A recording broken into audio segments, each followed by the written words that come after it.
Hello, chat. So it's nice to get one of these really, really late hour streams in. I don't know why they don't schedule these things for the weekend. It's kind of ridiculous, you know? How's everybody doing?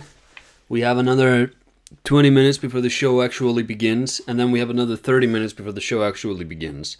So, I thought we could do something I like to call a little Game Awards bingo together. Now, I've already filled in a lot of these. Also, let me know if the audio volume is bad. The music sounds really loud on my end, but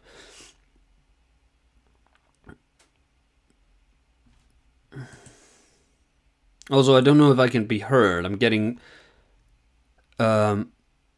Okay. Well, the stream is telling me that my current bitrate is 0, but that doesn't sound realistic. Must be some YouTube issue. But yeah, so, chat, I'm currently in need of, I believe, 11 extra bullet points. So, while we wait, I thought we could have some fun with this. What are some suggestions? What are some suggestions for the Game Awards bingo? I'm gonna go first. Jeff Keighley will be dressed in his sneakers, jacket, jeans combo. Bum. Oh, we're supposed to go in the bracket. Whatever.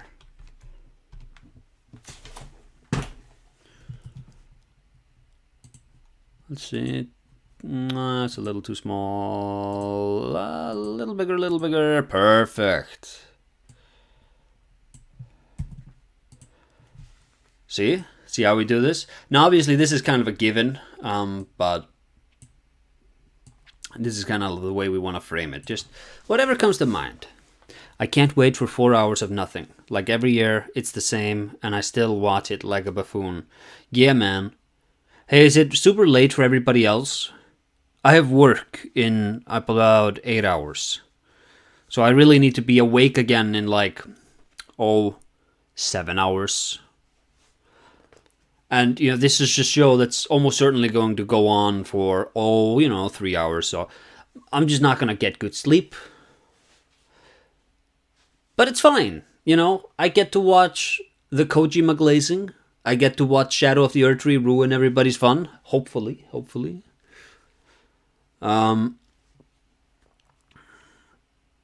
It'll be fine. The memes will make up for it, yeah. First person team winning an award gets the first get out of the stage. Oh! Ooh. I don't know if we want to be that specific, because somebody will get off the stage already. I don't know if it'll be the first person, and if it's not, then that's going to be a permanent dead space. I don't want to have a lot of obviously dead spaces. Yeah, 12:40 a.m. Yeah. What is Jeff Keighley thinking? Like, who's this for? Why isn't it Saturday right now when he's doing this?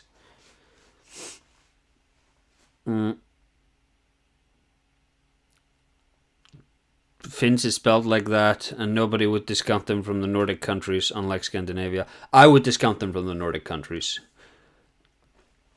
in any other scenario, but because I need some autistic Nord on stage, I have to rely on the Finns to come in clutch. A world premiere video game remaster. We have basically confirmations that those are going to happen. Skyrim 6.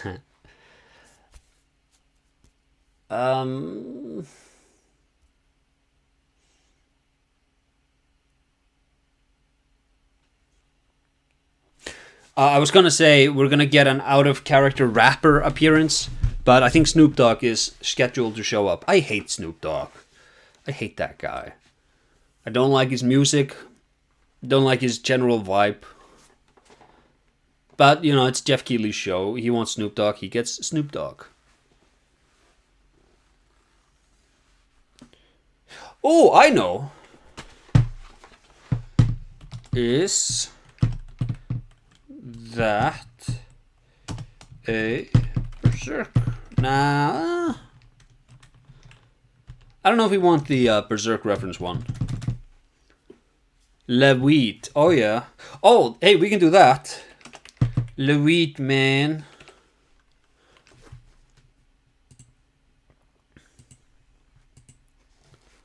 Just something to do with weed is gonna appear. You guys watch.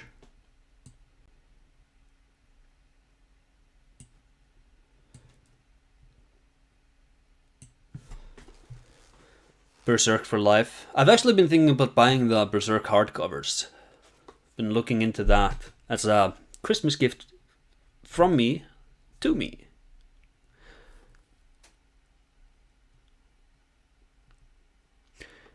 You have to add Keely wearing weird shoes. That's a sure hit. Yeah, I already have that. Basically, here. He's always dressed really... Like, I don't like that style. Don't wear the jacket if you're gonna not commit to the rest of the outfit, you know? Or at least, look, if you're doing jacket and jeans, wear beautiful shoes. Don't wear sneakers. Bought a new bookshelf just for the hardcover volumes. Yeah, you gotta do that. Most of my books just hang on a shelf above my bed. And any day now, I'm expecting to be woken up in the middle of the night by the shelf collapsing because I just fastened it with 2 screws like 7 years ago. Any day now. No Bloodborne again. Bloodborne is coming. Bloodborne is coming. I can sense it.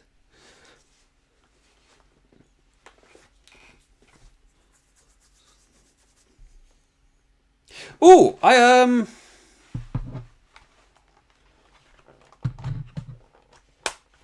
Nah, nothing. I thought I had something there. Also, the R's on my laptop, they only type in sometimes. So I have an external keyboard now to do this. I need to buy myself a new laptop. This is getting ridiculous. I also can't write 5 or 4. 3. Look at this.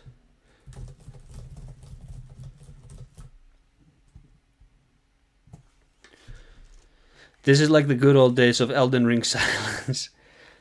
Ooh, something regarding Fumito Ueda. Fumito Ueda rare appearance. That's a good one.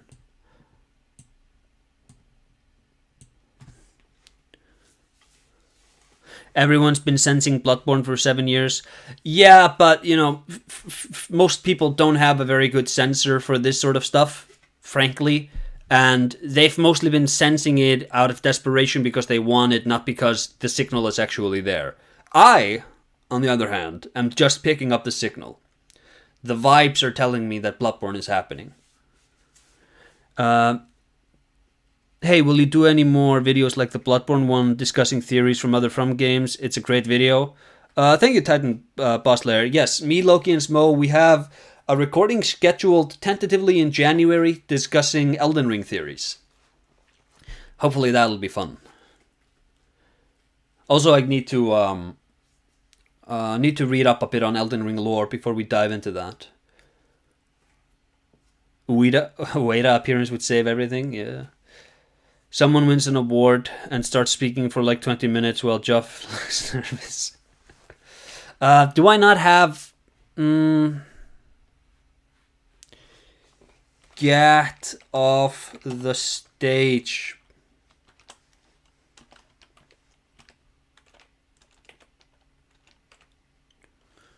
There you go.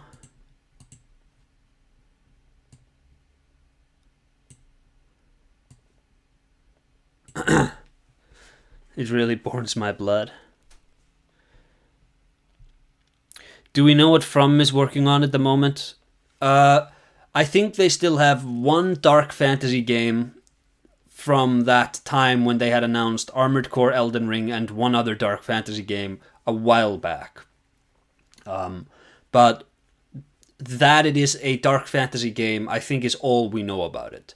And I think apparently it's not going to play like Dark Souls, but this is a rumor from, I believe, 2019. So, you know, you take from it what you want. Just wing it. Going to theorize the redon they wanted to, but had to be cut, so we got what we got. Let's reuse. Okay. I need more armored core. Oh, okay. Armored core. Evergreen. It's one of the songs from Verdict Day. Takayoshi Sato showing up to receive the award. Should Silent Hill 2 remake win Best Narrative? No, he didn't even work on the remake. Hope it doesn't. Yeah, that's interesting, isn't it? Like, because I don't think it's as well told. I don't think it's as good of a narrative as the original, and I'm like, should it win Best Narrative? I think it's a downgrade, but then again, it's like, it is a good narrative. But what's good about it is largely borrowed. It's going to be a dark fantasy visual novel dating sim. Miyazaki recently said he's directing an upcoming game. Oh, he did say that, actually. But I wonder if that's the case where... There's the same case as with Sekiro and Armored Core and Elden Ring, where, yeah, he's directing it for like the first 6 months, 8 months, and then he hands it off to the team once all of the decisions have been made. Because I don't know if he was saying that he's full on directing it from beginning to end, or if he meant, or if what he was saying was that these are games I'm directing, from the early days, and then there are these other games I'm not directing, as if to say, I really don't have a creative voice on these other games, more so than saying that he was doing these specific games very, very hands-on. But we'll see. Hey, Dino Matrix.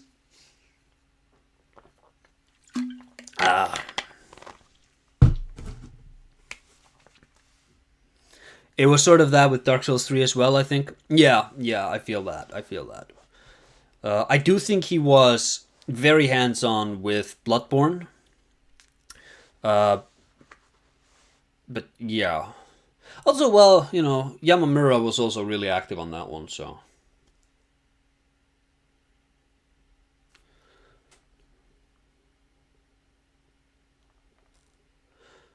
Yeah, I think he designed the combat system in Bloodborne. And then he was sort of like the stealth director of Sekiro, and then he did Armored Core.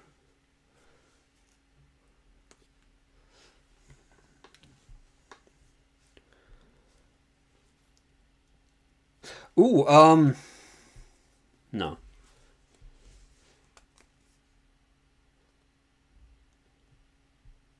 Do we want to do Rick and Morty for some reason? It feels like, Rick and Morty, 7 years past its prime, chuck him in there. Chuck him in there. Why not? It's the Game Awards. A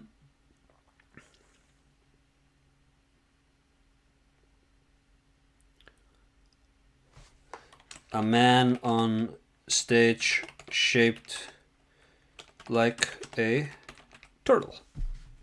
This happens more often than you'd think in these.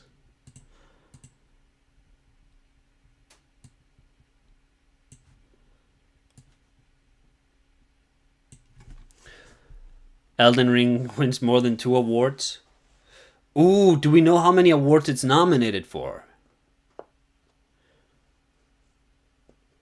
Excited to see who the new Tekken character is? It's probably some fighting guy, right? Someone tries to get on stage while Miyazaki gets an award. Ooh. Once again, Jeff skims on security.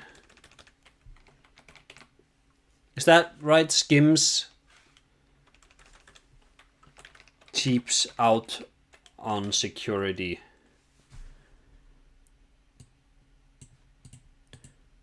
It's happened enough times, you would think.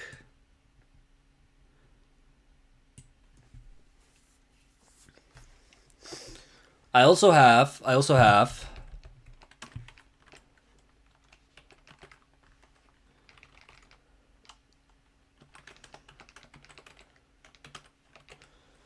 If we get any sort of appearance of a cardboard box, I'm taking that as a win.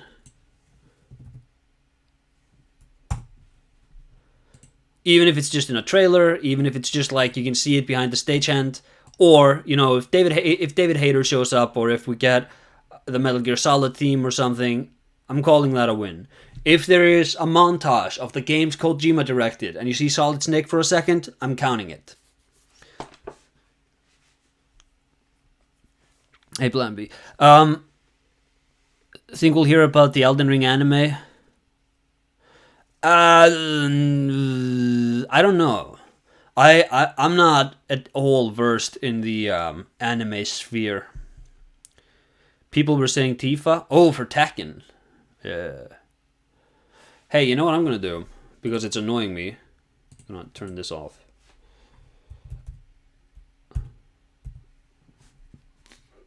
The captions. This year was quick. Was it just me? Dude, Hawk Tuo was this year. That's how long this is how long this has been going on.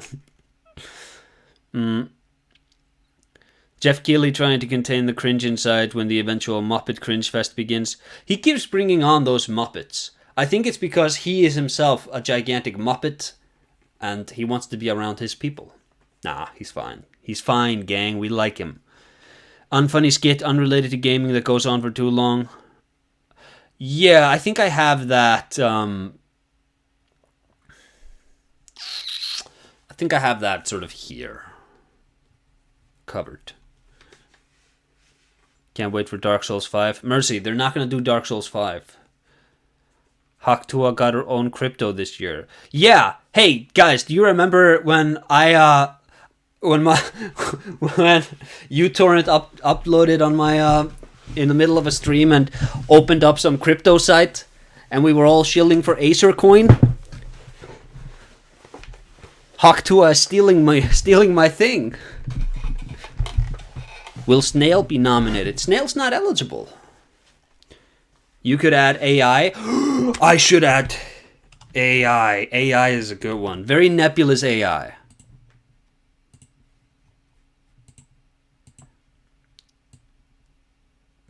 Okay, so in the spirit of, because this is here, like one of the, this is A, B, C, D, E. E3 is my enemy, Neil Druckmann or someone else gets to be on stage. So, according to The Simpsons, Richard Nixon had an enemies list. And I think that's just delightful.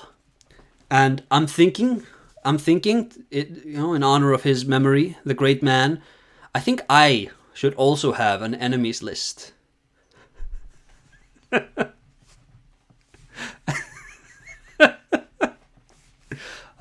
That's not even a joke for you guys. That's just a joke for me. Only I will appreciate it.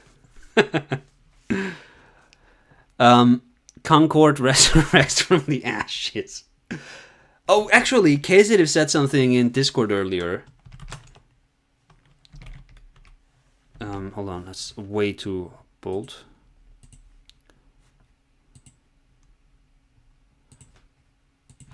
It's not dead, guys. We promise. So some project like, you know, Beyond Good or Evil or some crap like that, which is obviously dead, is going to get some representation where they're like, yeah, we're totally still gonna do this. By the way, we're looking to be bought out because of our mountains of debt and our mismanagement.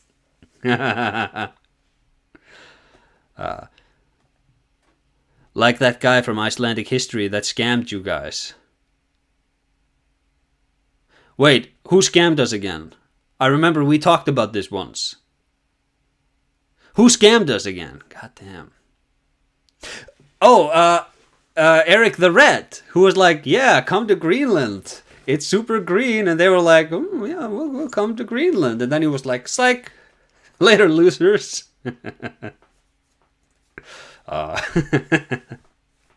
What an asshole. Which makes, you know, by the way, I think that, and you know, there were people living in Greenland, but whatever, I think that legitimizes Iceland as owning Greenland and not Denmark.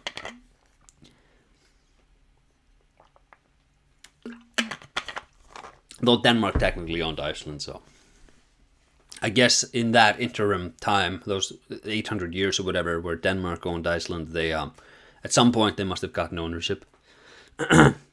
Is there a game you're looking forward to, or a game you've been playing recently?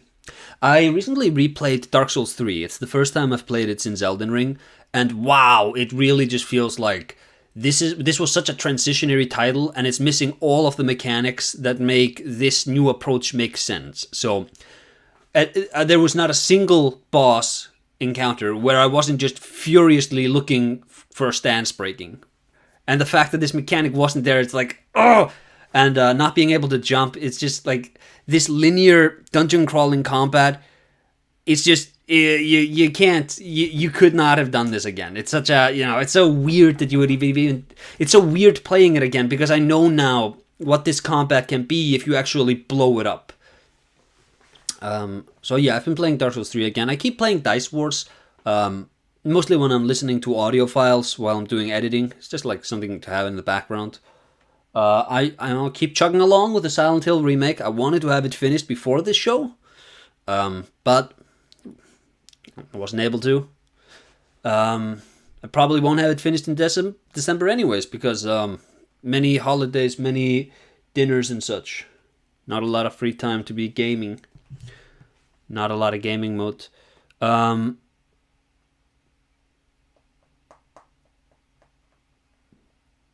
But yeah, games I'm looking forwards to.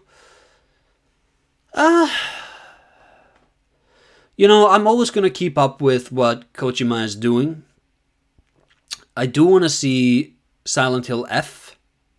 I do want to see what Bloober Team does next. I want to see what is coming up from Resident Evil. I want to know, it's been, I believe... Yeah, it's been 8 years since The Last Guardian came out. And just so you understand, I think there's 11 years between Shadow of the Colossus and The Last Guardian releasing. The Last Guardian development hell was like 9 years. We don't even know really what the next Fumito Ueda game is. So I hope he is working on that. Also, I played a bit of Armored Core 6 again. Not because I needed the footage, just because I just wanted to play it again, want to kind of familiarize myself with the game, because it features in an upcoming part of the Themes of FromSoft series, specifically part 5. Though I have a sort of part 3.5 as well, which is a conversation I just recorded about fire linking. And yeah, Dark Souls 3 and Armored Core 6 both have massive frame rate improvements on the PlayStation 5, which I recently bought to record Elden Ring with, and I was like, oh, what a great experience. All of a sudden, Gale isn't the worst boss in the series anymore. I kind of like fighting him now. I get it, guys. I get it. Ads, new game promotion lasts longer than the actual awards. Ooh, that's good. Feel free also to just...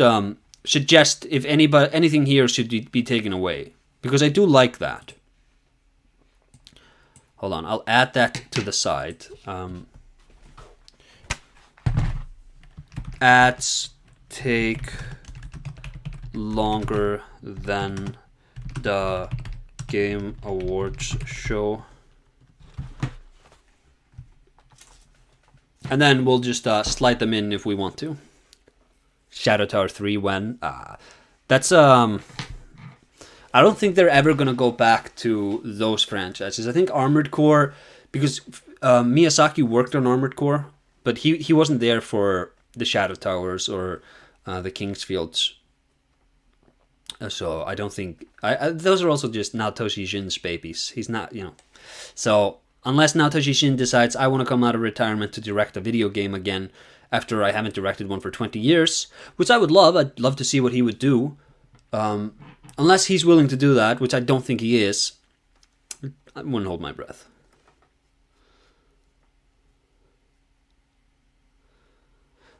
Would he be on that fabled list of enemies? Oh, Eric the Red? No, I think that,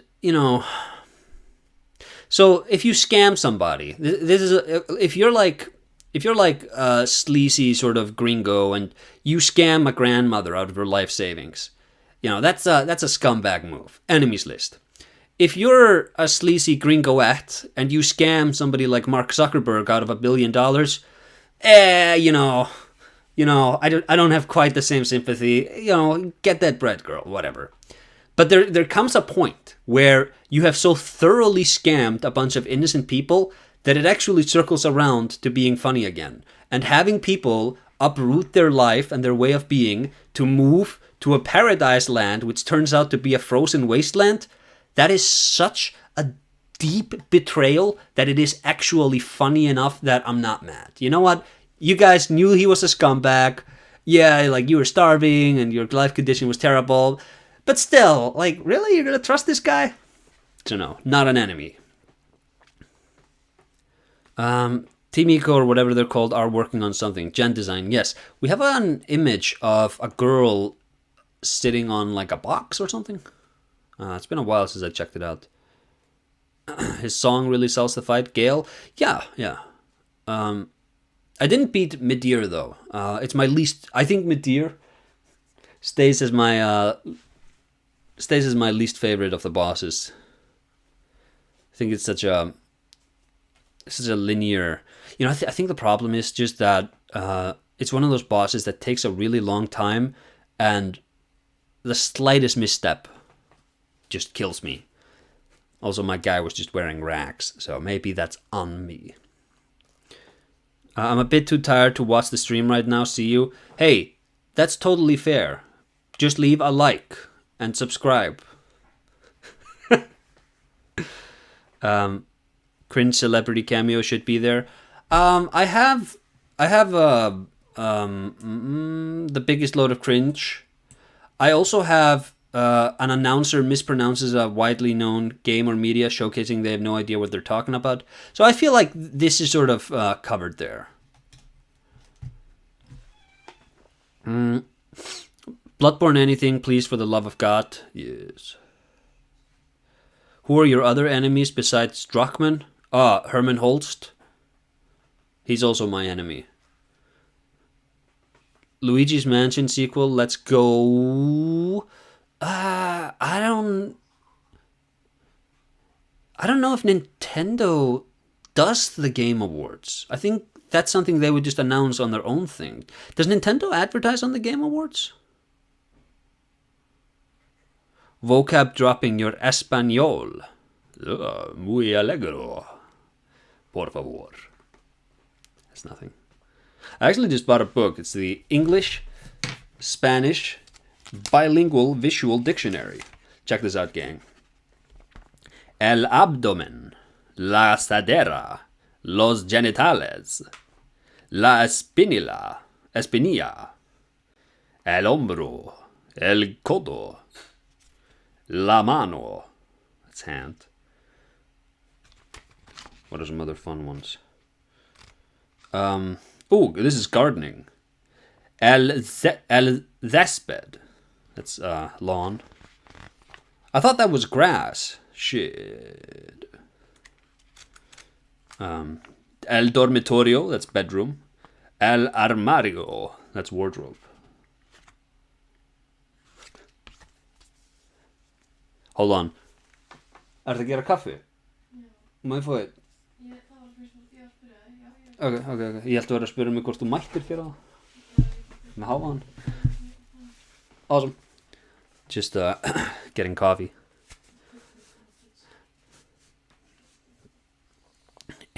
It would be so funny if Concord wins an award. Look, I'm gonna do this. Because it's not dead, guys, we promise.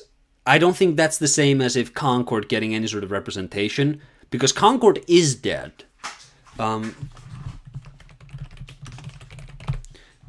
They're not coming on stage to revive Concord. But for Concord to get anything other than just buried, that would be really funny. But yeah, like Herman Holst is my enemy, because he's in charge of PlayStation, and he greenlights obvious trash like this. And, that's a $200 million hole in the ground. You could have taken those $200 million and you could have just invested in 200 really interesting indie studios. You could have made careers, you could have built incredible relationships with creators, you would have gotten just this flooding of new talent into PlayStation, and instead you released, oh, it's another hero shooter game with a generic story, generic presentation. It looks like baby's first Guardians of the Galaxy. Like, what are we doing here? So, I don't know. Yeah, it's like, I don't know what the CEO of PlayStation even does, because it seems like they keep changing out the leadership in these companies and the decisions don't get any better. I think these guys don't actually have real executive authority over the management of these companies. So a guy like Steve Jobs or Elon Musk, love him or hate him, they were in charge. Like, Elon Musk tells them what to do at Tesla. Steve Jobs, he told them, you're going to design the iPhone like this. There's that story of when he dropped the iPhone in the water tank and saw air bubbles go out, and he was like, aha, see, you can make it thinner. There is some empty space in there. And but with PlayStation, it really just seems like the shareholders are like, we need a bag man to justify our terrible decisions. So, I don't know. Don't like these CEOs. I feel like I was too mean to Sean Layton, because I thought Sean Layton was a bad leader, but looking at what we've gotten since, I realized that, oh no, he was probably just really boxed in, and his time with PlayStation probably afforded him some wiggle room and authority to actually make creative decisions, and he seems to have been really struggling all throughout, and whatever we got from the 8th generation probably can solely be put at, like, okay, you had this guy who actually wanted to do something other than just pleasing the shareholders. So, also, Sean Layton, he qualifies for this. A man on stage shaped like turtle. Hey Malak, yes, you made it. Is Bethesda going to be at the awards? I think Todd Howard is going to be there. His face probably more leathery than we've ever seen it before.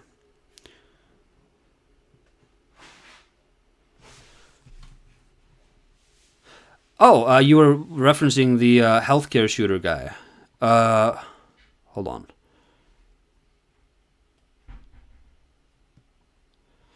Oh, is he on the enemies list? Sure.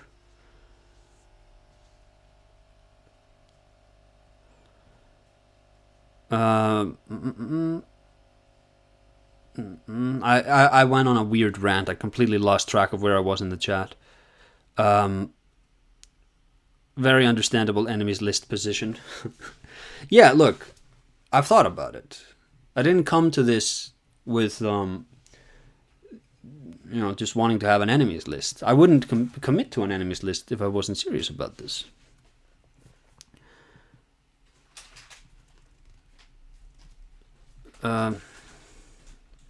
Will Todd Howard be telling lies about an upcoming game? Ooh, I don't know. I think I would imagine Todd Howard will mostly be there to do some announcement. I remember watching a GDC talk from a PlayStation executive about how to pitch your game, and it seems so difficult with a lot of who is the target market for this, and what will make the consumer choose this over a rival product. Wonder what happened between this and Holst's tenure.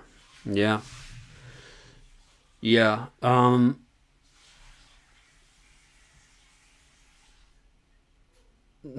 Yeah.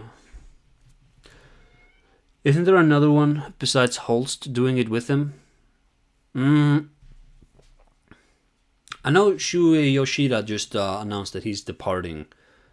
And once he's gone, I believe the entire founding generation of PlayStation will be gone.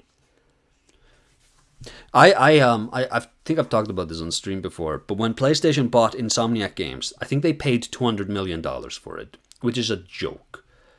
And my thinking at the time was, oh, this is like when Apple bought Next. They're not buying Next. They're buying Steve Jobs as a CEO again. And my thinking was, oh, they're not buying Insomniac. They're buying Ted Price to be their CEO. And then he just wasn't made CEO. I was like, oh, well, maybe not. Maybe they were just buying Insomniac for $200 million, which is a steal. I believe that Spider-Man game has made like $8 billion or something. No, it's made like $3 billion. Ridiculous amounts of money for them.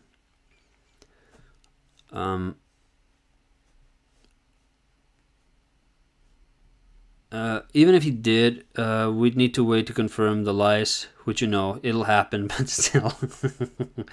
Yeah, look, if Todd Howard lies, he's just gonna lie. We can't decide that they're gonna be lies beforehand.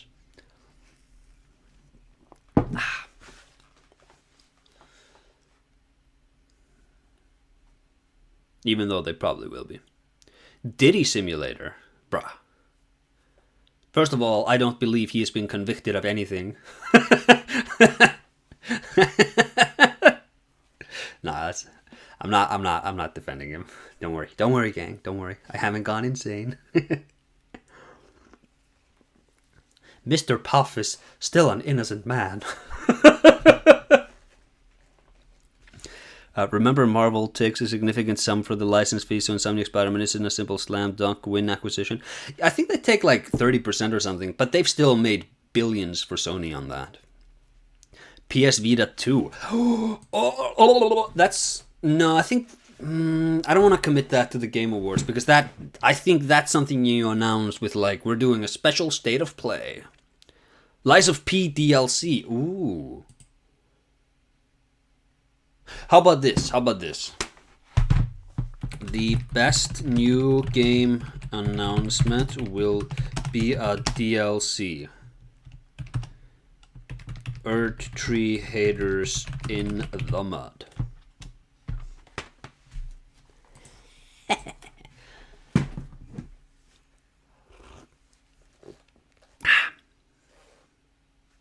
Deckard new VR headset. Hey, did we get a Blade Runner VR experience, or am I imagining that we did? I recall us getting like the Rick Deckard experience or something like that. Wild Silk Song announcement appeared. Should that be in here with Half-Life 3? Just like... well, no, because Half-Life 3... I think Half-Life 3 is happening. I think that there have been enough rumbles from Valve recently where I'm like, you guys are kind of like readying the water. You're like getting people interested in this license again. And we saw a lot of those behind the scenes documents of the cancelled Half-Life Episode 3. So it's like, yeah, I don't think you'd release that if you weren't convinced that you weren't going to be using those concepts. And I don't think you would be convinced that you're not using those concepts unless you knew what you were going to do, and you wouldn't know what you're going to do unless you're deep enough into development, because that's how you guys make your games. So I think Half-Life 3 is happening. But that's not the same as Silksong, because Half-Life 3 is something like, this is being resurrected from the dead, whereas Silksong is just like, hey, this is taking a long time, sorry. Also, are we excited for Silksong? I don't know. I think that's really interesting how insanely long it has taken. I believe, didn't Hollow Knight come out in like 2016? So just 8 years later, like how can it take so long to make this? Anyways. But, it's also because Hollow Knight did really, really well. So they can afford to take a long time. And when you can afford to take a long time, you don't rush the thing out the door.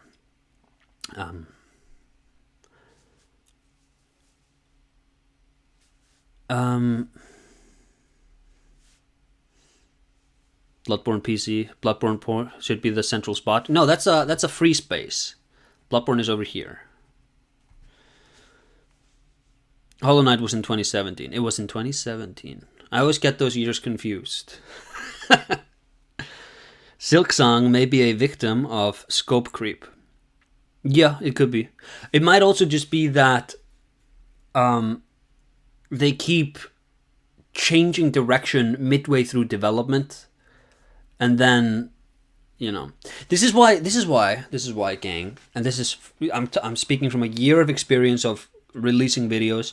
I'm not Mr. releases a video every day, every week, but I'm pretty consistently releasing a video every month. I have been for years. I have a pretty solid grasp of it. Sometimes they're really well-made, long, detailed videos. Other times it's just like, I need something out, here's the crate video. And I put a lot of love into it, but I know when to take the L and just, you need to release something.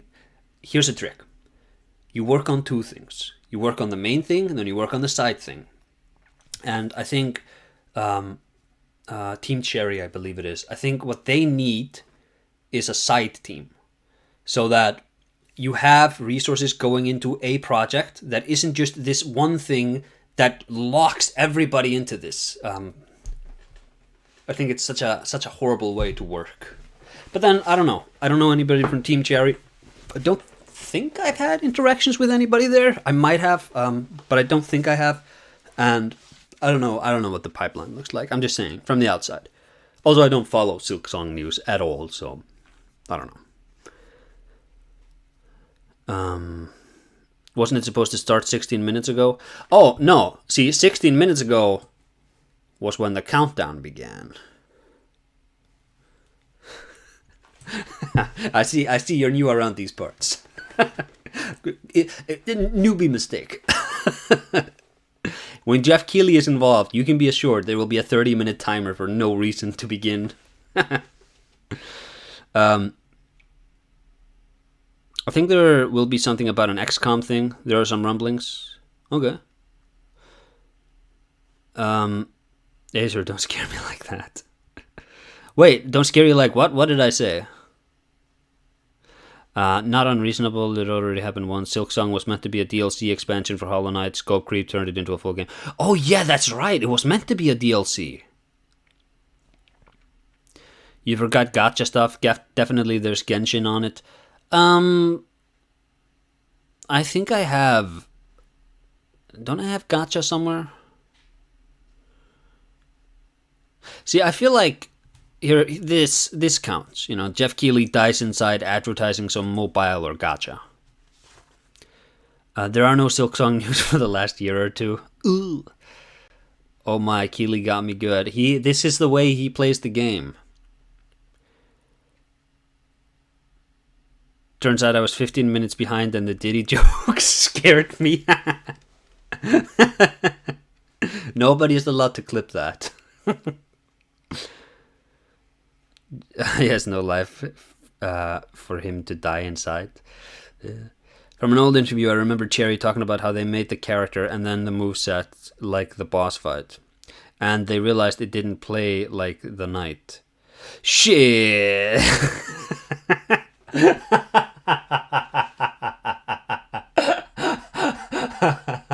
Shit! They decided to make it a full game. Yeah, okay. I thought you meant in a case of them, like, they did the moveset and then they were like, we're ready to go. And they were like, oh, no, wait a minute. This doesn't work anymore. You know what they should have done? Let me Armchair develop, explain what they should have done here.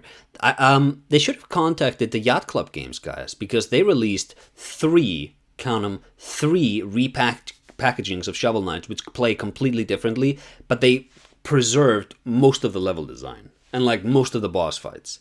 Or they gave you the feeling that they preserved it. Spectre of Torment, my love, I love you so much. I'm with the Morbius game guy. The Morbius game. Oh my god, yeah. Wait a minute, wasn't there rumblings? No, it wasn't a Morbius game, it was a Blade game we were getting, right? They're not making a Morbius game, that would be crazy.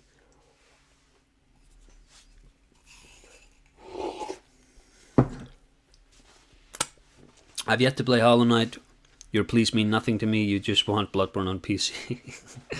I've played Hollow Knight, and then I got lost, and I was like, look, I can keep going and figure out what I'm supposed to do, or I can move on with my life. And I like Hollow Knight, but I decided to move on with my life. It's the same as with Hades. I played Hades. I got to the boss fight with Hades, and apparently there's more content once you escape Hades. Spoiler alert. But I died to Hades, and I was like, you know what? I'm good. I've gotten everything I want out of this. Bogan was not happy, but such is the way it is. The Mac Kegare game will be there on the Game Awards. Oh, Rusty Gear? You think they're gonna release Rusty Gear and news on the Game Awards? A game Sophie and I pitched, and which is not being made by anybody? You crazy. Yeah, there was that Night Rain trademark filed by Banter that a lot of people are speculating it's AC related. Ooh. The real Hades was the friends along the way. Yeah. What's Kegare? Is that something that's been talked about here before? Yeah, I talked about it in the Shadow Tower video. Hey, I got a mail. Hey, the cat's tracker is fully charged. Thank you for letting me know, phone. I want my max fighting against Cthulhu monsters. Yeah. It might be time for IO Interactive to tease their James Bond game. The Hitman franchise is on sale on Steam too. Ooh. It might be. You know what I'm gonna do?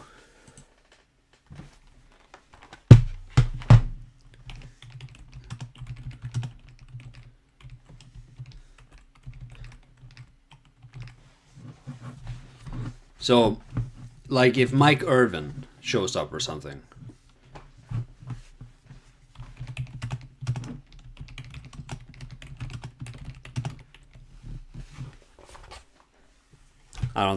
That's not how to spell it, but whatever.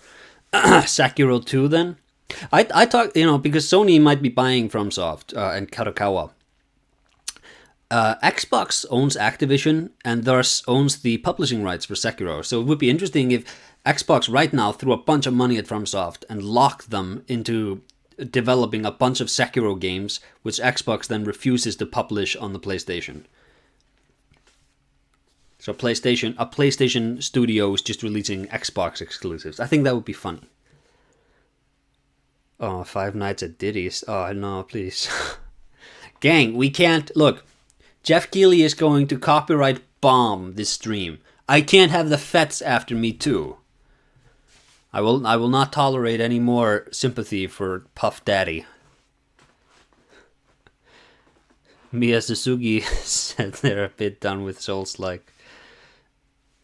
I'd really prefer a Tenchu game over Sekiro 2. I don't think they're going back to those old licenses. I don't have the vibe. I think that... I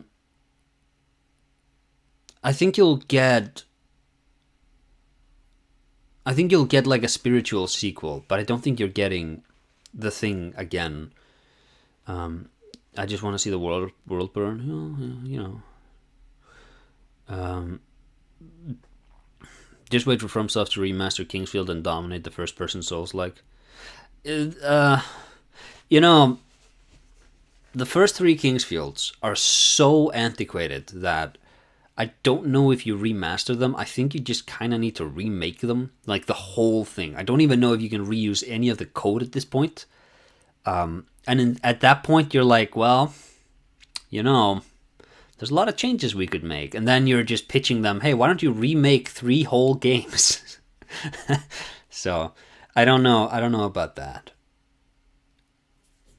Imagine FromSoft comes out with a revitalized Kingsfield. Everybody wants more Kingsfield. Can't say I blame you.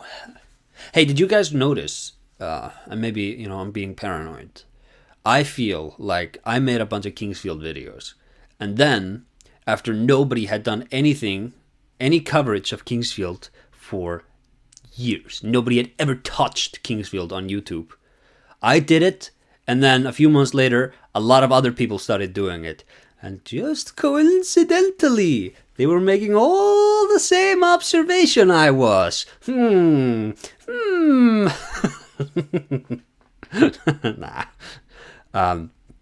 Probably they just read the same interviews I read. I don't think they would win over the vast majority of Elden Ring players with a remastered Kingsfield. Nah, me neither. I think Elden Ring solidified that whatever FromSoft releases is going to make, it's going to sell like millions and millions of copies, but I don't think they're doing 22 million units sold on anything until they do like Elden Ring 2.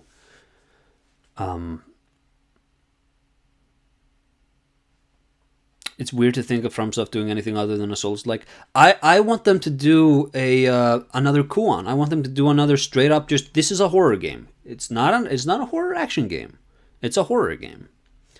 I would love a Shadow Tower with the cutting things off mechanic. Oh yeah. At this point, someone should just remake all of them in Unreal, like Rockmill is with Kingsfield 2J. Yeah, I mean, I think that would be fine. Kind of done with their stories about undead suffering from crotch rot, but killing them is wrong because birth rate, even though everything alive is out to kill you. I don't know, you're gonna get rid of that. I think that because every game they also add a bunch of new shit to it. Like, here's a new idea that we've been sort of tinkering with, and I would be interested in seeing an expansion on a lot of those new ideas. So I think the DLC for Bloodborne was where they got really interested in the idea of burning blood, which then became kind of a big deal in Dark Souls 3. And then you kind of get to that point again in Sekiro, where you have like parasites living in blood, and then you have like Shura, and like the idea of I think it's called like hikaplaka puka puka, some Japanese word. It's some form of medicine that has like, the idea is that sicknesses are born from just vermin that live in the blood. And then obviously you have characters like Moke, who like repeats this idea. And it's kind of like Kegare, but specifically the interpretation of this as blood that burns, I don't know what it is yet. I remember in the Silent Hill 2 commentary, I made the note that there must be some Japanese story or something that has to do with waters and horror, because it crops up so much. And now I know, like, yeah, that's Kegare. You have water, it connects to death and such. And now I'm just on the hunt for the burning blood. All right.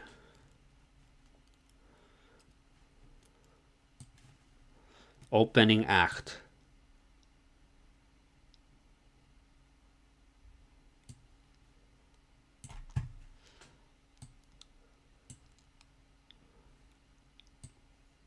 Are we doing another countdown?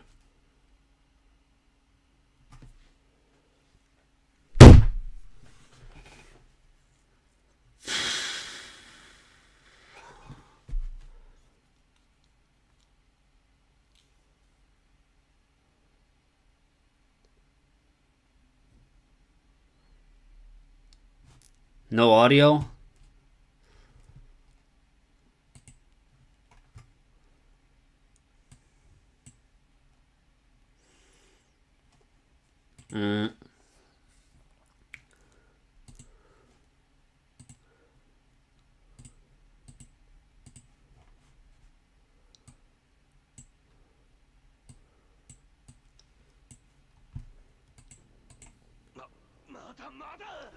There we go. Should have audio now.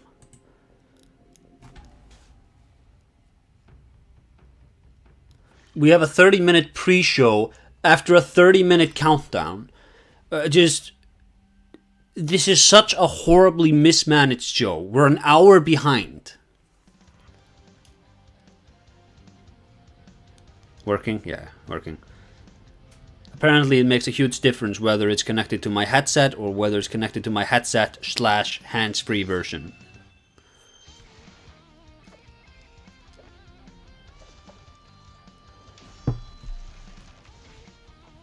Raise audio.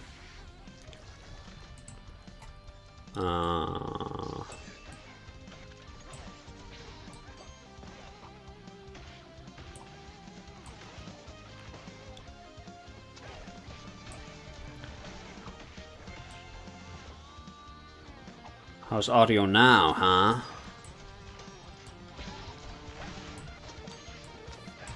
How do you like it now? Huh? Yeah, it's Ninja Gaiden. At this point, it's just a giant advert. I don't think there was ever a time when it wasn't. It's the new title from .emu, the publisher behind Streets of Rage 4 and TMNT Shredder's Revenge. He wants viewer retention. He's not gonna get viewer retention. I have to go to sleep at some point. Best fighting game. Still low. Are the nominees: Dragon Ball Sparking Zero, Grand Blue Fantasy vs. Rising, Marvel vs. Capcom Fighting Collection Arcade Classics, Multiverses, and Tekken 8. Alright. Raise it up another few decibels. Goes to Marvel vs. Capcom. Tekken 8. What? What? It's preposterous. Okay.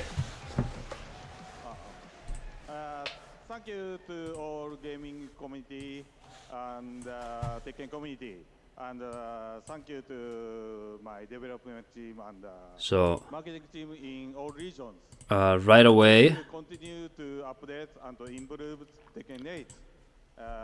So stay tuned. And Kojima. Don't ask me for. Thank you. Thank you. Congratulations.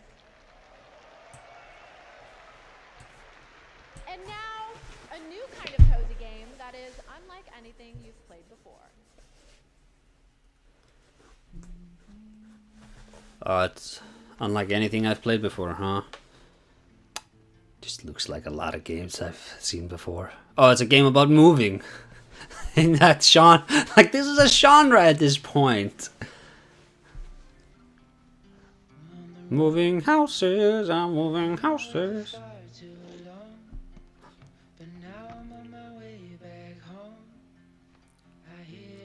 This is Tetris with extra steps. You know, for the longest time I was complaining about we don't have games about just moving things around with your hands, and then we got these and I'm like, ugh, give me a gun. Divorced Dad Simulator.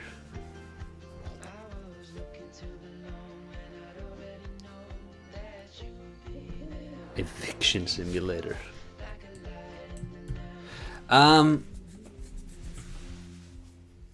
What are we saying, Chad? Is this La Weed? Does that count? Covered in blood.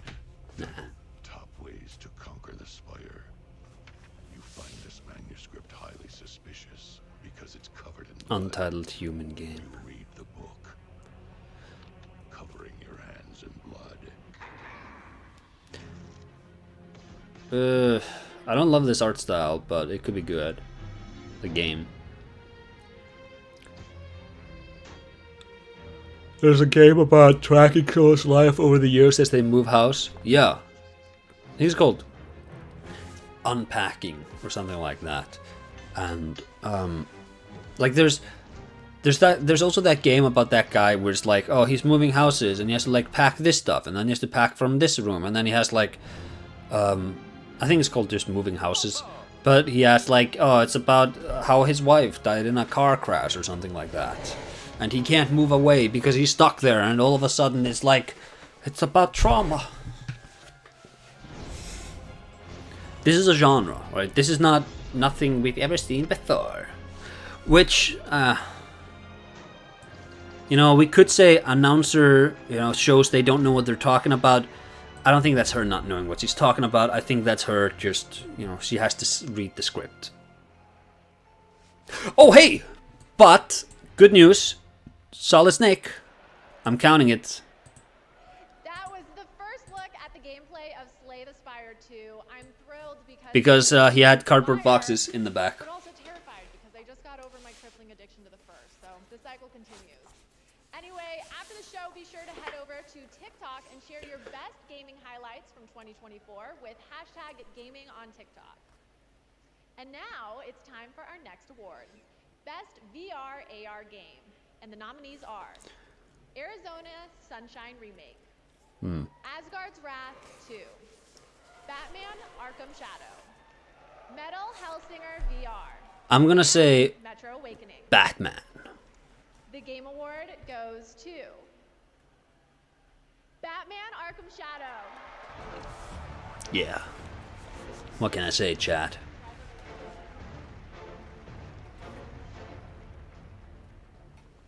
I just want to accept this award on behalf of my colleagues at Camouflage. You guys did some of the best work of your careers, and I have a feeling that the best is yet to come. The company worked for I feel so free watching this and not knowing anything about any of the games. I knew about Batman. Including our sister studio over at Sanzaro that developed the incredible Asgard's Wrath 2. That was a It's big, like a warm bath of not this caring. category very competitive this year. I also wanna She thank bat all on of my our man producers till I for shadow. trusting that incredible Arkham franchise, allowing us to build a sequel to those. They're really, you know, Warner Brothers throwing them some of that Batman money to be like, hey, okay, Suicide Squad, that didn't work. Gotham Knights, that didn't work. We gotta go back to the Arkham. We gotta, this works. We have to just focus on milking the Arkham IP. We have to, and now they can present it as from the Game Award winning series. Congratulations. Thank you. When they release Arkham 4. Since 2018, the TGA Batman ate him again. program has recognized individuals doing their part to better the world through games. This year's recipient makes games that protect nature and fight climate change. Here's the story of Laura Carter, CEO and founder of Trees Please Games. There's always a sequence like this. I've worked in games for the best part of 20 years. PlayStation, Disney, Us2 Games, Square Enix. I loved working there. I loved working on such massive games, but I actually had a sense of guilt. Oh. In parallel with my games career, I've always had a passion, or actually don't like to call it a passion, I like to think of it more as a sort of a purpose. for Fishing is not humane. What are you talking about? Nice tree. I eat fish almost every day. We're less than 20 years away I do from like the trees, climate though. collapse. And for me, that's incredibly scary, both for our future, but for my children's future. Are you guys sure this is the pre-show? They're giving awards. Yeah, they're giving awards nobody cares about. To create awareness about what's happening in the world. So when you play Longleaf Valley, you're Longleaf restoring Valley. and saving a national park, and then as you're playing, you're actually collecting tree tokens to plant a real tree. Our players together have planted over 1.6 million trees now. But What? it's amazing to know that together we are making a real difference. Awesome.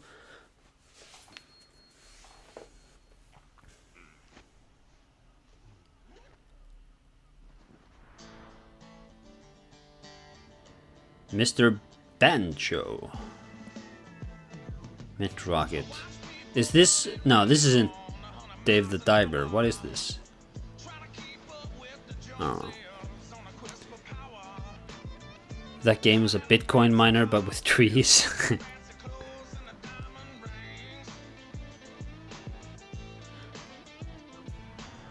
Oh, it is Dave the Diver. In the jungle this time.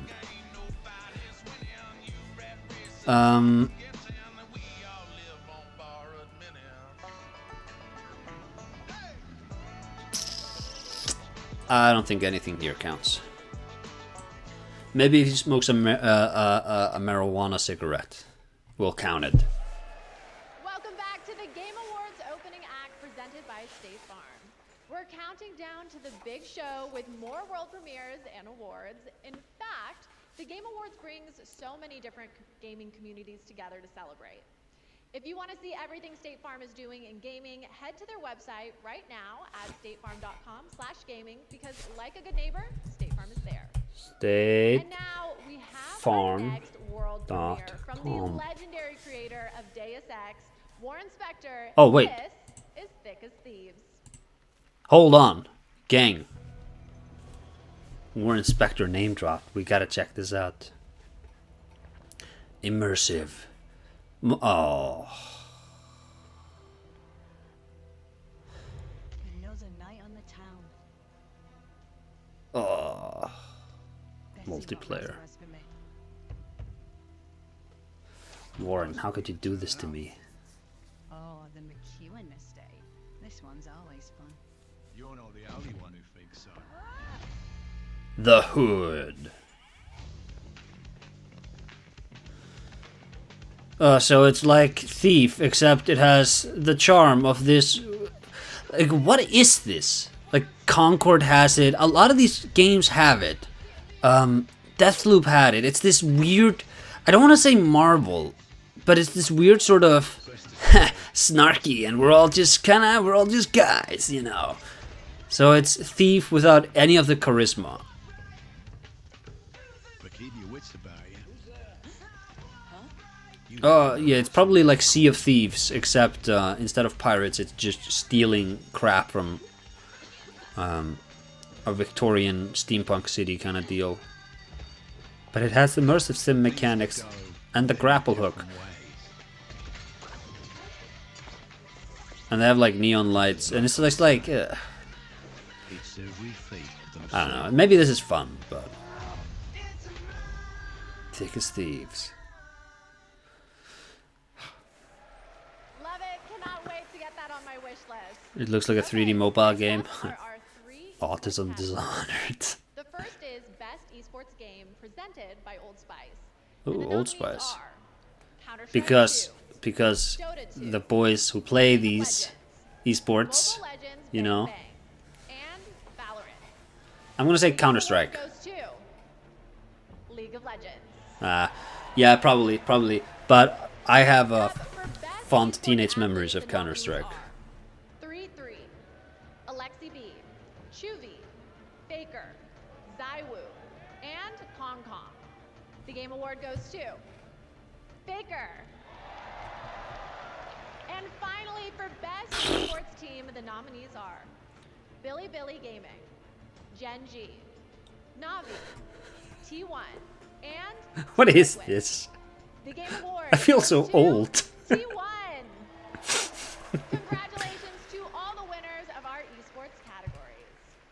All right, the Game Awards opening act presented by State Farm is moving forward as we reveal 2 more world premieres. I feel This so first one old. is an alternate take on a legendary series from Bandai Namco. Ooh, Bandai. What this?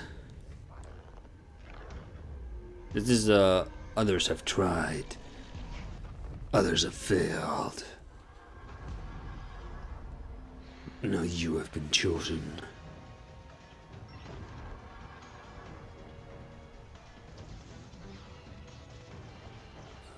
Oh, he has like Pac-Man. A Pac-Man Metroidvania?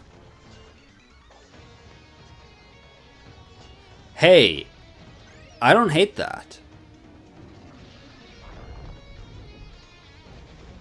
I don't like this art style, but this is an interesting use of the Pac-Man IP.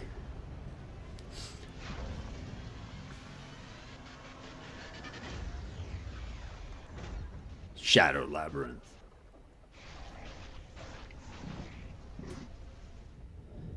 Weird audio, whatever. I don't think that's anything though.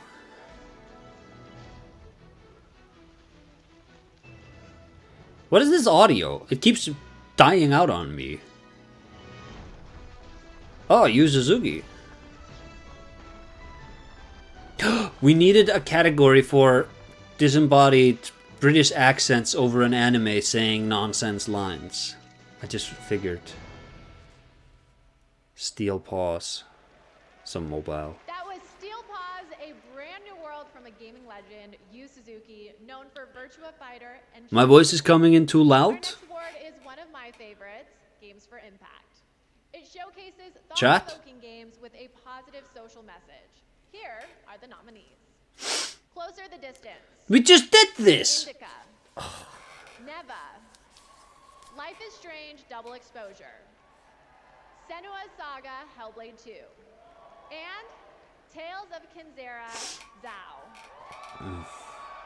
The Game Award goes to Neva. Okay, whatever. I want the real Game Award. It's an honor to receive this award. Well, first I would like to thank the jury and basically everyone who voted for us.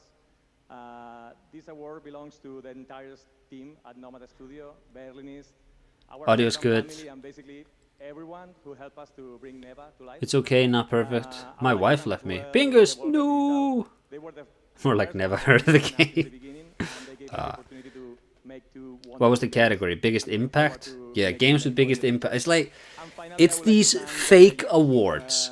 It's amazing to see how Like if you want to do like, resonates with them, because this is nothing. see how they enjoy our You know, you could discuss art direction. You know, you could look at a game and say, well, here's the art direction. This is merely talking about like To introduce it, presence in media spaces. Like, this has nothing to do with the game. Thanks, Sydney. Hey, Game Awards. I'm really excited to share one of my most anticipated cozy games with you. Tales of the Shire. Hmm.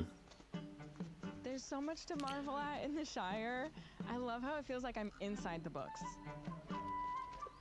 I love spending endless hours in my IRL garden, and this game captures that feeling so well. Okay. And then inside, it gets real cozy. You can We're do a ton of decorating very in close to your own getting style. this. You can really customize every nook and cranny. Hmm. Now I'll hop inside the kitchen and start cooking. Ooh, the guests have arrived. Time to... This is really fake. Thank you for taking this journey through the Shire, and I hope it was as much of a treat for you as it was for me. Join me in playing Tales of the Shire, March 25th. Okay. Okay. Full trailer on YouTube.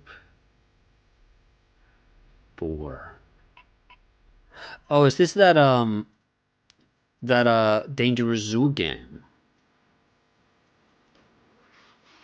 That has like terrible acting in the beginning, where you eat like a giant meat cube and give to your wife.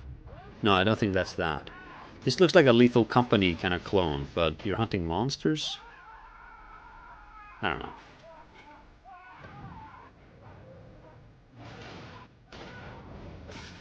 Already dying inside?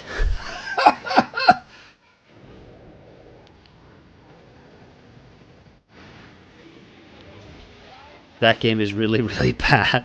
Yeah, but aren't you impressed that I knew about it? I'm so tuned in. I'm so plugged in to the zeitgeist. That furry one is your wife? Oh, come on, bro. Come on. You mean a ghillie suit one?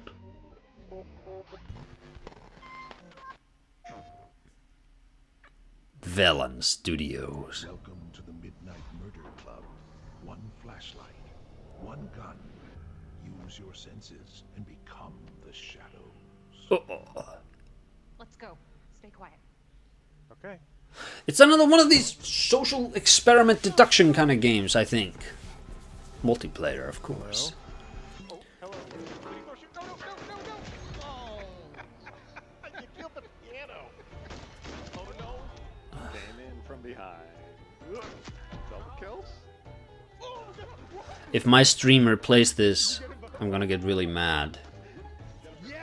Yeah, see, I think this is meant to be streamer bait, but I think it has that same problem that Phasmophobia wound up having, which is that visibility, I don't think it's good enough. It's the same. Darkest Dungeon had it too, and there was another one kind of like Phasmophobia. I think it's called Demonology, which had a very similar problem. welcome back to the Game It's Awards just opening it's not night. pleasant to look We at. are so close to the big show, which, oh my gosh, thank you so much. I love you too. Which, stalling. by the way, is freaking stacked this year. Let's hear it for the 10th anniversary of the Game Awards. We need The Shadow game. I recently watched the movie with Alec Baldwin. Who knows what darkness lies in the hearts of men? The Shadow We still have some knows. incredible awards and world premieres to share with you. So let's get back into it. Did I play the indie game? Innovation, Look by the numbers to me, but could be wrong. Apparently, the Indiana Jones game is gamers as possible. really impressive. Call of Duty Black Ops 6. Innovation and accessibility. Diablo 4. Like, I think accessibility, this should be celebrated, but an award for this? Prince of Persia The Lost Crown. I don't know. And Star Wars Outlaws. The Game Award goes to... But yeah, look, no, I hear good things about the Indiana Jones game. Apparently, it's kind of like Human Revolution, but set in the Indiana Jones universe. Thank you. Merci beaucoup. Wow.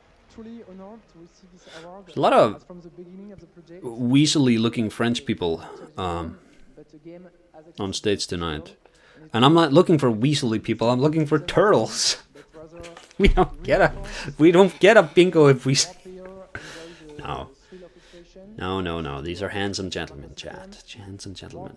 It's. I'm not. You know what? Intensity and I'm being mean because I'm really tired. It was a passion project made by an incredible team. Big congratulations to the team. I know you're watching from Montpellier. Felicitations. I watched the stream of the Indiana game and I was positively Wonderful surprised. work. Awesome. Thank you to everyone. I'm gonna go pee. Ubisoft Global Activity Team, Yann, our families, our friends, and of course you, the players. Thank you. Congratulations. And now it's the next game from Pugstorm, the Swedish team behind the indie hit Core Keeper.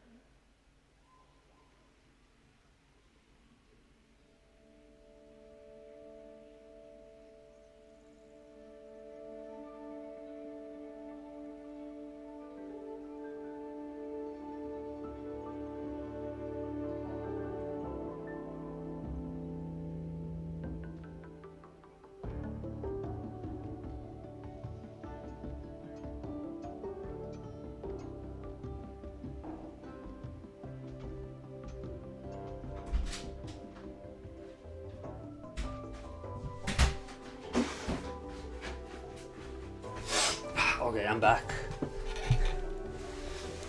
Is this Terraria? Kiora. Huh? Acer's not here. Let's defend Estes. Hey. Hey now. Hey now. Love it. And that is the perfect way to get into our next award, Best Family Game. Here are your nominees. Astrobot. Princess Peach Showtime. Super Mario Party Jamboree. The Legend No of Shadow Zelda of the and Earth Tree. And The Plucky Squire. I say Astrobot. Wow, a lot of us are excited about Best Family Game. The Game Award goes to Astrobot. Yes. My hit rate, chat, is so strong. A lot of people are excited by Best Family Game. Yeah, because it's like the first actual category, you know. Something we've been working hard on for many years at Team Asobi. So first thing I want to thank Team Asobi. Another French guy. Japan, all 65 of you. It's interesting because usually usually it's Germans and Swedes. So this is really for you. Thank you so much. It's interesting to see the French guys step up and accept some of these awards. The first gaming memories of people. We all have first gaming memories, right? And so it's both a Didn't Chucklefish F over the Stardew Valley developer? I don't know. Rip to every game that isn't Astrobot. There's a new Mario Party. Yeah, Jamboree, man! The theater is filling up. Like, I can see heads all the way back there. Can I put a bold man counter, please? Look, I noticed him, and I was like, not turtle enough. But I still have 2 more world premieres for you. Montreal has a big tax break for video game company. Oh, that explains it. Nominated for 3 awards at the Game Awards 2022.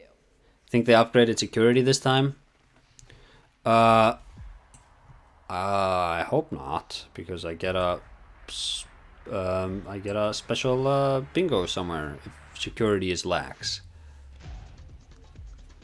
Where is yeah, here, cheaps out on chair apps. Yeah, sure, cheaps out on security. Hey, why don't I? They're just showing football.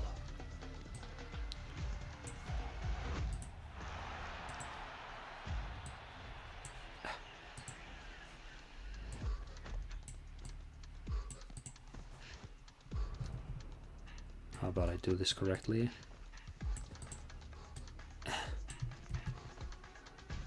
Wait, I can do it even cheaper.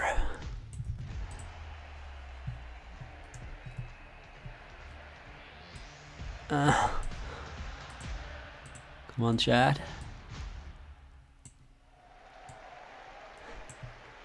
Okay, would you believe me if I said I only have one more incredible world premiere for you? Get ready to have all your senses overloaded in the best way possible, of course. This is Solasta 2.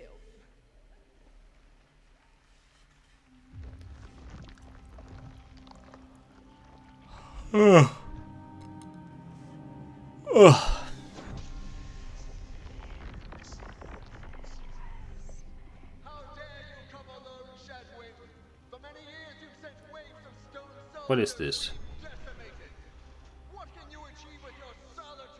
Is one of the boxes a developer gets to speak for longer than 3 minutes? No. No, I want to win.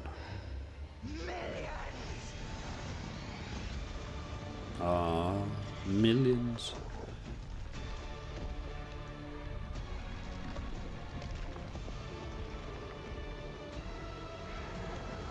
The audio is really weird. Sort of like it's peaking and dipping in just random places. What is this? Is this meant to be like a Diablo or something? What is this, chat? What I look at here? No? Is this that game what had the trailer with the woman in the heart? I don't know. Looks like a mobile game. It does look like a mobile game. This sure is gameplay footage. Solasta 2. Oh, I don't know. That UI is horrendous. That was the announcement of Solasta 2 from the based tactical adventures. All right, my friends, that is it for our opening act. But the 10th anniversary show is just getting started. The Game Awards main event is about to begin with tons of big awards, big new game announcements, and amazing performances by the TGA Orchestra, 21 Pilots, Snoop Dogg, and more. This is a Game Awards you definitely do not want to miss. All right, the countdown is over. Burning Hands is a 5th edition spell, so it's like a Baldur's Gate 3 alike. There I go. Yay! I've been streaming for an hour and a half and the show's now finally beginning.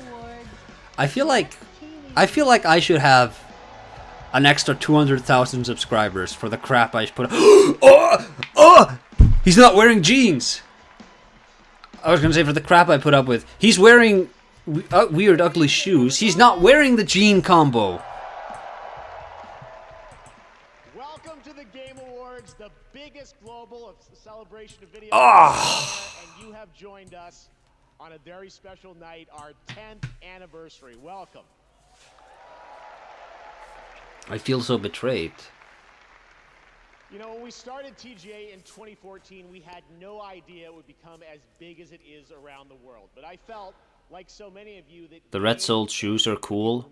No. fans deserve a moment like this. You watch this show because games are part of your identity. Something real unsettling behind those eyes. Is a tribute to just how far games have come. Yeah, look, the rendering isn't quite there yet. It's still like uncanny. Let me just tell you, you have tuned in and joined us on a Jeff ages in very reverse. special night. Ah, yeah, I mean he Our looks industry is constantly decent. evolving. This year, 4 of our Game of the Year nominees were developed in Japan, 1 in China, China's first ever nomination for Game of the Year, and 1, Balatro, was made by a single guy, Local Thunk, who's here in the audience tonight in my home He's country, AI Canada. rendered. Isn't that amazing? Ugh. Now tonight for our It should have been me, chat. Why wasn't Snail nominated? First, it is a tremendous privilege to have this man with us. Back in the 1990s, he convinced Sony to enter the video game industry with the PlayStation, which Ken this month Kutaragi? celebrates its 30th anniversary.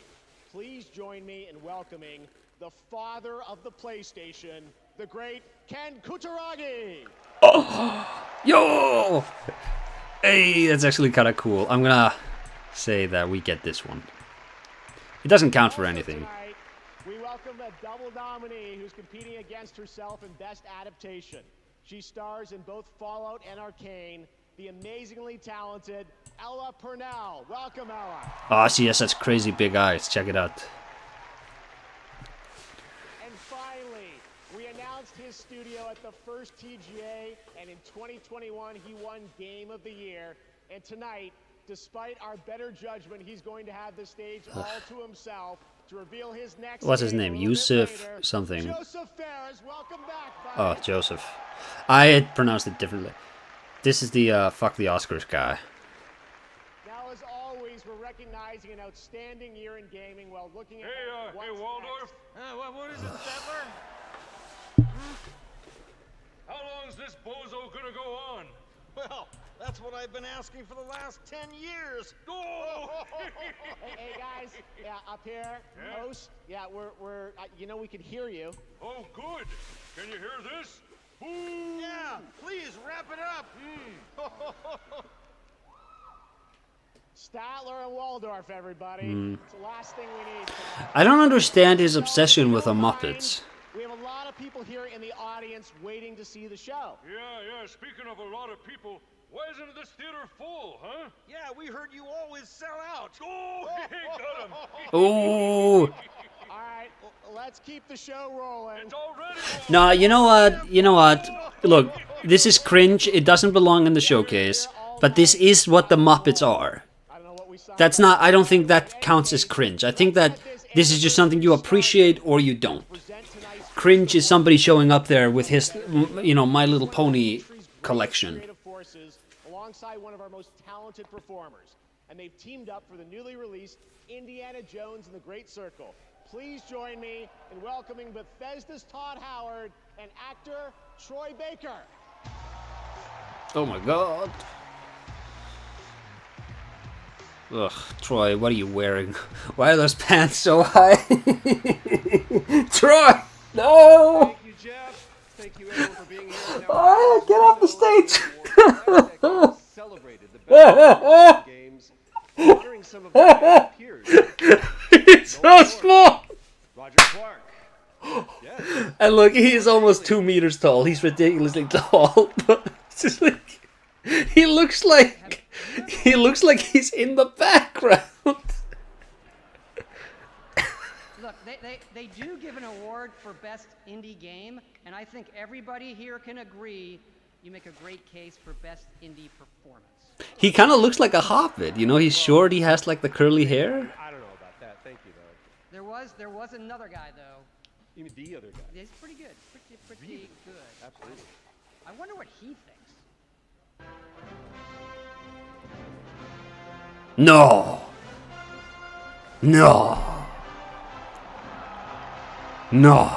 Really? Oh my god, he's so old. Hey, this is actually kind of cool though.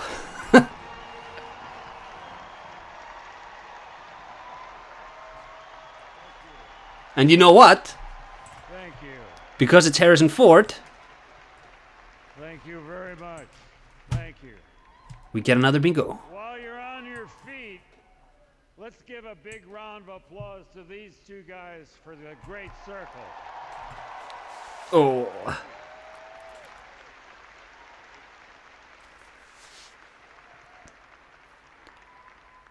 I think this guy did a great job. Oh, it's so awkward. He can't shake his hand properly. If I'd known he was so good, I would have done it myself.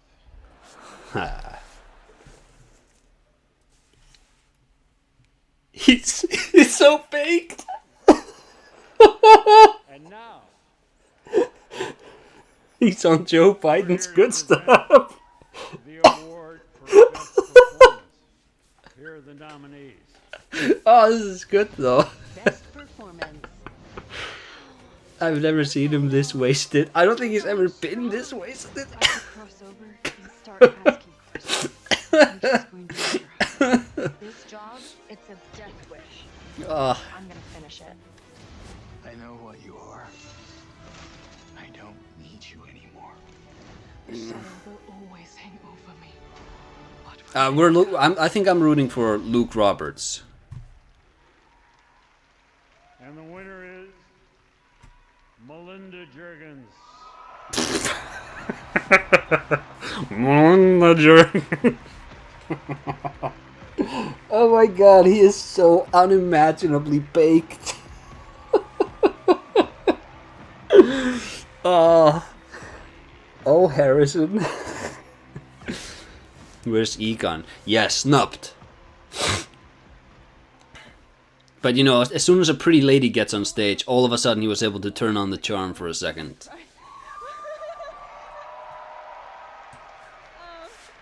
I don't know where to start. I want to big shout out to my fellow nominees. You are all incredible. Okay. I want to thank our incredibly talented team at Ninja Theory, who are just so amazing. Our cast, our crew, our stunt team. She's not being very autistic, sadly. Our collaborators and especially our fans who have been so supportive of us. Thank you so much.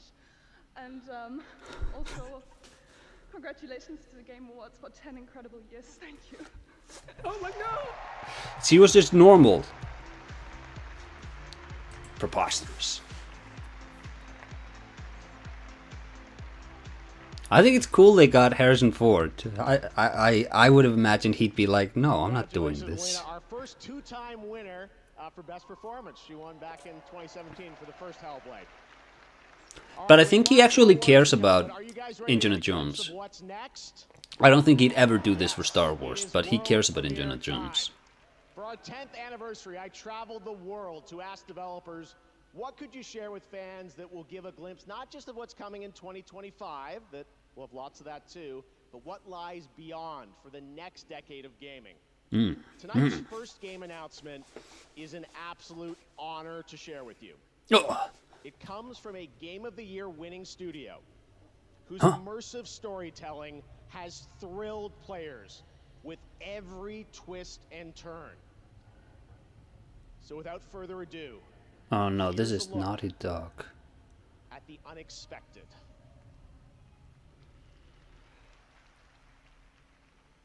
Unreal 5, wait. Who is this?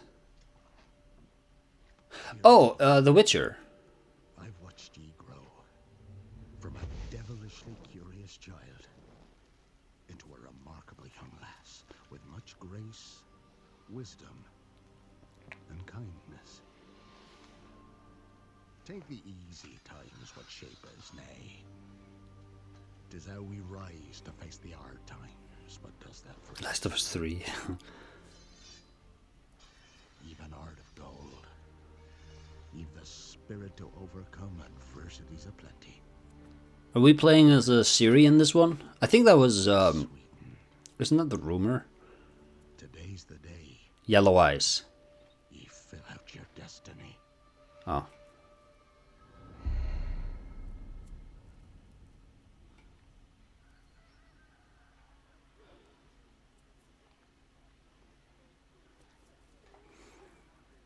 No.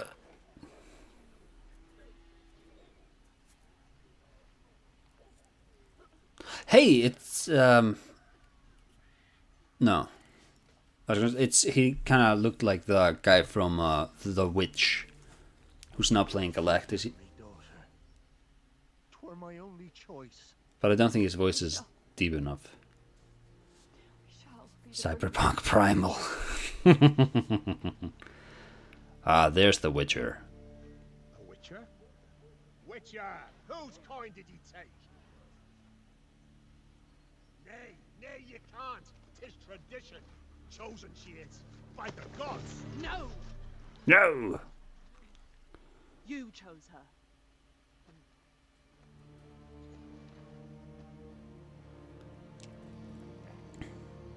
Can I turn on the captions? I can now.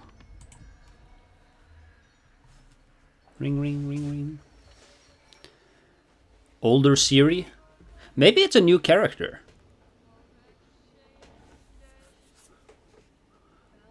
I don't know. I feel like Ciri had a sort of a Heather Mason sort of chic girl kind of look to her, which this lady I don't think shares. Go now. Nay, I must save them. There are no captions for this. Oh, there are. Run to shelter, to your father. Run! This caption is just all kinds of late. Can I get some settings on this?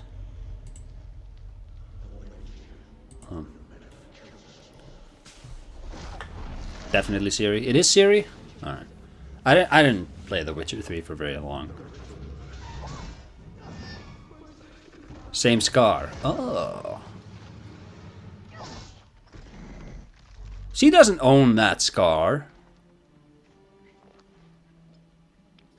It's obviously her. Oh, okay.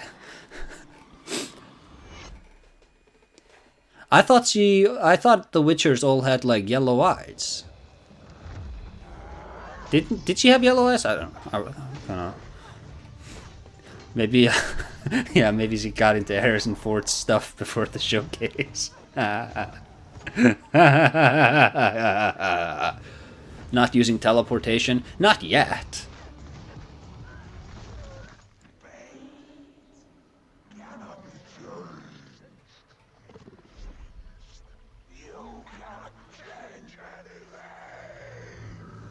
You can't change anything.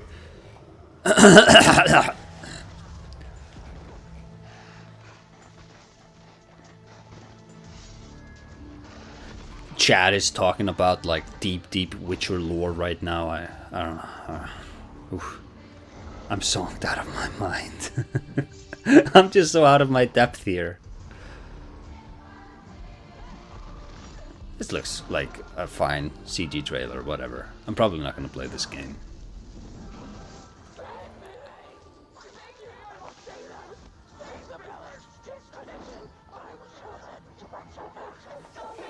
The audio mixing sounds so weird. The stream is not in a good place. Do you guys want the captioning on, even though it's a bit early or late?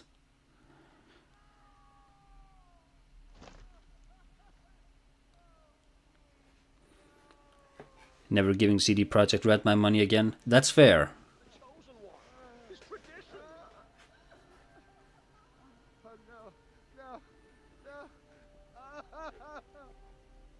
Oh, you get to play as Siri in the third game? I didn't know that. Maybe... Gods? There are no gods here. There are only monsters. Oh my god. The Witcher 4.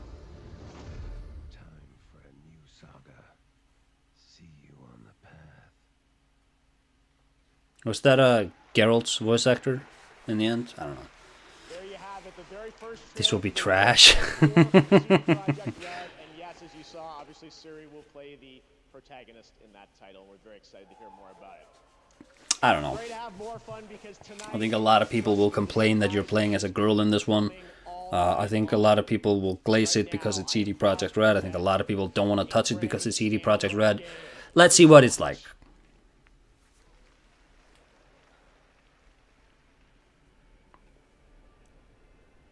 Huh?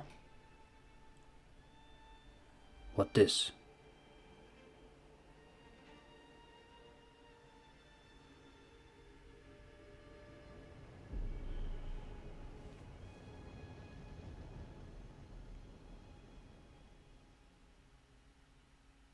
What am I looking at? There we go.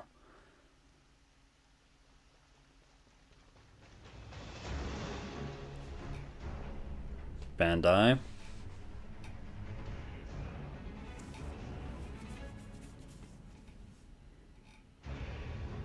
Oh!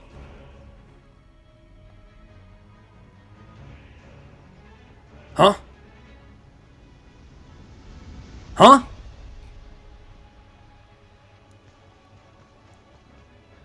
Seekers of redemption, you were chosen. Thrown together by forces beyond our control. Huh?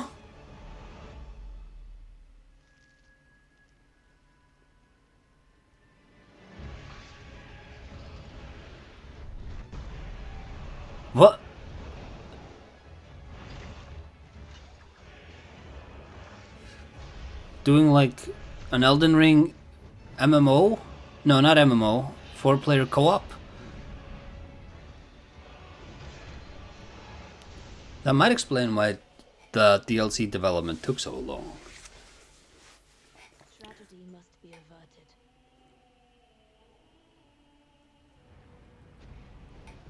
And for that, I need your help.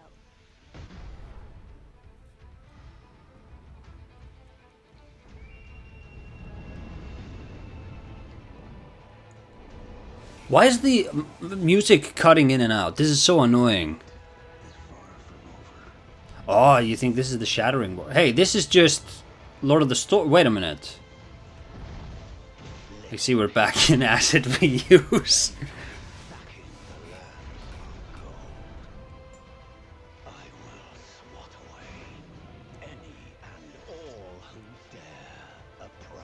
Maria?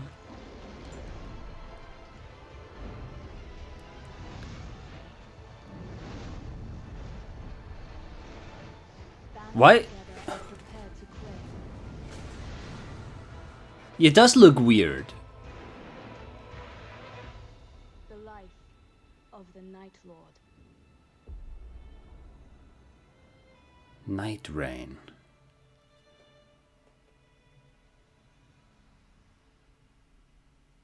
What is this? First of all, like, is this like a co-op multiplayer kind of game?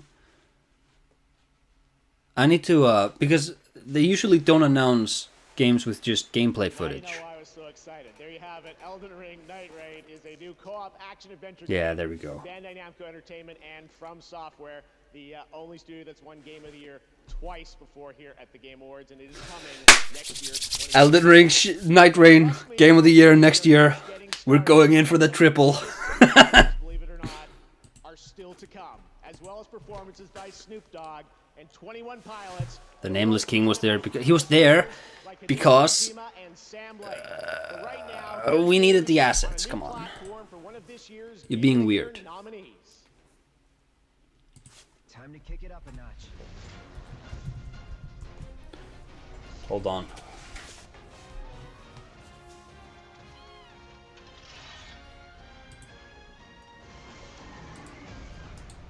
I wonder if I'll have to record Night Rain. The commentary just gets longer and longer.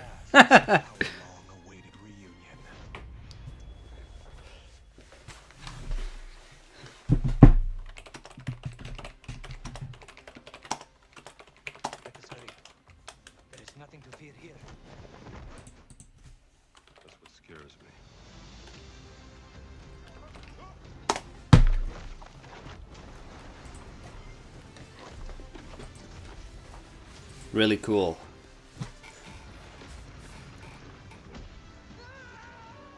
I'll probably buy Night Rain. Maybe gotta hit up some of my pals, see if they can play it. But just because I want more Elden Ring combat. Shamelessly, I will give FromSoft my money for this. Very disappointed. This is what From was working on.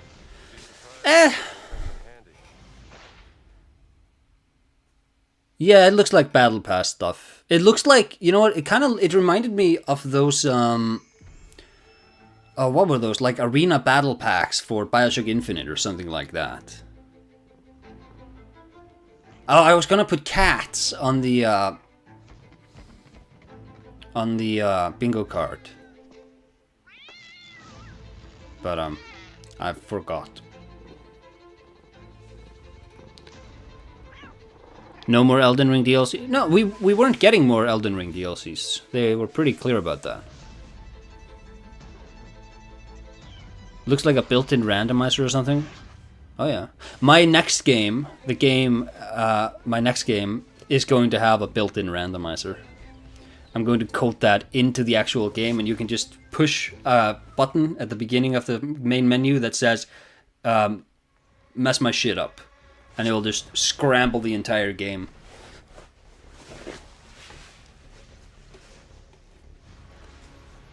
Is the audio cutting out for everybody else too, or is it just me? It might be my headset, I don't know.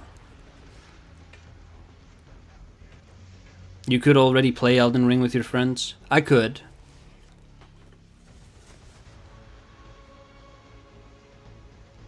Multiplayer focused title? Seems like it, yeah.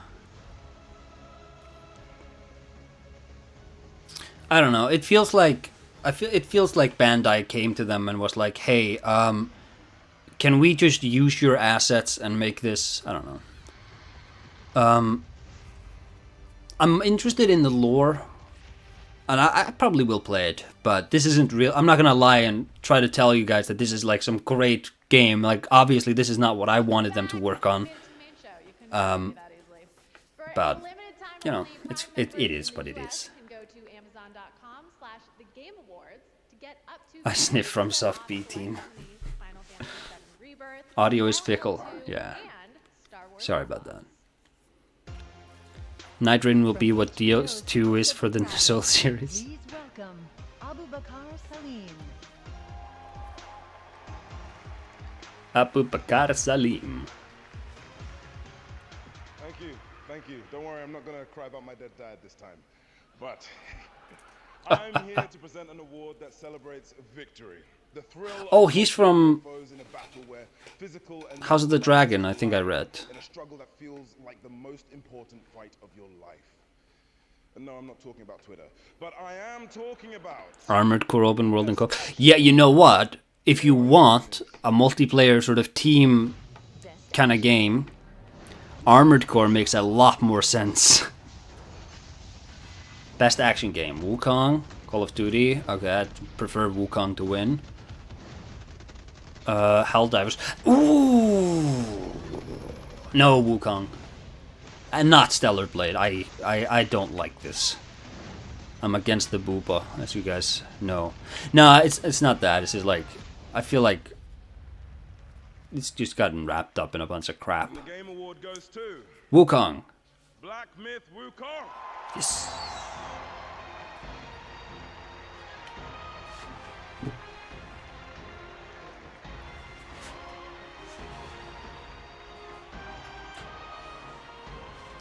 Awesome. They already did it with Armored Core, it was the 5th gen. Yeah, okay, but that was like... that was really primitive hardware. But also, like, apparently those servers endured for a pretty decent amount of time and were beloved, so why not go back into that? Wukong is also wrapped in a bunch of crap.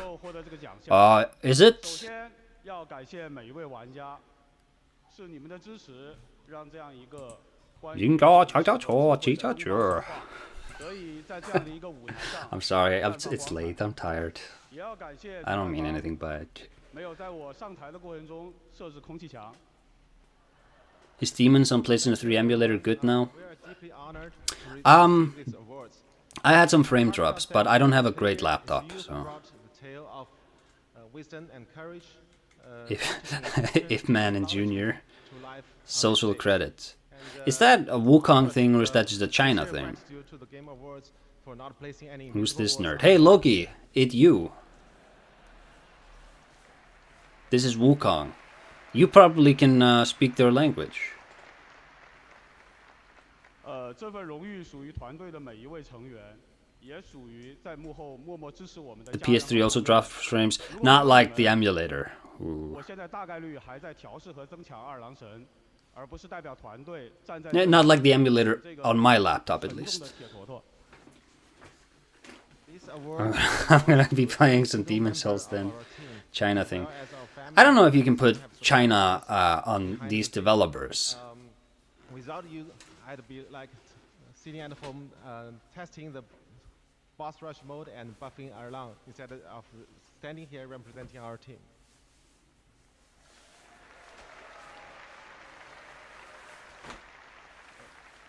I can't believe the Nameless King got banished to Elden Ring. You better believe it, Loki. Loki, we're gonna be playing a lot more Elden Ring together. It's time. We gotta go back to the lands between. Lastly, I want to say this. Our game isn't hard at all. It's perfect for players new to action games. Trust me on this. Thank you. Oh yeah.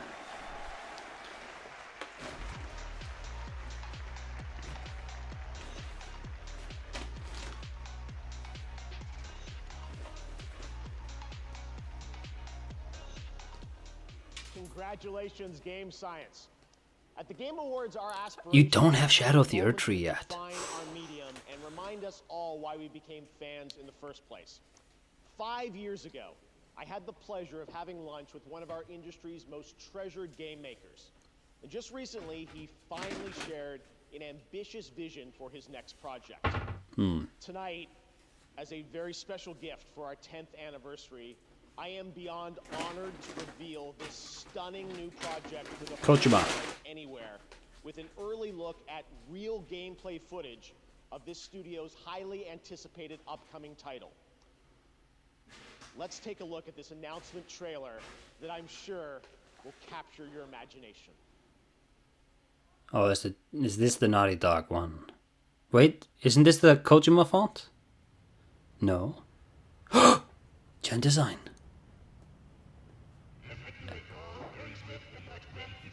No.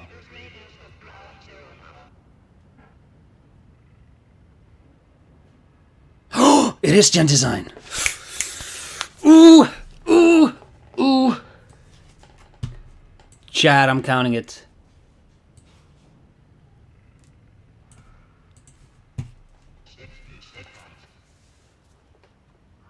Ooh.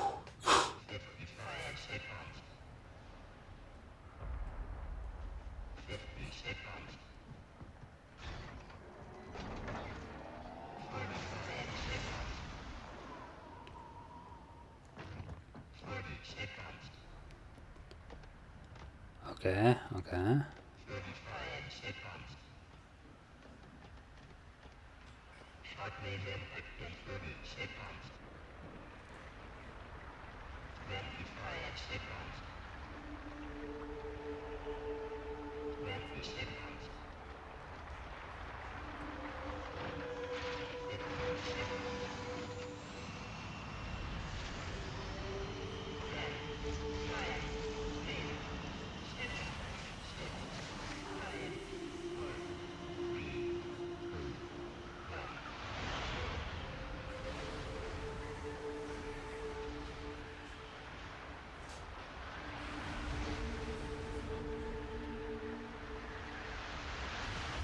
Now you are the Colossi.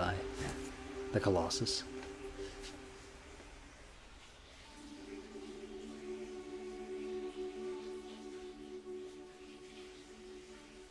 Oh my god. Oh my god. Can it be? That was your early first look at the untitled next project from Fumito Ueda-san, a creator who pushes our medium forward with each of his incredible creations. Yes. You can just feel the emotional depth of that game in that beautiful piece. Ueda-san and Gen Design, thank you so much for the Guys, announcement reveal. this is actually not a bad showcase so far. The release of Sid Meier's Civilization 7, the latest installment in one of our industry's longest running and most successful franchises. Tonight, we are honored to welcome Awfully high tech, looking for an eco-related game. Yeah, that's why. Because I said eco, I said gen design, and then I took it back. That's because it was like high tech. I didn't figure. I didn't figure it would be him. I figured that it's gonna be somebody else. But then I saw the C, and I was like, oh my god, it's eco.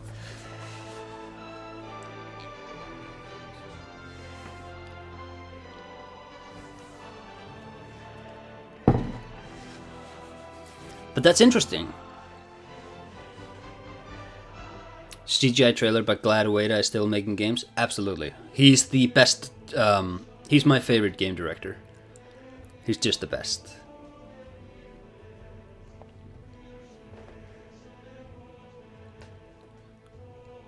Trailers really can't convey why his games are so good. Yeah, I agree. I think you can get a lot of the mood out with the trailer, but it's always in the interaction. You hold hands with an AI. I can't wait for Gurren Lagann. Saw the new Fumito Ueda trailer and had to pop in. Yes, Jenny Soros, I had to, you had to. I promise you all, chat, I'm gonna do a trailer breakdown on this.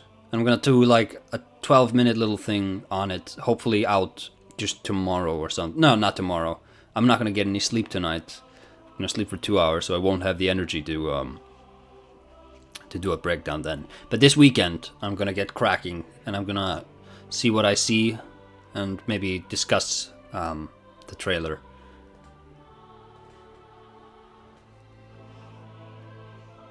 I did not think we would get another game like that. You know, you just gotta believe. And I still have people in my ass telling me that no, Bloodborne's not happening. What are you talking about? We're getting a Fumito Ueda game. We're getting yet another Elden Ring. Okay, you know? So calm down. Calm down. You know? Every now and then, you get a game show that's actually good. This is kind of like the PlayStation E3 of 2014, which back-to-back had Bloodborne and Uncharted 4. Didn't care so much for Uncharted 4, but I recall that being a really, really good E3. Every now and then, you get a good one.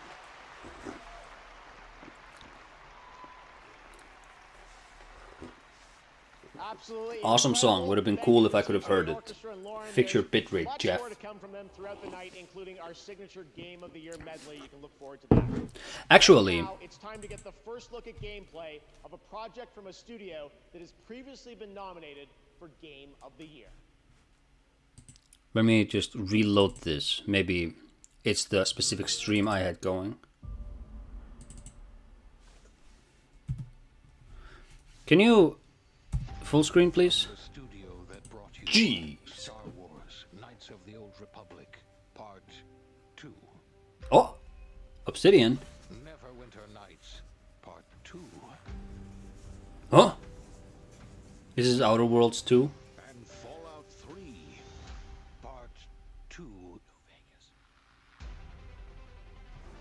Comes a completely original Part 2. And like all good sequels, we've included everything that should have been in the first game. More action. More weapons. They didn't do Neverwinter Nights 1. Was that BioWare? Get ready for an adventure. Bloodborne Yarnum survival co-op for sure. No Scooby-Doo monsters in Uncharted 4. Hey, yeah, there were Scooby-Doo monsters in Uncharted 2.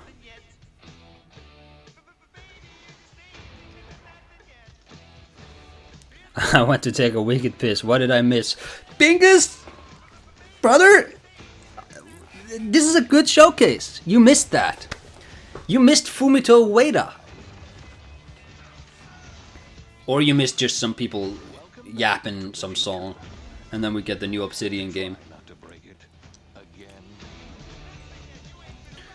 Would have loved to see Todd Howard's face when the New Vegas was mentioned. I don't think he dislikes New Vegas. I don't think like the internal politics works that way. I think that Todd Howard just, you know, I don't think there's beef. I think he probably likes New Vegas. But I don't know. I'm not really interested in the Outer Worlds, so. Please welcome the director of Hazelight Studios, winner of Game of the Year for It Takes Two, Joseph Perez. Yeah. Alright, I can't tell you how pumped and excited I am to be here today to show you our next thing. I mean, I'm telling you, at Hazelight, we have a saying where we say, we fuck shit up without fucking up. And, no, listen. This time, it's some next level shit, I'm telling you. Yeah, he's getting paid either way. No, what we're gonna show you is gonna be amazing. I know I sound cocky, but it's really hard not to be cocky when you have a game like this. Are you ready? Alright. Should have been Alpha Protocol too. Co-op adventure, go! My favorite game director, what did he make? Fumito Ueda. He did Eco and Shadow of the Colossus and The Last Guardian.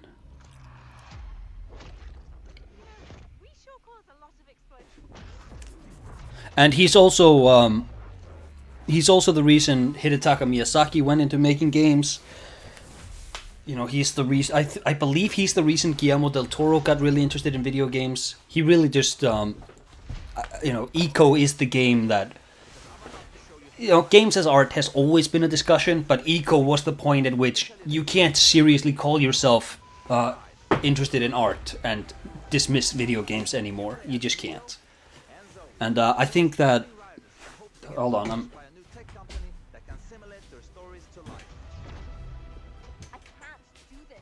putting on my pajamas. Getting tired. I think that his games are just such rich showcases of the power of game direction. So I always bring this up, but Trico's crotch is just a shaved patch so that you don't make the boy dangle from there. The pillar hanging over Mono ensures that you can't jump on her. It's just like touches like that which hide the lack of interactivity and remove your ability to ruin the sequence or the serenity of the scene or something like that. And also just doing a lot with recontextualization of very base mechanics. So I had the number in front of me when I did the Shadow of the Colossus video, but I think there's 6 or 7 interactions in that game in total. And they're just repackaged and recontextualized often enough that these super limited mechanics can just tell this incredible story of fighting these monsters. Ueda got us Neil Druckmann in The Last of Us. You take the good with the bad. Also, it feels like Neil Druckmann just played Eco and he was like, having a character with another character. That's how you're supposed to do it, I say.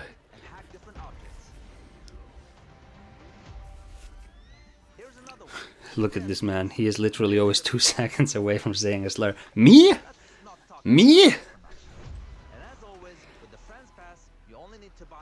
Yeah, he also did GTA 5. Inspired many great game directors, yes. Sounded like Hank Hill. That boy ain't right, I tell you. Damn it, Dale.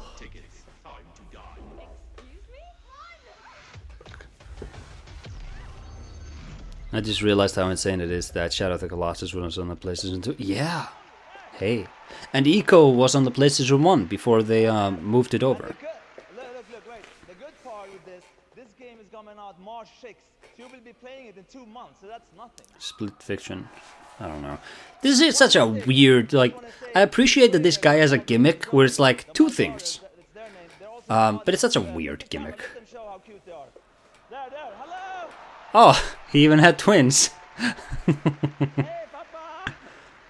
Yeah, of course. My wife is beautiful too. I don't forget to, of course. Yes, and I would say one last thing. They're putting Freya and Centipede the Demon in Elden Ring. Yes, Loki.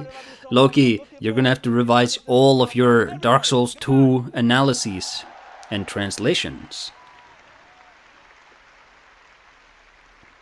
Joseph, what a guy. I spent some time with him in Sweden this summer and played a few... He's Swedish? It really is everything you I thought he was like a French weirdo. Look, hey, if he's Swedish, if he's a Swedish weirdo, not a French one, I feel like... We have much more Game Awards to come during the show. Those of you I think we'll get a better one. Sam Lake is sure to get on stage soon enough. Lenovo Legion 7i laptops, which have the power to handle the latest games. This Lenovo Legion 7i has the power we need to finally beat the impossible level. These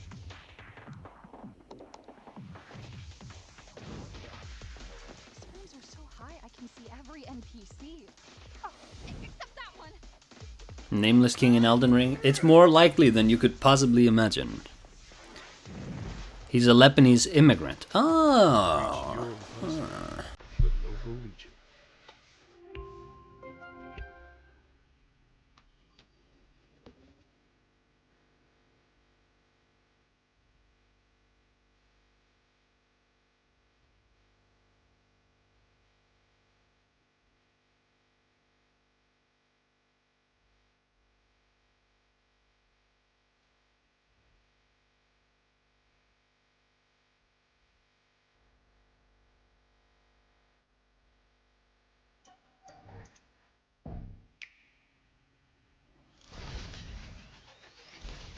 Fragpunk. Ah, card effects. Who buys a Switch OLED to play Solitaire? What do you think the point of Night Rain is? Like, story gap until From's next real title? Okay, so I think you can be sort of tentatively excited for it for many reasons. I think you can just say, hey, you know, I liked Elden Ring, I just want that gameplay again. Don't really care about the story. Maybe you just want to see the story. Maybe they're just reusing some unused notes from George R.R. Martin. Maybe they're writing their own stuff. I think the obvious point of it is that Elden Ring is an incredibly lucrative license, and they had all of these assets that they were able to relatively easily repackage into a game that's almost certainly going to make 5 times its budget back. I think that's the point of it. But if you want to know what I think about like its purpose as an experience, I don't know. I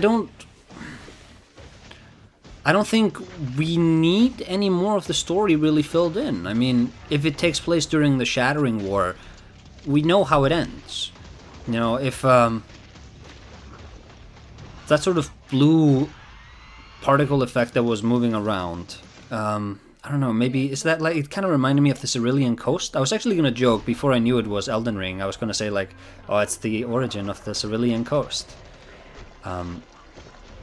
Because it didn't look like Elden Ring. Not at the start, right?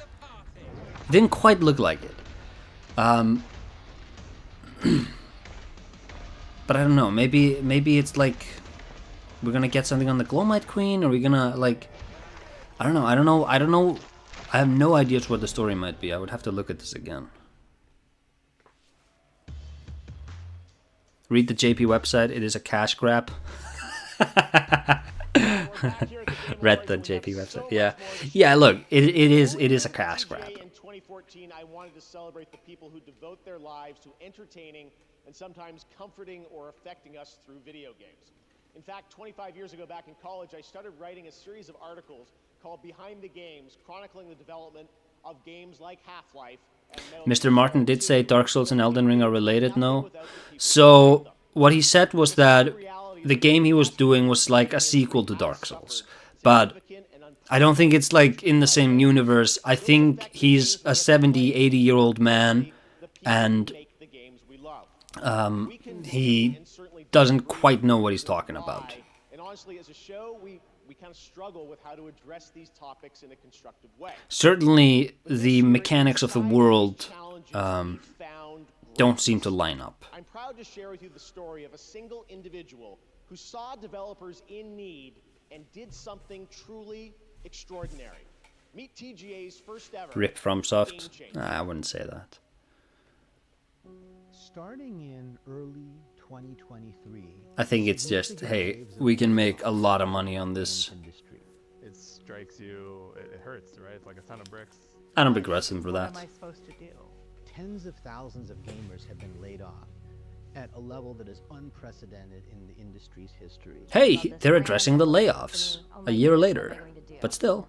I actually started in games relatively late. Even though I've loved the industry ever since I was a little child, because there weren't games jobs around here, I stayed passionate about it and broke through in basically my late 30s. I had seen a few friends get laid off before Thanksgiving. I don't think he looks enough like a turtle to get the bingo. And I'm here to help support you. Concord's employees. It will have lore. Throwing in Nameless King, Centipede Demon, and Freya tells me it will be a pseudo canon. Yeah, that's the way I feel about it too. Where it's like the lore will make sense, but if they do an Elden Ring 2, you should not expect them to honor anything that is established in this. It's kind of like Fallout 76, where it's like, yeah, you can probably slot this in somewhere, but, you know, this is like, the lore, you know, come on, game. Coaching conversations for free? He's pure pro bono, Amir. There is no payment. He doesn't take anything back from the community. I'm proud to say we've helped place nearly 3,000 people in jobs. Hey, that's pretty cool. Amir is like career Santa Claus. It worked. My cash is cracked. He has created this like Why would they want to drive people away from Elden Ring, though? Please join me in welcoming I don't know. who has the well-being of the game developer Maybe, community you at know, heart. On behalf if they really don't plan on doing a sequel, I don't see what the downside of this would be. Like, if this comes out and it's just mid, I think that's sort of a bad mark on FromSoft, where like, okay, they're willing to release something just for the money. And that's the worst possible outcome. I really hope that it is at least good. 8 people versus 8 bosses in a procedurally generated land. Power-ups over 3 days to face the Night Lord. At minimum, it is a Nox Cosmos lore. Alright.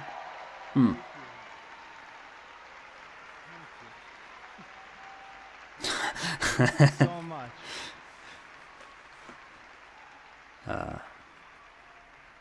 Thank you so much. No, you're breathtaking. Ha ha ha.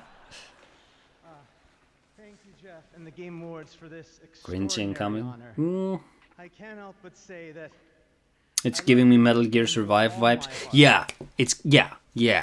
all game makers everywhere, you were I wonder if the Nameless King will be like an explicit Dark Souls crossover or event or raid style thing. Yeah, probably raid style thing. You know, it'll be like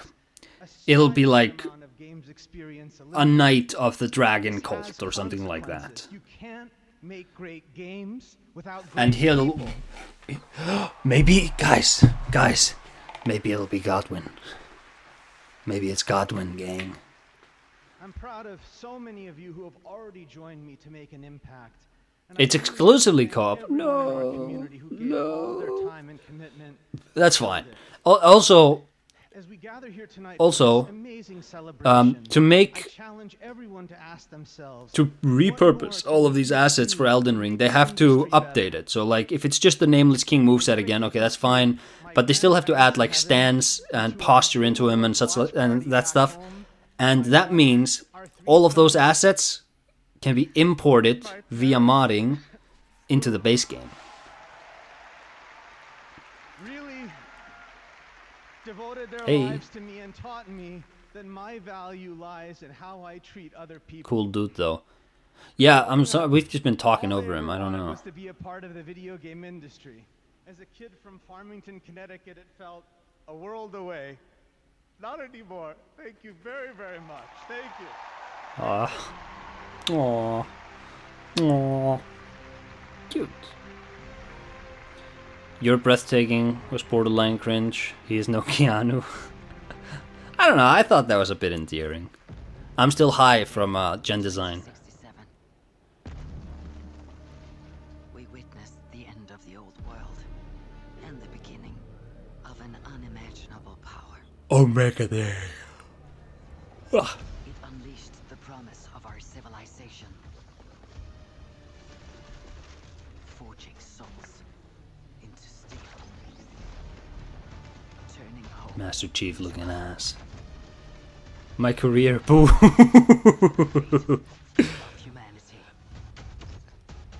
Hey gang, look. I know I'm a really mean person, but come on, he's helping people find jobs again. That's kind of cool. Yo, this actually kind of looks like Armored Core 5. It specifically looks like the extra missions in Verdict Day. Just, you know, doesn't it? Just like much higher resolution and definition. They're bringing the servers back. That was a turtle helmet. So, a man on stage shaped like a turtle. Don't worry, chat. There's a lot of time left. We can get bingo yet. Giving me Horizon vibe. Steel Hunters. Let's review. Kojima. Haven't seen him. Something involving soap. Award winner doesn't know how to behave on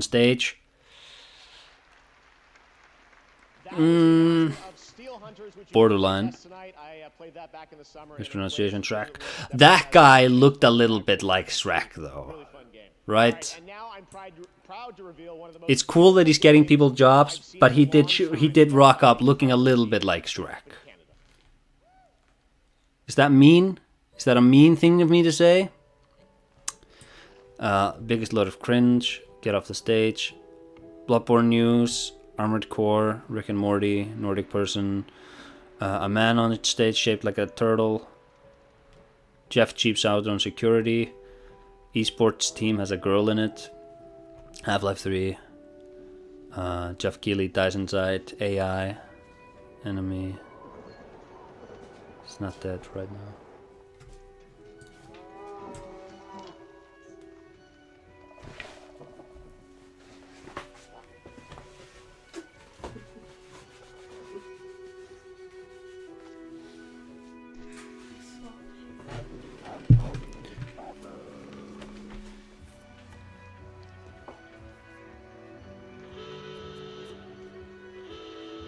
Real mobile game-ish name there.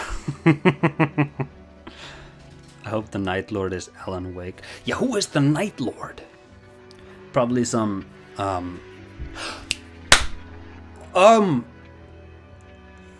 the base game had a cut mechanic that had to do with entering dreams, didn't it? Is that what the co-op is going to be repackaging? Let me tweet that out before anybody else so that I can get some impressions. Borderlands fans know why I'm here, right? this is the moment. Everybody at Gearbox is watching. Had a cut idea that we'd be entering people's dreams. Is the Night King a reintroduction of this concept? Question mark. And listen, I can go on talking about Borderlands 4. The very last of us.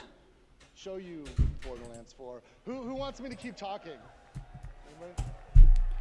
Elden Ring, Night Rain.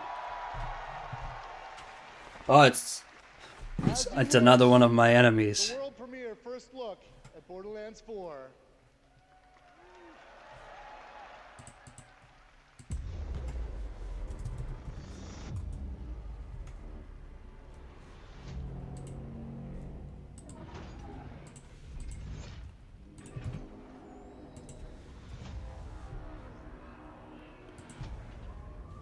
I recall base game Elden Ring having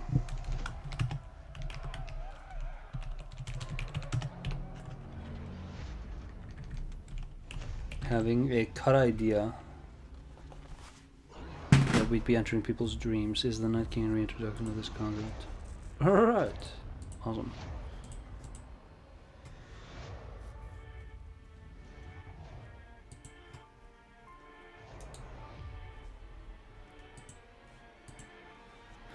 Yeah, but hey. Since I believe Gearbox, my enemy.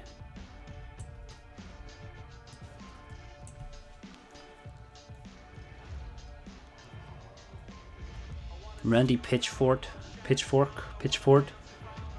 my enemy.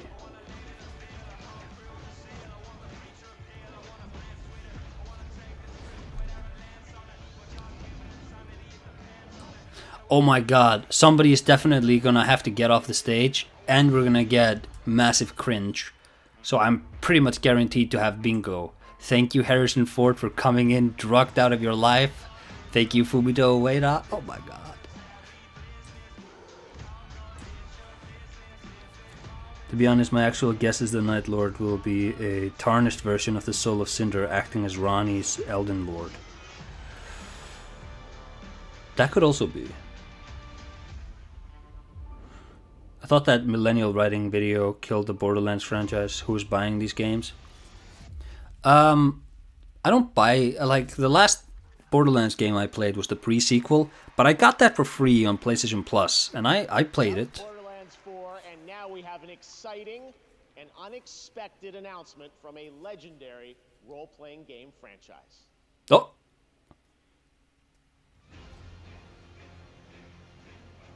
On this, my sword Final Fantasy. to shield the Firebird's flame forevermore. No. Yes? Behemoth? Chat, what am I looking at? Analyze.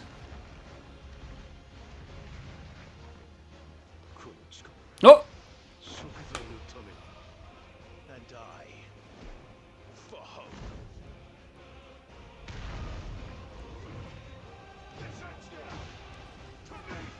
This really kegerates my Tower of Latria.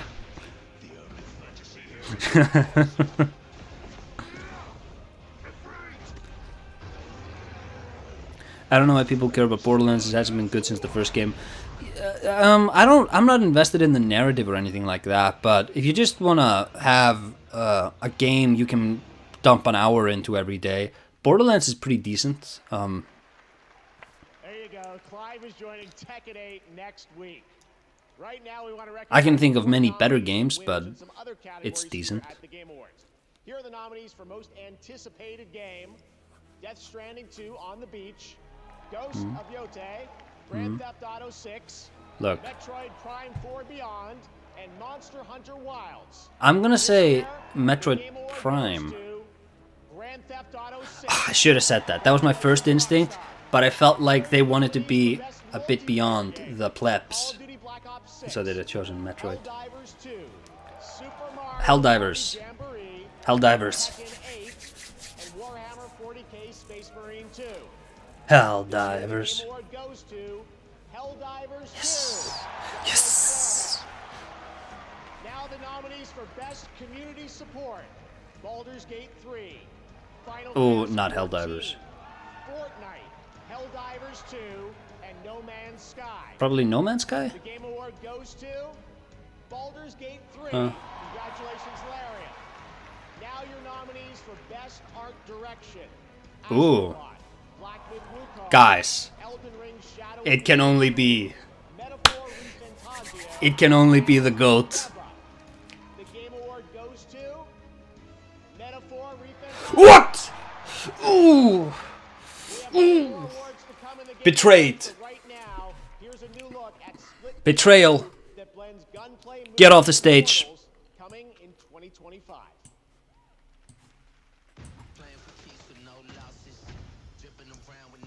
What a preposterous award. How can you even how can you even quantify that? Becoming a sore loser. He was never my friend. This showcase has been an unmitigated disaster.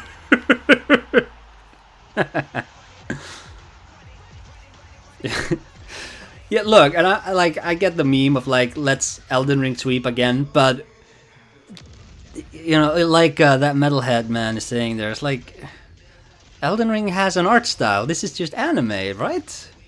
I don't know. Look. I was heated. I was in the moment. I'm gonna not give myself the easy one. I can't just give myself these. Splitgate 2. Dragon Age, the Veil Guard.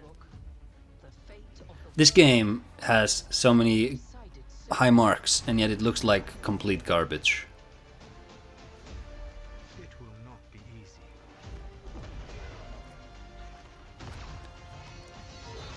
But you are this world's only hope.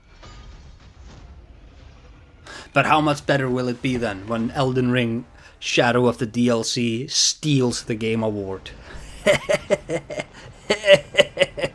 Crash Bandicoot 5 is my personal cope. Ooh, Crash Bandicoot 5 would have been good, but I hate to tell you, that's not happening. Crash 4 sold really well, but they wanted it to sell even more well, so they just shut that whole thing down. They're insane. Whalecar's critical reception is proof we are living in a simulation.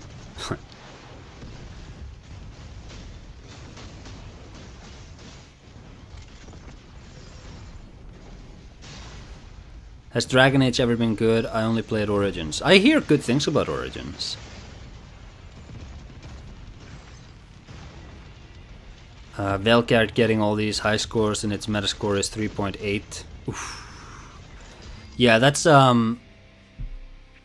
usually when there's like that massive a gap, you don't like neither party is usually telling you the full story. Get in with the underworld's most dangerous. Oh, they're advertising a sale? Ooh, that's not good. And pull off the greatest heist the Outer Rim has ever seen. But I remember, I don't know if it was the announcement trailer. The last time we did one of these, we saw a big trailer for Whaleguard. It looks like such trash. It's 2017. Hey guys, do you remember that?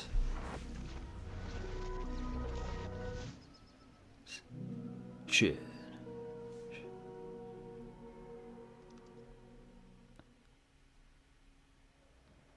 What? Nominated tonight for Best Adaptation, Riot's Arcane is a stunning animated series based on the League of Legends. I'm still pissed about Dragon's Dogma 2. Watch this show will tell you the music. It sits at the emotional Crash fans are used to hard times and the outdoors. aren't we? Yeah, look. The existence of Crash 4 proves that Crash 5 is possible. This is good times compared to where we were.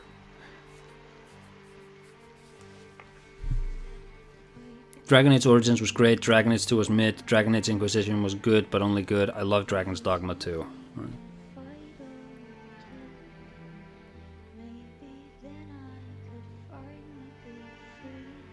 Preach it, Bandicoot, brother. Lady Maria? Huh?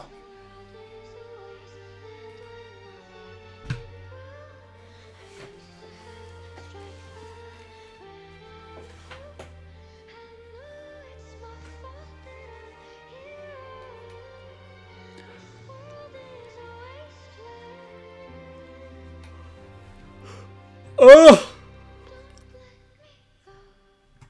She's singing a song from the cartoon.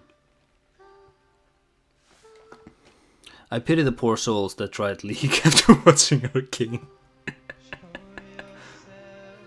They did announce, didn't they announce they were doing like a single player game too? How did that go?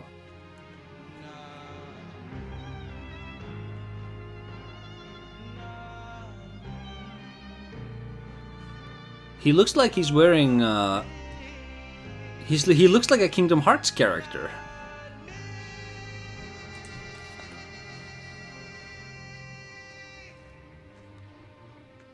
I guess his shoes aren't quite big enough.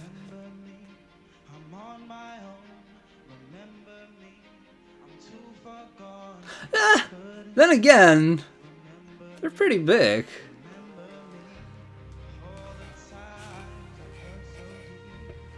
And he has like, he's wearing like a torn sweater, which I feel like is very Tetsuya Nomura coded. I feel like Tetsuya Nomura just straight up designed this guy.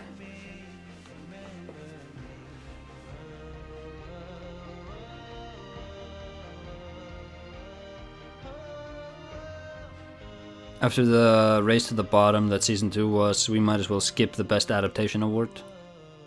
I don't know, I wouldn't know, I didn't watch. Best adaptation is a weird award. I get the point though of like, you want people to, even outside of the industry, to realize that like this stuff is taken seriously within the industry. So like this goes on Netflix and it has like a banner that says winner of Game Awards Best Adaptation, and then they connect it to video games, and that sort of bridges the gap of like, oh, I like this and it's related to video games, therefore I can't shit on video games. I don't know. Maybe they just needed an extra category. There's a lot of people singing here.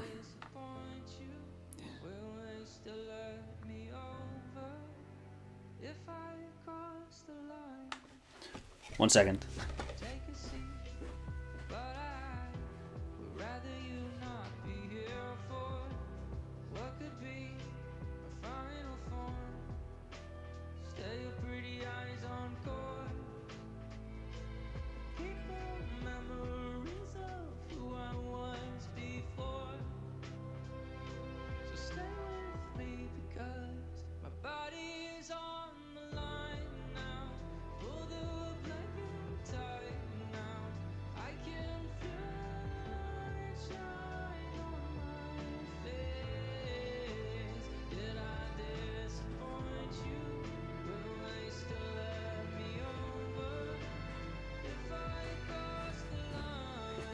Chat, I came back.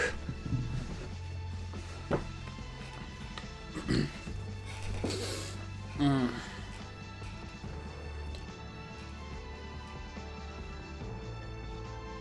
this guy has like chains and belts. So again, I feel like Tatsu and Amur. Oh no, those aren't chains. Those aren't even belts. Those are just threads. Also, did he just paint his hands?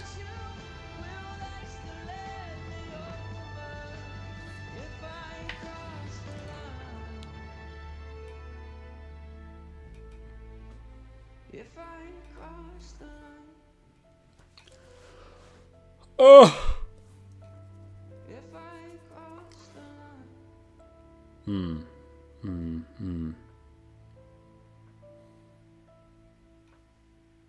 Ad for YouTube music.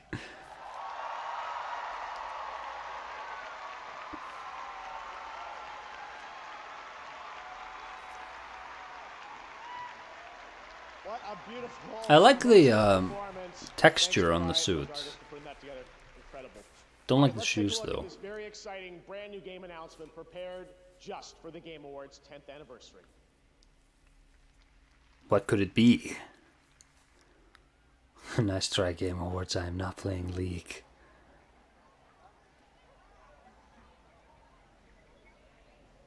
I swear to God, if it's another Last of Us, no, it doesn't look like it.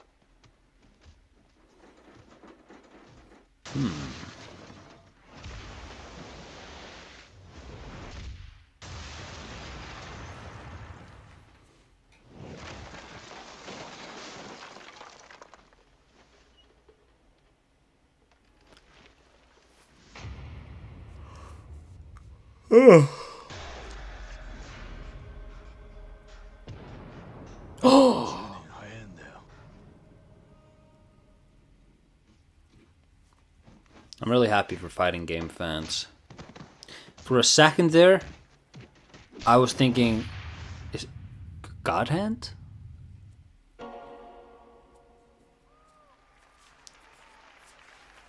They just keep coming tonight. That's right. There's a new full entry in the legendary Virtua Fighter series now. New Smash Bros would be so hype.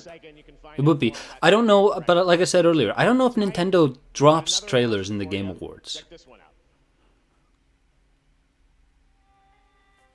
Are we gonna see anything Nintendo? Yeah, no, I don't think so.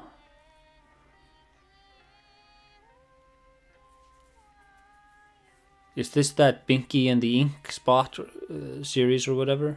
No.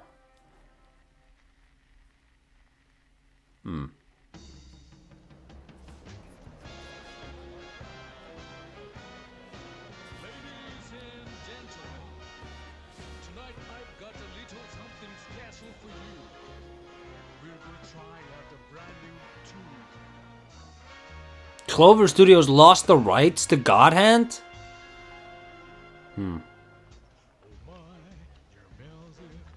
I want FromSoft to give us anything else. Night Rain looks fine, but just give us something juicier. Yeah, even you know what I want? I want a Sekiro teaser where you just get a screen, some sound effects, and like some cryptic messages. Just let us simmer in speculation for a few months.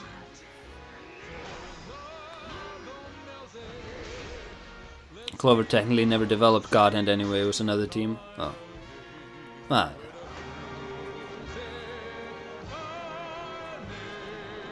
Are there actual rumblings in the God Hand?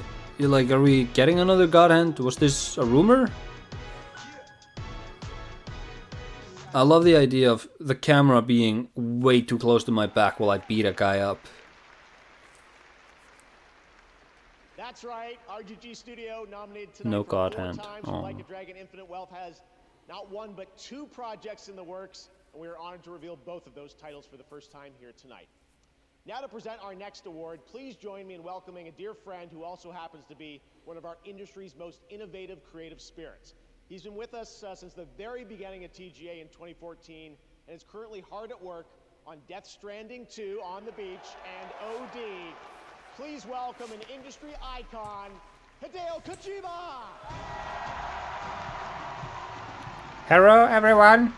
This is how he talks. Okay, so I might be getting up another spot.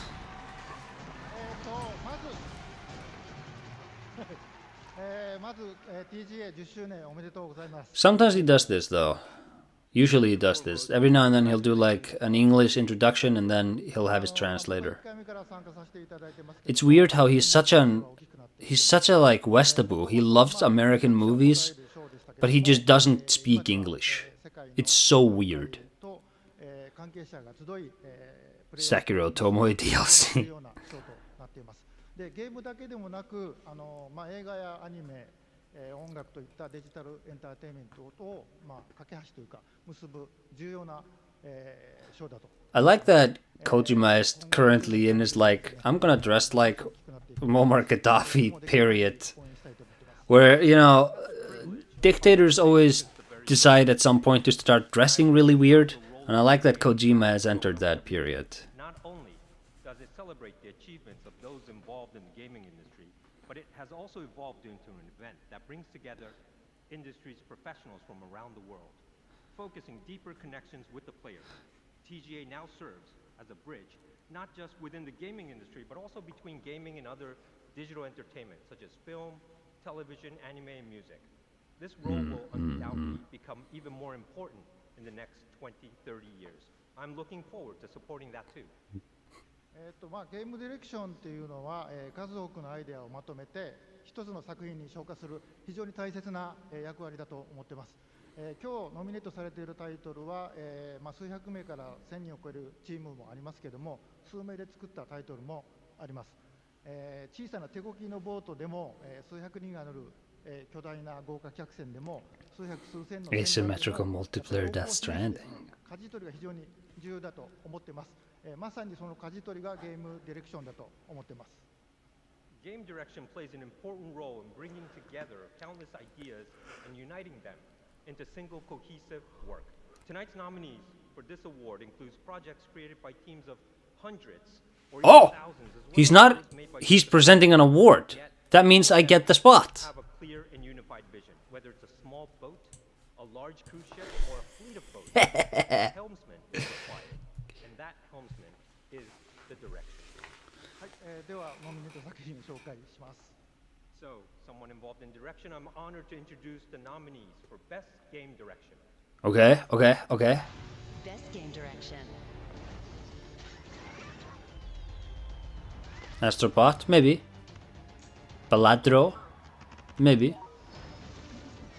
Black Myth Wukong. I don't know about this. I do know about this. No. No. I think Astrobot's gonna get it, but I'm rooting for the GOAT. The winner is Astrobot. Yeah. Like I said. So I think this is gonna be the theme where Astrobot is probably just going to be the winner of most of these awards. Because probably the internal judges were like, yeah, we'll allow Erdtree to be nominated, but we're not giving it any awards. Snubbed. Robbed.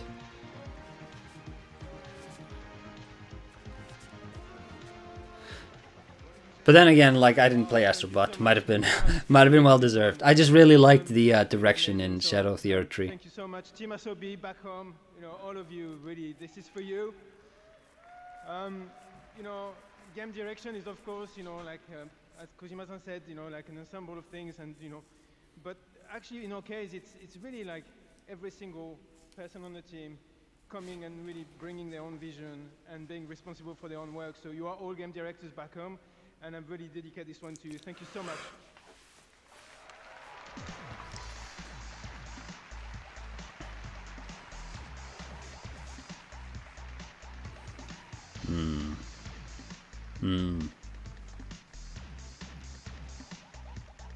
Oh my god. Congratulations, Nico. I might get a...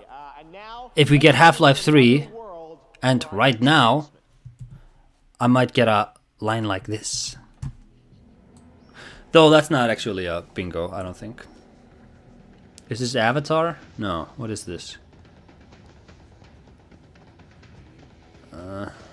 Is this like... Ark Survival? With Vin Diesel?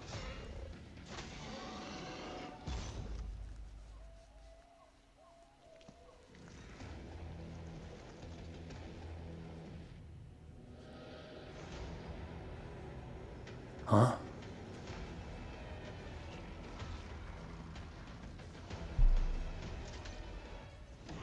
Oh!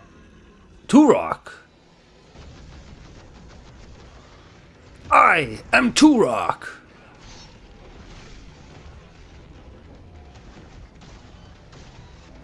But, you know, completely missing the charm of Turok, so... Super Earth. Oh. Attention, citizens!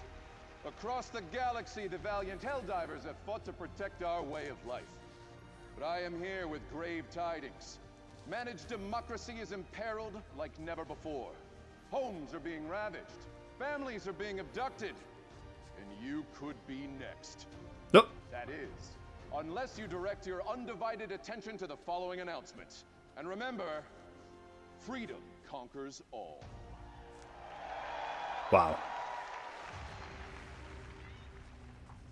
They arrived without warning,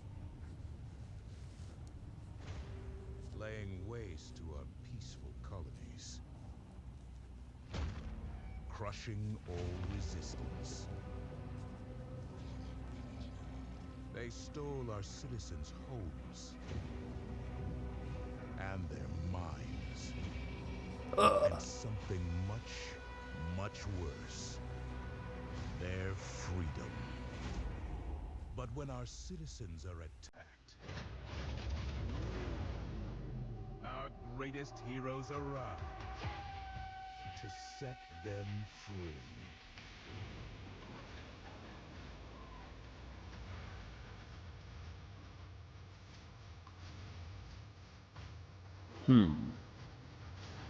Together, we will save our people from this tortured existence. Okay. So it's kind of, kind of wrap it up.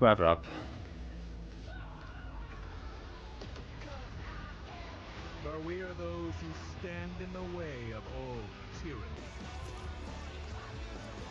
who will give our lives today for a freer tomorrow. Hey, that's the trailer theme they used for Fuse, Insomniac's. I think it was in 2013. That's a sort of co-op game Insomniac did. I don't know if it was called Fuse when it released. It was called Fuse in the trailer, I believe. I've done it before, I can do it some more. Now, please welcome the creative director of Warframe, Rebecca Ford. Ooh la la. Hello, everyone. Hi. Thank goodness for waterproof mascara. The music has been a lot. That's amazing. But hi, everyone. I'm here on behalf of the Warframe team. We are here at the 10th year of the Game Awards. It was actually 12 years ago that we launched the alpha build of Warframe, and it changed the lives of our team. Our irreplaceable community has allowed us the privilege to be up on stage 12 years later to present to the world our next major update. We are going to show you the final trailer for Warframe 1999 and the release date. But before we hit play, if you don't know what Warframe is, if this is your first time hearing it, we don't know anymore either, but we're still we're still having a lot of fun making it. And 12 years ago, Warframe. I know a lot of people. Casey, if she's in chat, she still screws around with Warframe. we're grateful for our community. Thank you. It's more like a Stockholm Syndrome situation. Please enjoy our trailer. It launches tomorrow. Thank you, Tenno. Please enjoy. I'm gonna say that counts right now.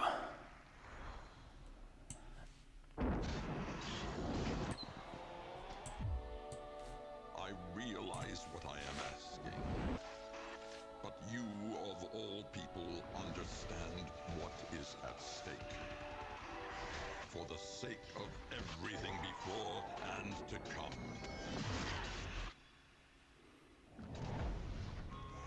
Oh yeah, Anthem was widely banned. Tech right here is different. Patient. 19 hours till we're popping corks or vaporized. We get in Trati and put a stop to this. Chad, I'm so tired. I just want to go to sleep. I've been streaming for almost 3 hours. It's 2:24 a.m.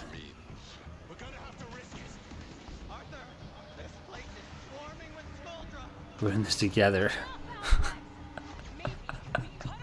That's true. That's true. I should go to sleep. I should go to sleep. I have work in the morning. I have to be up in like 4.5 hours. It's fine.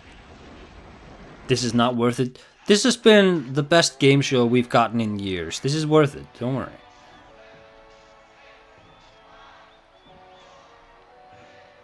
I'll just half-ass it at work tomorrow and then go to sleep when I get home.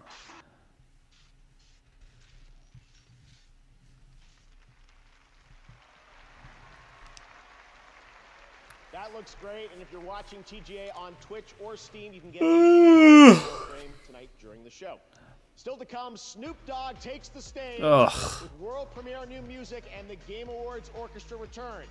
But first, earlier this year, Palworld took over the internet and broke records for the independent studio Pocket Pair. Tonight, we have a first look at the game's next update.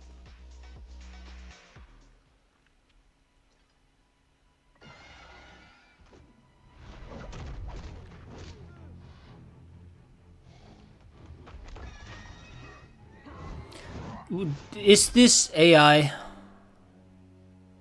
These designs?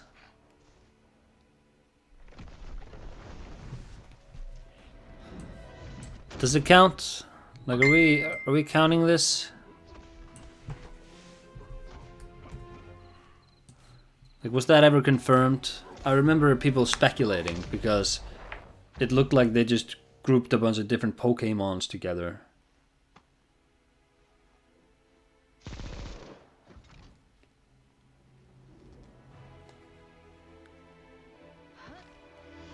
I changed tabs to this cringe. Loki, why aren't you here with me in this? It's not AI, it's just derivative. Oh. Shit.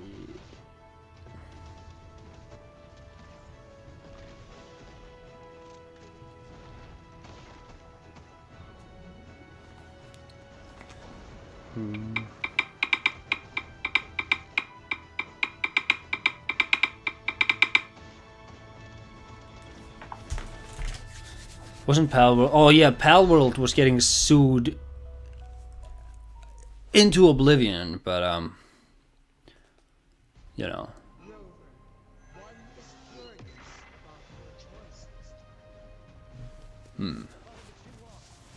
This is some weird sort of anime video game. Oh! Check my Discord. What did Discord just happen? Well, Loki, what you send me? Oh!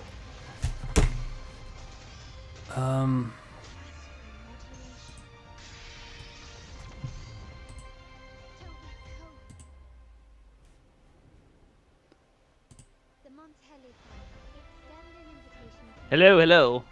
Hey, Loki, can you hear me? I hear you. I don't know if chat can hear you. Yeah, I don't know if they can. I think we tried this once and it didn't work. Chat, can you hear Logi? Hi, Logi. People Oh, they are saying- can. Okay, good. All right, I'm gonna turn off the audio on your vid because goodness me, the delay on the stream is gonna drive me crazy. Hold on, I'll share my screen with you. Yay! Yay! I'm sharing. All right. This screen. Don't worry, chat. We'll have this figured out. This was totally planned. Yeah, we totally planned this out. Yeah, perfect. Logi, what do you think about this showcase so far? Considering that I just kind of randomly dropped in right when the trailers. I think so far going very good. I didn't have to watch any of the pre-show to get the good stuff. Hey, Logi, I was here an hour before the damn thing started. Well, yeah, that was your mistake, not mine. It wasn't. But yeah, what do you think about any of the games they've been showing so far?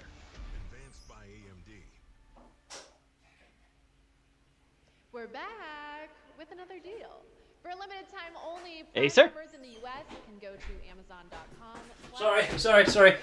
The moment I asked you the question, I thought you would be padding for longer, and I went up and made coffee. What do I think of the games that have been shown so far? Oh, hey, the Yacht Club games. So to be like, wait, did we disconnect really? Like as soon as I join in, what happened here? Hold on, I want to see what Yacht Club games has to say. Loki, did you like Shadow of the Earth Tree? Yes, until the final boss. We were called onto the stage. Skill issue.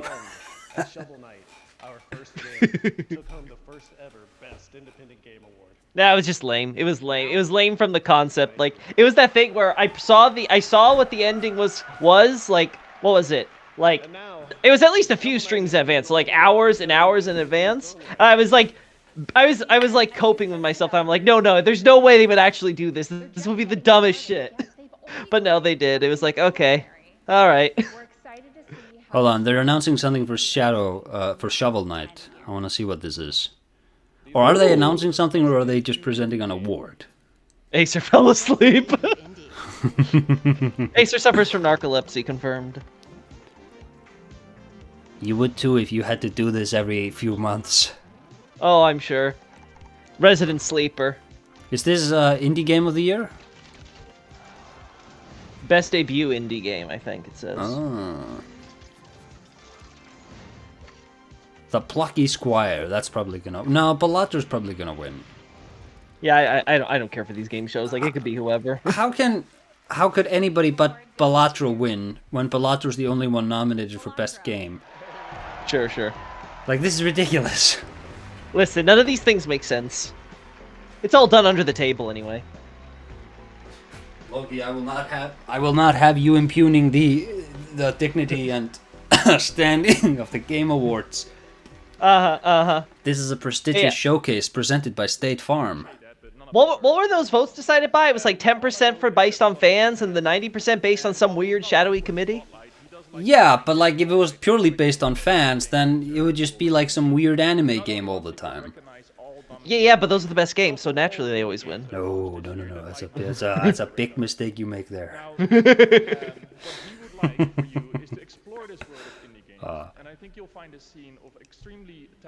It's a rotund man. It's kind of built like a barrel. Nah, I live in America. We know what rotund looks like. This guy's a solid medium. He's a medium. Oh god. We're not at bad official level yet, okay?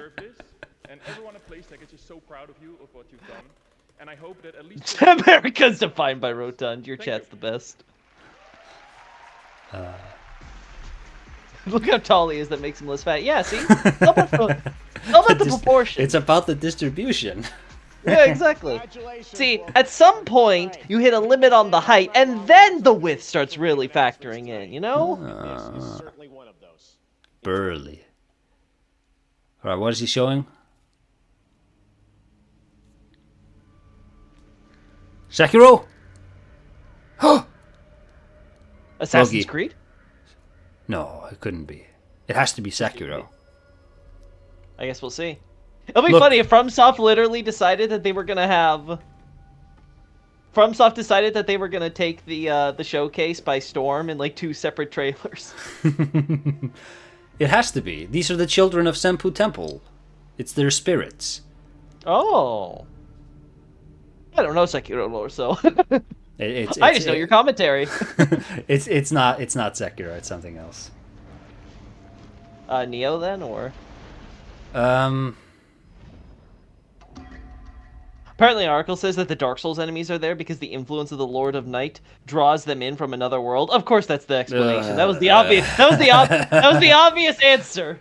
And it all just so happens to come from one world particular, you know. What is this? Is this Neo? Seems to be. It's Capcom. Is Capcom Neo? Onimusha! The real answer was they didn't have enough time to get this thing out by 2025 and have a bunch of unique bosses, so they decided, hey, let's just port in our Dark Souls bosses and do some minor reworks.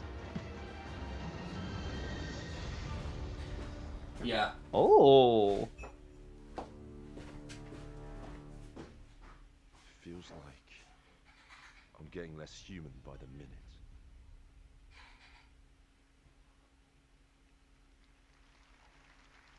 There was no rework for that fully just nameless king. Yeah, it was the like. I loved how like the first thing they did also to tease like, oh look, we're bringing in Dark Souls into Elden Ring, was showing like one of Freya's spiders. Like, who was gonna recognize that? Like, who's like, oh yeah, that iconic design, the freaking DS2 spider. All right, now let's get an update on the first Berserker, Hazan. Like, they could have picked anything. Like, they could have picked, like, frickin' Taurus Demon or Capra or, like, you know, frickin' Vort. Ew, DS2. Listen, if there's anything that they could do is just take all those DS2 assets and bring it for a better Elden Ring game. To create this action-packed cinematic trailer brought to life in Agbo's signature style. We're excited to unveil it. Turtleman spotted. That's not Mitch McConnell. Official launch date. Stay tuned until the end and enjoy the reveal.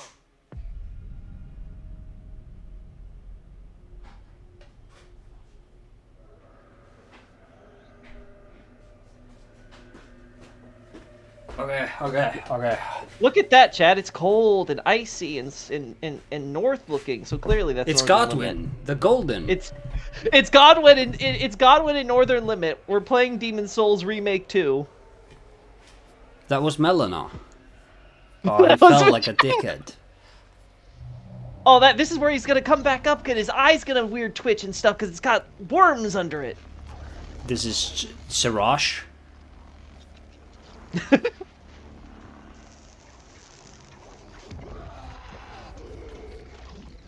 Oh my. I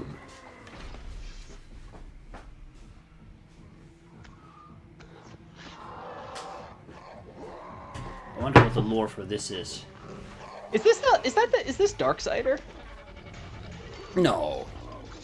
That's all about like the Horsemen of the Apocalypse. Yeah, that's what I was wondering. I don't know, just the art style kind of looks familiar. Yeah, it does look sort of. But surely this is not that. I feel like we had seen the designs of the other two horsemen. The brain rot is real, everything is souls if we squint hard enough. That is very much true. As we all know, every video game is the Dark Souls of video games. I've heard this. Many people are saying this. Indeed. It's clearly German, guys! This was German back in his younger days before he came to Yharnam. Just casually slaying demons. He moved on to Beast because demons were too pathetic.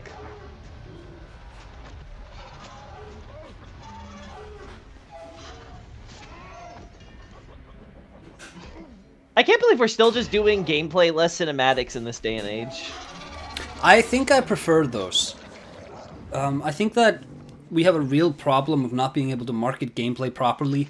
So long as I know what the gameplay is, I prefer having a cinematic trailer that gives me an idea for what the experience is about, rather than just having a bunch of jerk-offs over a Discord call being like, so what do you got? We gotta go in together, gang. And it's so fake. Okay, listen, I do not ever want to hear anyone with, like, agreed the fake, like, voiceover calls and stuff like that, but I just mean, like, gameplay trailers. Like, compare the Night Rain trailer to this. Yeah, but, like, remember, I think a merger is best. Like the original Elden Ring trailers, they were mergers. Oh yeah, I see what you're saying there, right? Because those were very story focused in general, though, and they were about the narrative. None of those trailers told you anything about the game itself, and they were mostly just teasers, right? Because they didn't really have a game to show at that point. Yeah, hold on, I gotta prep the coffee. Look, one of those anime games that deserves to win. There we go. Now this award show is for me, chat. What is with that fucking frame rate, though? Holy hell. Disagree, gameplay trailer would be nice. Yeah, that's what I'm saying. Depends on the game, in my opinion. Yeah, I think that's a fair statement to say. It always does depend on the specifics. But I think, in general, it's better to have a trailer that doesn't mislead you, I think. Because the worst thing is when you see a cinematic trailer and you're like, oh my god, that's awesome, I can't wait to do the same. And then it's some cheap, like, mobile game or something, right? And it's absolutely nothing like what you want. Like Acer says, the idea would be, if it can capture the feel of what the actual gameplay experience is going to be like, even if it's not like, that high graphical fidelity, then sure. If it can give you an idea of what the actual game will feel like. Is this a mobile game ad? I mean, it might be. Gameplay trailers for the win? Rare, Acer L. Sorry, Acer. Yeah, there's a question mark there. Don't worry. Skeptical Bucket Man made sure to couch it. Yeah. Well, Skeptical Bucket Man, you're bad. Loki talking while boob on screen. I know, that's the best part, chat. I can say anything and you guys won't be paying attention. It'll be too distracted by the booba. I did notice, Loki, because I was making coffee and not looking at the booba. I did notice that you dropped an F-bomb. Oh, well, sorry about that. I feel like, for the 30th time, I remind you, we don't do that on this channel. Yeah, sorry, I forgot you're monetized. I'm not bad, I'm just skeptical. I'm just skeptical that way, Feels like it was designed by a committee. Yeah, this feels like it's trying to chase Genshin.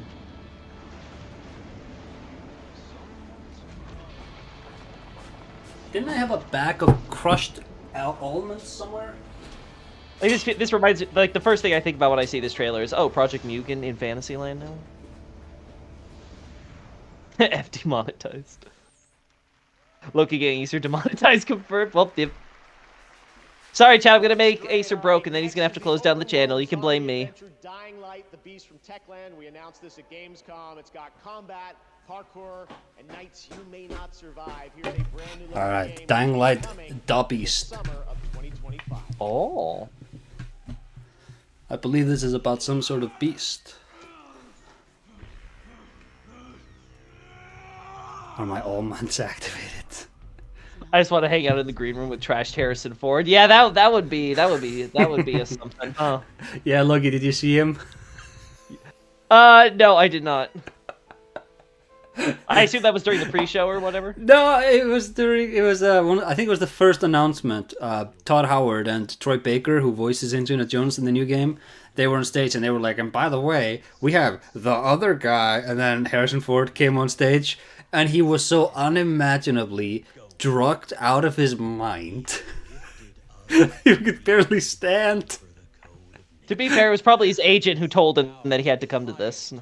No, it was Indiana Jones related. He loves Indiana Jones. He probably did it because he is angling to be that character again. Yeah, I agree. He loves Indiana Jones, but he doesn't like people. That is true. Oh, wow. Wait. You're telling me this is okay on screen, but me dropping an F-bomb is not? Yes. You joking? You serious? This is okay for kids in school. This is an educational stream. Listen, I'm going to be suing on account of my 19th Amendment. My rights have been completely violated. That's fine.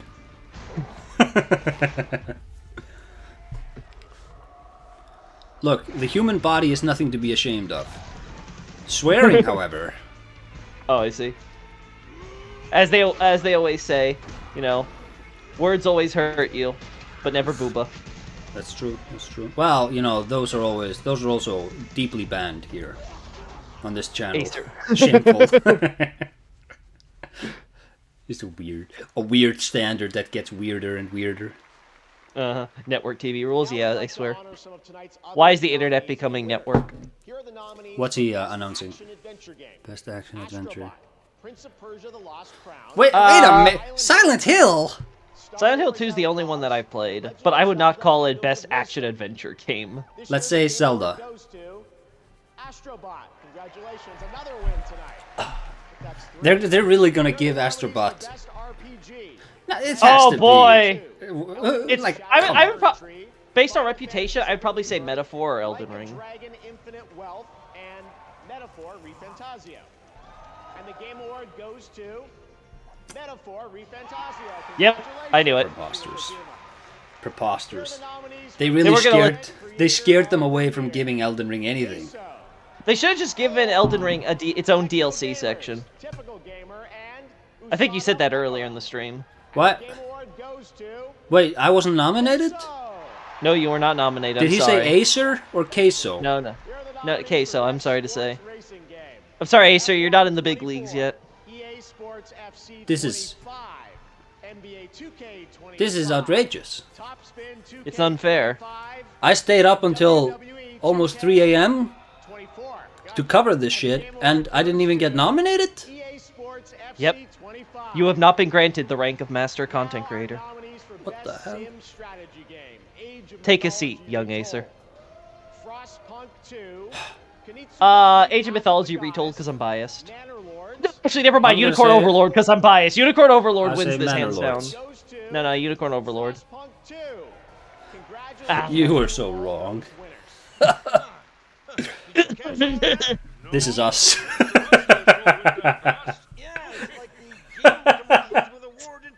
Wait, when did I invent the time machine? This is us in 60 years covering the Game Awards. Do you remember Crash Bandicoot? We're already developers. We are? Yeah. By watching this show, we're developing an immunity to bad entertainment. Are these things usually this long? Oh, yes. Wait. There's Kojima. Look. They gotta stretch that out for the advertising dollars. Like I said, these award shows are always decided by who's got the bigger marketing budget. Kojima genuinely insulted. Apparently right now, 100 million people around the world are watching this show. Yeah, and the other 8 billion people have better sense. They got me. Kojima did not approve. He's like, damn American humor. It's a great question. I've been asking myself the same thing. Help! Look, if Jeff Keighley doesn't show up in Death Stranding 2, we'll know why. Shut up, we need time for Snoop Dogg. Yes, it's very important that we have Snoop Dogg and Harrison Ford and this and everybody. We need those sponsors. What the hell? Was that Troy Baker again? To the mountains. No. Everywhere corruption went. I miss when Troy Baker was in anime. But now, there's something new on the move. Now he's just in every video game I play. And things. He was in.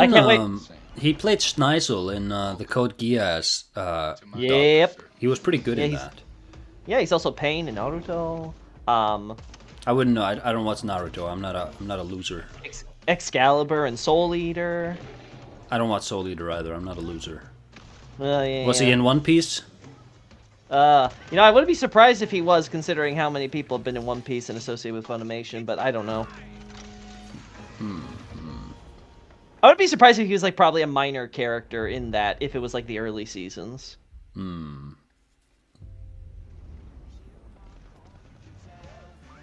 He was really wise to jump into doing mostly video games. It's a great career move. most like actors and stuff, that's usually like the thing. You start in like, you know, small entertainment like anime or something like that. Then you slowly, you know, you want to really get into commercial work and stuff like that. That's where you get a lot of the big bucks. And then like, if you can, you try to get like, you do video games as well along the way, so you can try to get into some of the big games and those will, because I'm pretty sure like the video game industry now is like what, like 3 times the size of like Hollywood and stuff like that. It's like it's massive now. So yeah, but a lot of that is just like shitty monetization practices. yeah, sure, but hey, it's still making people money, and that's where it all goes, right? I guess. That's where the actors make all the money still. See, I play Lies of play a Lies of P DLC, as you mean, with that trailer. Okay, y'all. Yeah, you got this. Oh my god, it's Fortnite.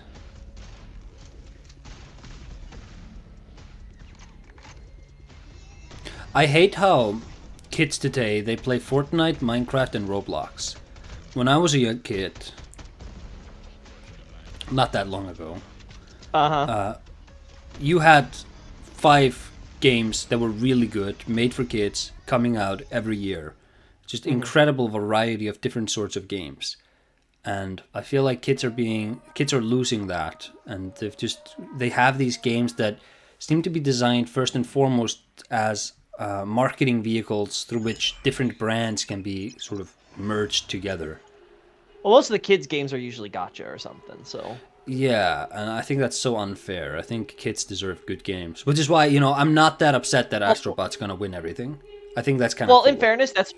Yeah, well, besides Astrobot, like, that's why I think Nintendo is so big, because, like, they've made themselves the family-friendly brand for all ages. Yeah, and I'm not knocking these games like Minecraft or Roblox. Roblox maybe more so because they have some really scummy practices of, you know, not paying developers for labor and such.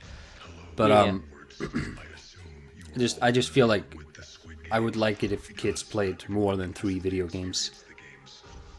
Well, I think another issue with that is live service and how a lot of socializing has moved to online as well, right? Like you're not making friends in the playground or anything like that, right? Like you're doing it like at home, like playing some online game. Like I can at least say in my experience, it was always going to my best friend's house and we would always like play. You had friends? Yeah, I know, it's crazy, Acer, I do. What? Huh? I still do, in fact. I know, it's nuts. Shit. What was that like? Yeah. My neighbor had a friend. My neighbor had a friend. You see the dang Squid Game Happy Meals? No, I'm not paying attention to whatever they're doing here. I read that manga, I think it was, what, No Game, No Life or something? About that boy and that girl, and the boy is like a master game theorist, and he like took down an insurance company, and he helps her get her money back, and then they're going after this scummy company. It's not No Game, No Life, it's called like Life Game or something like that. It was a pretty decent manga. Tomodachi game? It may have been that. Well, there's a lot of games. Well, there's a lot of like those Squid Game type. You know, I forget what the genre is off the top of my head. Is it battle? I think it might be battle royale, but yeah, it's like Kaichi Ultimate Survivor or whatever. Yeah. No, yeah, but that's a very popular genre in Japan. I'm sure it's the same in Korea and China too. To present best ongoing game. You see, back in the day, if you loved the game, you wanted more. Love to see how they shoehorn Snoop into these gaming stuff. I hate let's be honest. I hate this guy so much. All of you were clapping when it was Keanu Reeves. Look, we were making fun of Puff Daddy like a few hours ago. I feel like a year from now, this guy, he might be in the same cage, and people are going to look back at this. And look, I have absolutely no knowledge of this. I'm just saying, you know, I feel like this guy has such a bad vibe about him. Hey, hey, don't be like that. I'm sure he's a totally up and up individual. Just listen to his songs. Yeah. Wasn't he like on a trial once for murder? Am I misremembering that? I'm pretty sure that's like an initiation for rap culture, right? Well, maybe. Do you like rap? I don't like rap. I don't like any music that's too fast. Yes, yeah. Sorry for all the rap lovers in the chat. Best ongoing game, Helldivers, but I don't care. Ongoing here? Helldiver's the one that has the most, I think, attention. I don't have a game, cuz. Maybe He's FF. wasting time. Maybe you can argue FF14. Where's the blunt?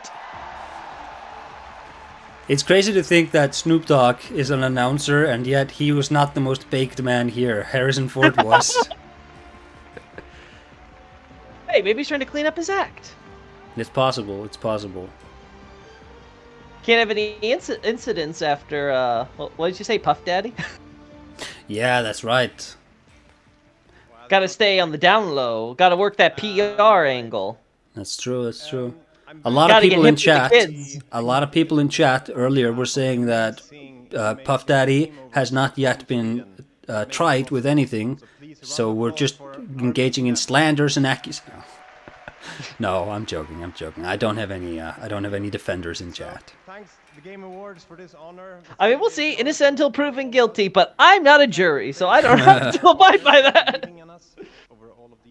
Harrison Ford, Snoop, and Jeff. Nightmare Blood Rotation. Amazing players for the support over this. You're not getting. It's like they're gonna finish it before it reaches you. Since we launched it, and we are very This guy looks like every third Icelandic guy, by the way. Really? Thanks Yeah. a lot. And He's got kind of You a made flat. a lot of those? He's got kind of a flat, stubby nose, but aside from that, Oh, this I is see. this is what a lot of Icelanders look like. I didn't know you were into racial profiling, Acer. Oh, you know, we're big into that here. Trying to It's lock actually- up all your fellow white man? Of course, of course. No, it's really interesting because the X chromosome in Iceland is the same as the Irish Y chromosome, same as the Y X chromosome, and the Y chromosome is basically the same as the Norwegian chromosome, because Iceland was founded by a bunch of Norwegian men who kidnapped a bunch of Irish women. Oh. Yeah, it's really interesting.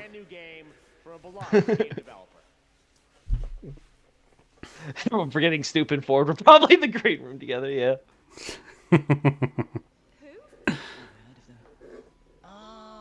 Acer out here doing brand new kinds of race science. Yes, it's fascinating.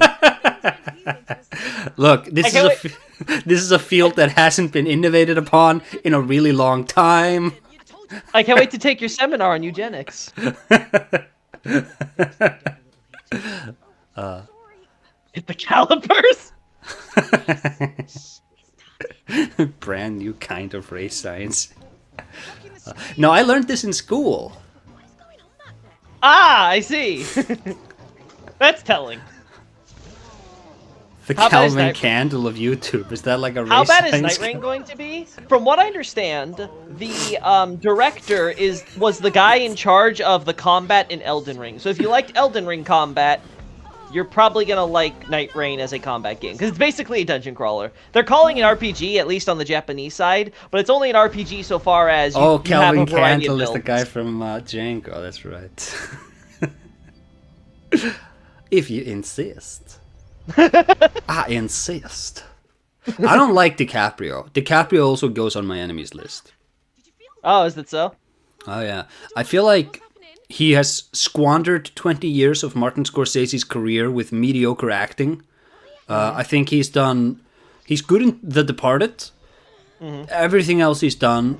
He was good in The Man with the Iron Mask, but that's not a particularly good movie. He's good in Once Upon a Time in Hollywood, but he is such a charisma vacuum. And I feel like he's Really? Yeah, I hate him. I've always hated him. Wow. And, I feel like he is the worst part of almost every movie he's in. The thing I'm concerned about is the lore. Listen, the moment they showed Dark Souls in that was shot. There's no salvaging that. They're indulging the memeiest of the multiverse theories for From Software. Acer The has best you can hope for is this going to be like pseudo-canon. We're not going to have to pay attention to the specifics of any of the Dark Souls bosses. But that's the best you can hope for. It's still going to exist. Yeah. And it's going to hurt your immersion every time you play it. I didn't like Shattered Island, by the way. And yes, I have a Nixon-style enemies list. We talked about it earlier in stream. You can catch the VOD. You'll see it. I was talking about it. I think it's really cool that Nixon had an enemies list. He's like, hey, I think this guy is really autistic. Should he be president?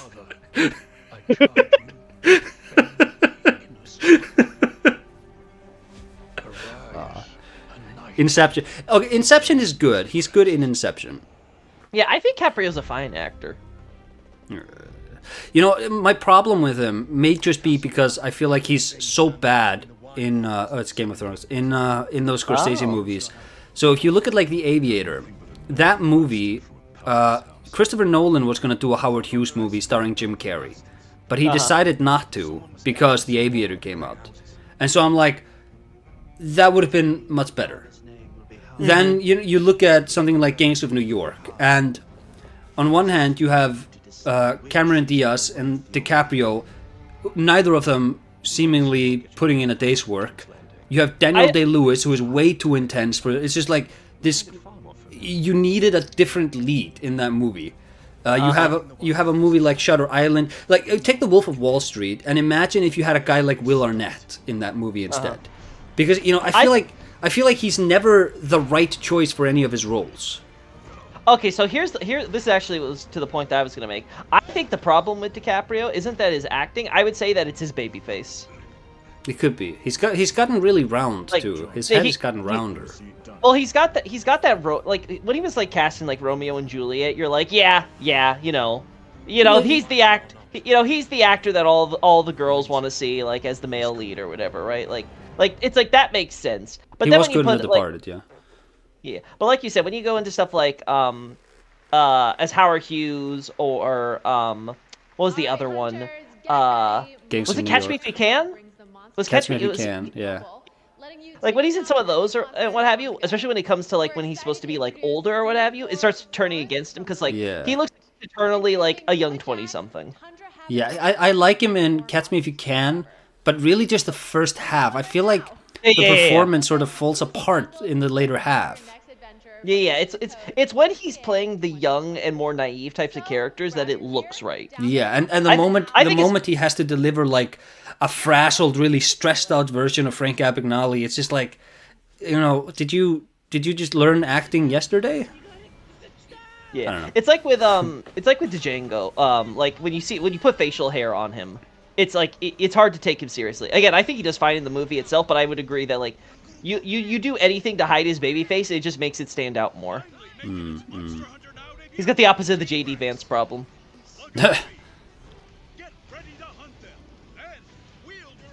I think they should have gotten like, who's the most? Is this Pokemon Go but Monster Hunter? What the hell am I looking at?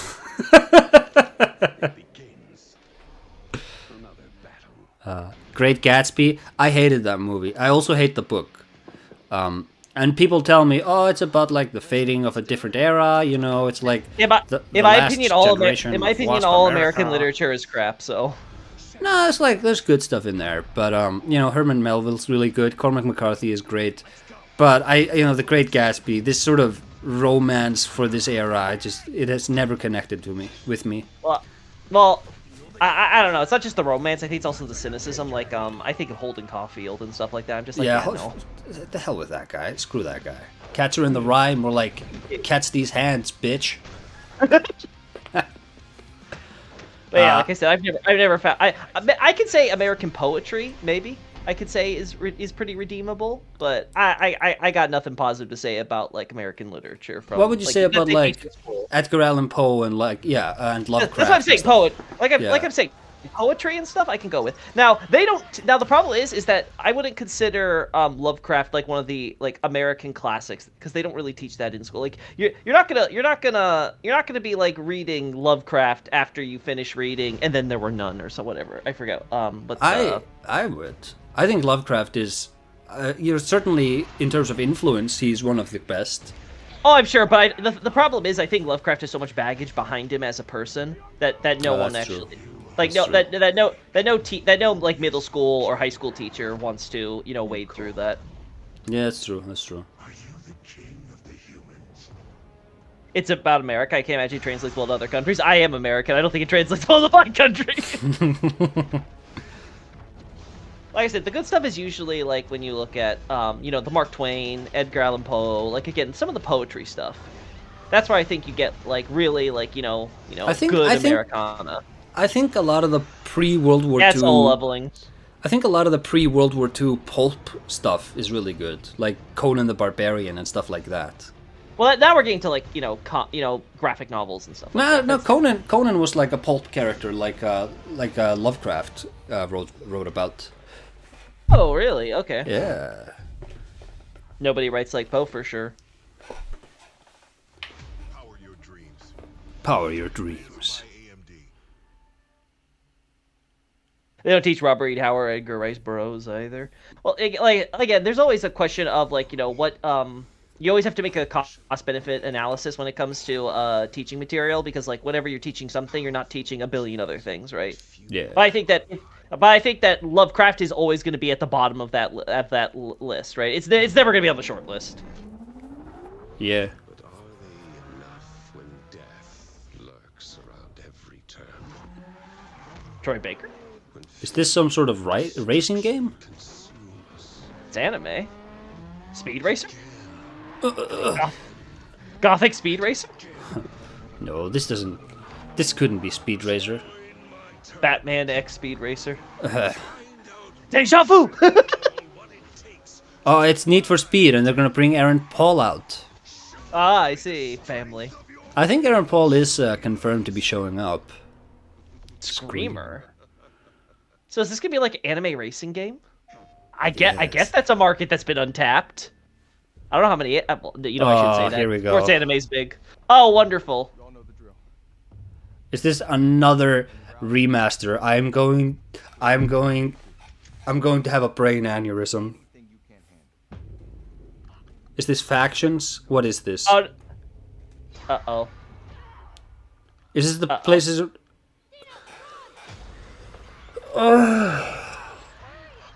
Uh-oh. These are not even that good games. On God, please, move on. It's been 10 years of this. As someone who loves the original Last of Us, because there's never been another Last of Us. No, there was another one. No. There's never existed. I don't know what you're talking about. I would love Last of Us 2. The first one was so good. I'm sure Naughty Dog would do a really great job with the sequel. Anyway, what was all that snow on the TV right there? We kind of missed a bit of the show. Let us see what they're announcing here. Are they just presenting, or are they actually announcing something? Hello. Oh, hi, Dina. Hey. So, what brings you here tonight? Well, Do you have awkward conversation on your bingo card? Do I have awkward conversation? I have announcers outing themselves as not knowing what they're talking about. Well, that should have been back at Snoop Dogg probably then. Oh, and it got me thinking. I know that while we both spent a lot of time with Ellie, we heard so many. How much do you think they rehearsed this? So many lame puns. Not at all. Did I ever tell you the one about tripping? They can't let this one go, huh? No, they can't. No, not this one again. No. Yeah, it was a real. He even buys them on PC? I'm sure there's plenty of people who would, if they're like the PC Master Race. Catch some fog? I did, but I missed it. Oof. Wow, guys, these puns could not be worse. But Ellie's pretty great, yeah? Ah, yes, I love it when my humor is admitting how awful I am. Who are these women? Are these the actresses for? In his field. Much like these TV shows were outstanding in their field of best adaptation. No. Here are the nominees. I hate this. Give me some game devs or something, please. Yes, give me the socially inept game devs. Arcane. That's probably gonna win. I liked Fallout, but it's not great. Knuckles. Yeah, it's a TV show. I'll say that because I really like the first Sonic, and I haven't seen any of the sequels. Weak. Oh, I didn't even know that Like a Dragon had a film thing. Oh, what's this? God, Tomb Raider. awful. It has a Haley Atwell. Oh, I'm gonna God. say Arcane will win. The Game Award goes I would not be surprised if it's Arcane. Fallout. Oh my god! Okay. Jonathan Nolan and Todd Howard. Bethesda were like, we need a win. How much money do we gotta pay to get this? Let's spend that ZeniMax money we get from Elder Scrolls Online. Loki, don't you agree with me that Todd Howard is beginning to look a bit like Bilbo Baggins? I can see it. He's got that face with that hair. Yeah. Actually, you know what? I'm impressed by how much he's been able to keep his look consistent over the years. No, I think his hair is getting curlier. Really have a speech, but I want to thank Graham and Geneva, our extraordinary showrunners who can't be here tonight because they're too busy making season 2. Todd can look short on stage again. I want to thank Ella, Walton, Wait, is this Jonathan Nolan? cast and our extraordinary crew. I like it. He looks like too little butter spread over too much bread.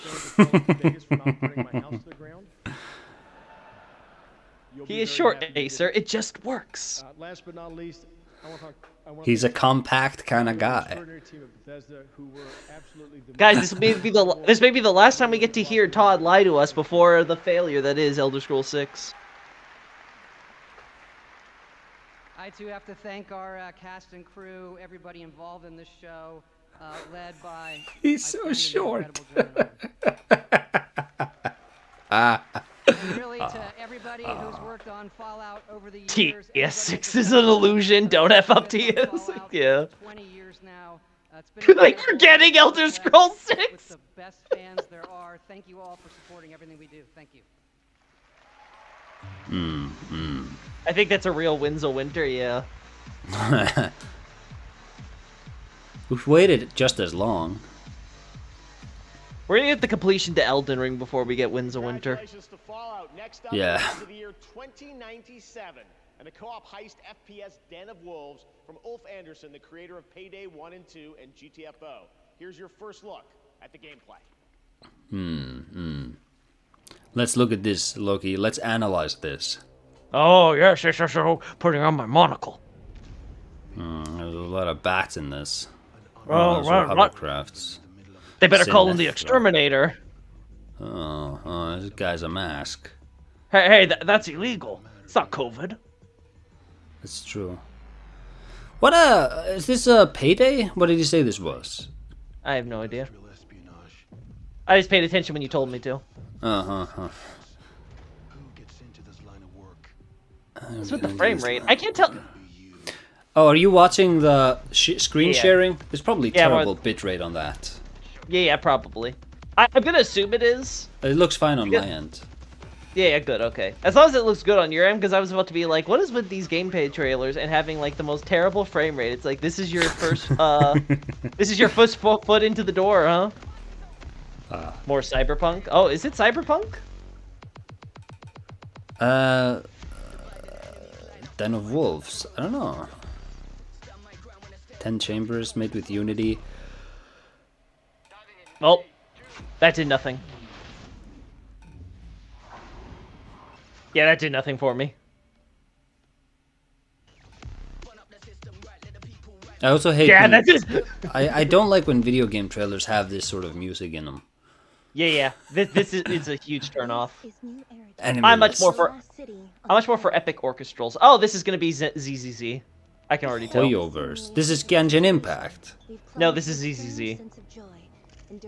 That or it's gonna be a completely new game they're announcing here. Even if our destruction is inevitable, we'll confront it on our own terms.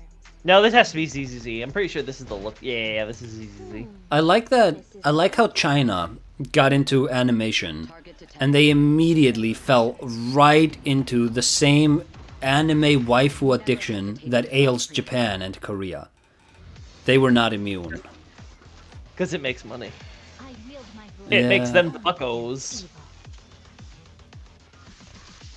Speaking as someone who plays one of these Hoyoverse games. He's free. Made in Unity, big mistake. Fred, do you think it's just them?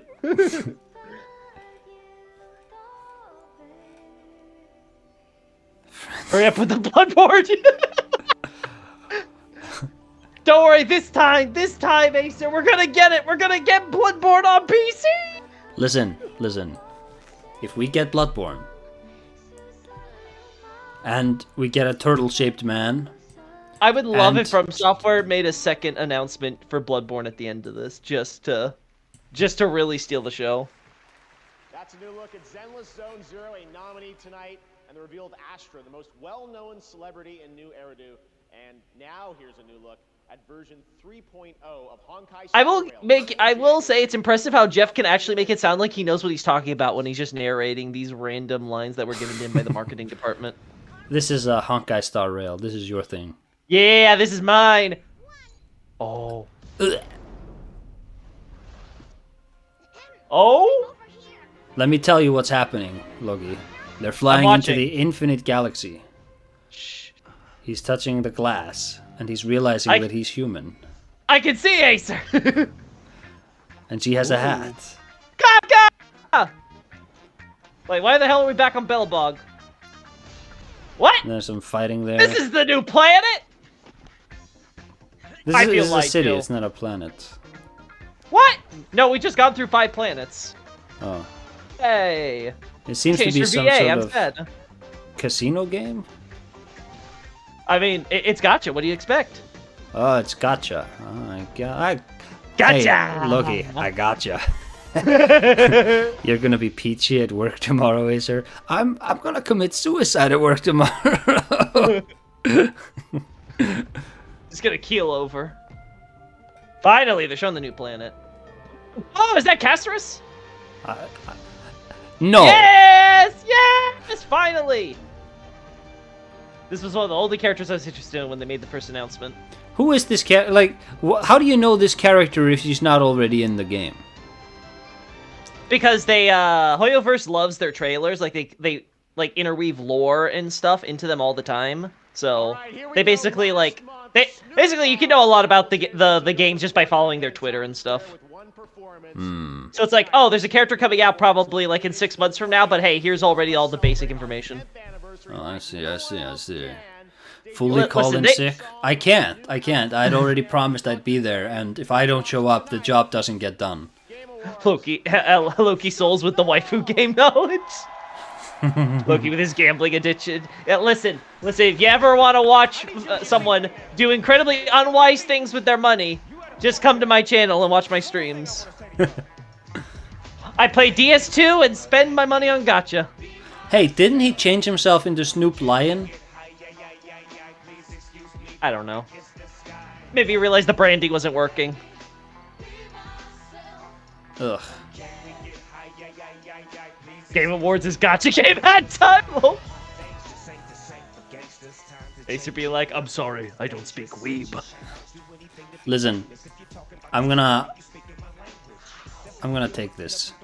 His fave game is DS2 Real. Yeah, totally. My favorite game is definitely Dark Souls 2. Of all the games, it's 100% Dark Souls 2. He has changed his name a truly shocking number of times. Shit. I wonder if it's reflected in the legal records.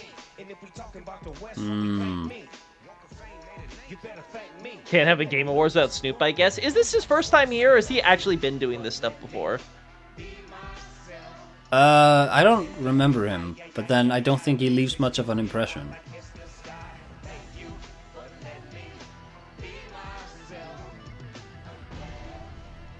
If you're having a good time tonight, make some noise! Yay! You can tell half the audience here has absolutely zero interest in this. I feel like, and look, maybe I'm telling tales out of school, maybe I'm talking shit, maybe I'm just talking out of my ass here. I have a feeling that half of the audience is from Asian developers, and I feel like they have no idea who they're looking at. I mean, I know Japan has a pretty developed rap culture, but I have no idea. Yeah. Okay. And I assume the same with China, because Honkai just came out with a rapper character recently, so.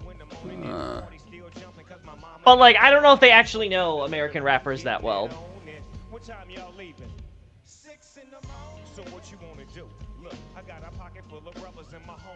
Oh boy. Ugh. Well, I'm sorry. This is really what's gonna demonetize you, Acer. Yeah, I know. I know, Jeff Keighley keeps doing this sort of shit, so Snoop Dogg comes in here and he snipes my ad revenue. That's like 50 cents or something. You guys had a vibrant rap and hip-hop scene since the 90s? Yeah, that's what I thought. Ah. I thought they just, like, had fax machines and weird legal loopholes and long, drawn-out contracts. If you're older, yeah. That's why I think they still keep a lot of that stuff. All I know about Japan is, like, media I watch from Japan, from, like, new wave 60s Japanese movies and anime from the 90s. That's all I know about Japan. I have not kept up. Personally, I think it's been changing pretty rapidly recently. Oh, yeah. But granted, it's still a country that's like 90% of people over 90. I think it's cool to have a halftime. Yeah, I mean, it's cool, but, you know, Snoop Dogg is not cool. Having a halftime show is cool. To be fair, you could have replaced this probably with any modern artist, and I would probably have the same reaction. Why don't they get Metallica or somebody? Why didn't they play one of my videos? The future is now, old man! They should have played one of my videos. Just put on your Sekiro commentary. Yeah, they should have put it on. Speaking of, when's our the podcast we recorded coming? I have it fully edited. I just have to render it and review it. Cool, but cool. It would probably be January because I'm gonna release the third Themes of FromSoft video this Monday, maybe. Yeah, we can't be the Christmas video, clearly. No. We don't give anyone the jollies. No. Also this year, once again, we had the Game Awards vote in Fortnite Island, where the Fortnite community picked Murder Mystery. Is he dead inside? I'm a bit too tired to see. Is he dead inside? I don't know, like I'm saying, he's really good at being able to narrate this stuff and make it sound like he's super enthusiastic. He didn't used to be. He's gotten better at it. Well, I mean, when you've been doing this for what? Has it been a decade? Or yeah, this is the 10th anniversary. They say it like 20 times. I told you, I came in here late. Lego Fortnite. You act like I'm paying attention, Acer. I'm here to just watch the chat meme.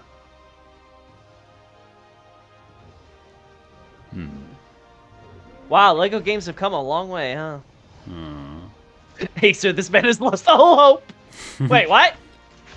What? Jeff Keighley. What is this? What is this, Lego Online? No, it's Lego Fortnite. Would rather see Metallica, yeah, for sure.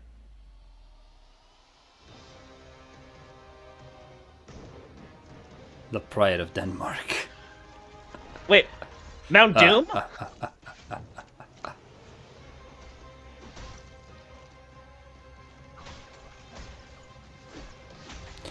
Tentacles? Uh-oh. I've seen enough hentai to know where this is going. I think that, I think Lego has also sort of fallen into the trap that Roblox and Fortnite is, where because it had so many media brand IPs attached into it, it became really easy to lose its identity. Well, it became really easy for it to just become a hub product for smashing them together. Well, that's what I'm saying. I didn't think they were going to do a Nintendo trailer. Wait. Wait, we're playing a Zelda in a Zelda game? What is this? You didn't know? This has been out, Logie. This was nominated for awards. Oh. You didn't know about this? How many times do I have to say it, Acer? I don't pay attention. Truly embarrassing. Why are you always making fun of me? With all the League of Legends champions. Riot benefits. Say less. We got you. I'm not the ones in the game. Hey, PC Game Pass. We got you. You see the message said it wasn't real gameplay footage? That assumes I'm paying attention to what I'm not paying attention to. Playing a Zelda in Zelda is blasphemy for sure. Low key. Quiet, Xavier!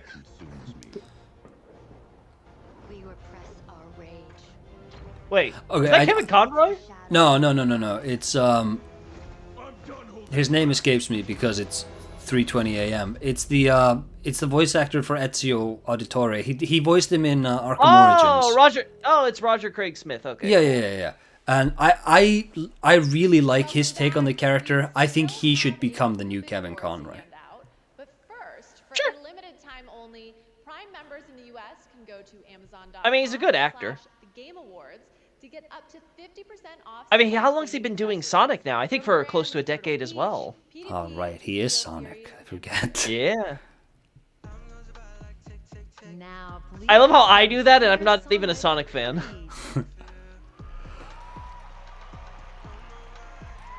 Hey, if I wasn't listening to your commentary, I'd be looking for the skip ad option now. Who is this? Music and score in video games isn't just the soundtrack of our journey. It's the race. Oh, this has to be Elden Ring. This has to be Elden Ring. And the soul of every victory. From soaring 50 Cent. Why is he flapping his wings like he's a bird? The right music makes Look, we have 50 Cent at home. for best score and music. Oh, okay, you said they want you to view the story as a spin-off first. Basically, the Shattering is canon, everything after is a separate. Okay, cool. That makes sense. We are gonna watch So, yeah. Shadow of the Earth Tree take an award here. I swear to God. Yeah, sure. I'm sure it's gonna happen. Listen, Metaphor, you already won. Silent Hill 2? Oh, wait a minute. Silent Hill 2 could take this. I don't know. I don't remember the OST. I mean, granted, no. I actually, I do remember it, but just not for any of the bosses or anything. It's mostly the quiet moments. Game award goes to Final Fantasy. What ridiculous. I guess Silent Hill 2, they just reused the score from the original Silent Hill 2. It wouldn't be fair to give it to them. Silent Hill 2 OST is goated. Well, I see, the thing is, the most memorable song for me was one I was complaining about, because it felt kind of weird and tacky the way they handled it. But I can't tell if that was because it was a remixed OST or not. Are you knocking arguably the greatest video game soundtrack of all time? What is this? Silent Hill 2 is widely regarded as the best video game soundtrack there's ever been. At least for the remake, I was not impressed when you first met What's-Her-Face. Maria? Yeah. The song they used during that stood out to me, where I was like, this just sounds off. It's not, eh. Thank you so much, everyone. It sounded cheap. I have no words. But yeah, the rest of this OST was solid. I just don't have any tunes that I really remember. It's not like Gwyn Lord of Cinder or anything. Dun dun dun dun dun dun dun dun dun dun do do do do do do do do do.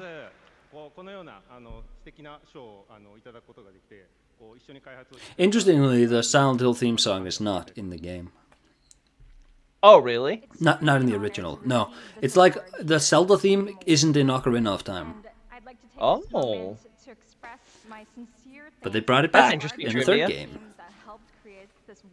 It's trivia you would never think about, but for you spent the first few months of 2018 writing a commentary on it.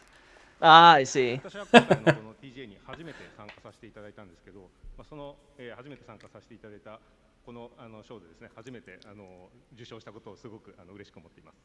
Nobuo Matsuzu. Wait a minute. How come? Are we? And I'm so honored and pleased. So This award. you can't say Silent Hill 2 can't win the award because it's a remake, but then Final Fantasy VII gets it. Listen, Final Fantasy VII isn't an actual remake. It's a stealth sequel. Okay, but it's the same songs. Yeah, but it's in a stealth sequel. Actually, isn't Silent Hill 2 remake also technically a stealth sequel? They do heavy hinting there. Yeah, it is, but you don't have to accept that it is. Yeah. There's plausible deniability. What are they announcing here? I am delighted to be able to bring the beautiful music of this game to even more fans around the world.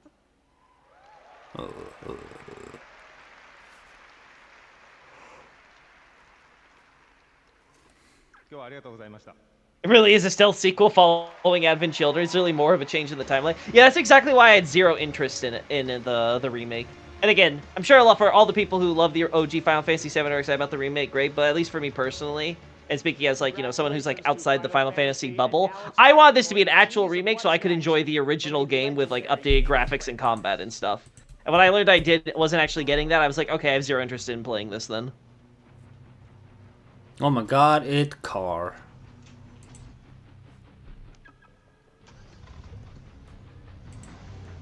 Oh my god, it's Shadow the Hedgehog. Why does he need a car? Yeah, can't he just like skate on his like heels or whatever? See, this is why nobody takes Sonic seriously. The world building is whack. There will be much more to share about Sonic Racing Cross Worlds in 2025.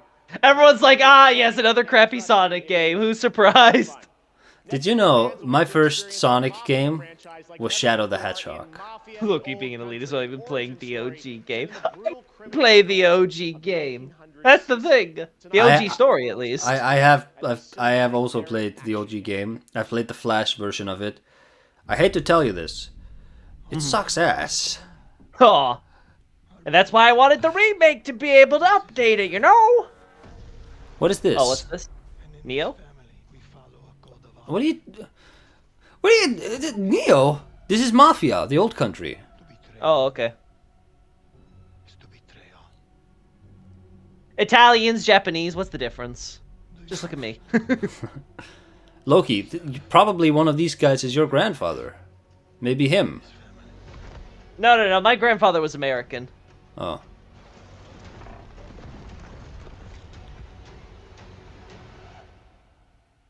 I do. Mamma mia. Eat the Granted, pasta. he probably died the same way, so you never know. Duh.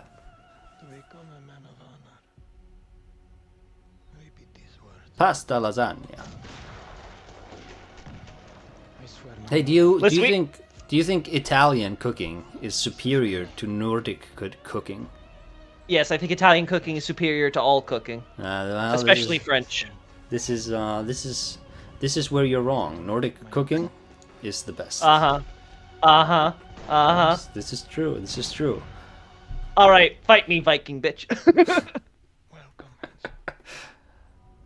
We'll do a cook-off. All right, fine. We'll do a cook-off. We'll mail our samples to each other so we can taste it. Okay, see, that's the thing though, is that I'm gonna mail you some rotten shark, and it's still gonna be edible. You're gonna mail me a pizza that's just gonna be moldy. Balatro. What? This is a ridiculous. Okay, look. Oh! It's gonna be Balatro. No, it's gonna be ZZZ or Wuthering Waves. Probably ZZZ. Actually, you know what? It's Pokemon. It's probably gonna be Pokemon. Oh, wow! Balatro was nominated for Game of the Year. It's gonna win all of these. Ooh, surely this is a Silent Hill 2. Best audio design? Yeah. Yeah, Silent Hill 2 is pretty good audio for sure. That's also a game that would win this award. Isn't that entire game though about its This its is gonna audio be. and mocap Listen, and stuff? this has to be us. Genshin Impact. Calling it now. I like how 2 Hoyo games made it on there. Genshin Impact for the memes. What? Oh, nice! Well, it's actually the best non-Shadow of the Earth choice. Yeah. Chinese bot farms. Balatro clean sweep. Yeah, I'm surprised. I'm surprised. I'm gonna get the mouse out of the way. How about that? I'm glad Wukong won it. Oh, this is Infinity Nikki. It's Girl Souls. I think I called it that once. I don't think it's a Souls-like though. I think it's also Gacha. Doesn't surprise me. Soon, anime is just gonna become synonymous with Gacha, Acer. It'll become the future, and then everything will be an anime game. No, I refuse. I will never make an anime game. Bale! Yeah, well, sorry, Acer. Should have been Shadow of the Erd Tree. I've heard no one talk about Wukong a week after release. Okay, so do you guys remember when Ghosts of Tsushima won the Game Awards? The reason Ghost of Tsushima won was because fans hated The Last of Us 2. And The Last of Us 2 was gonna win, so they just mass bombed the player vote with Ghost of Tsushima. And then Jeff Keighley was reading the announcement and he was like visibly not happy about it because they wanted to give it to The Last of Us 2. For sure. And so, you know, if you want, it's kind of the same with like Eurovision, where Finland sends a heavy metal band once and they decide, you know, they win. And so they decide we can no longer allow the public to choose. You have to put a thumb on the scale because otherwise they're just going to vote for games that shouldn't win. This is why it's like Miyazaki decides he wants to make anime games. Yeah. I'm happy with Miyazaki making whatever he goddamn well wants. Yeah, he deserves it. Like, if he wants to make anime games, great. Like, as long as he's working on something new, I think he'll be happy. Yeah, I can't get into Ghost of Tsushima either. Oh, maybe this is... Oh, this is Mafia, just Mafia. Yeah, I want to get into Ghost.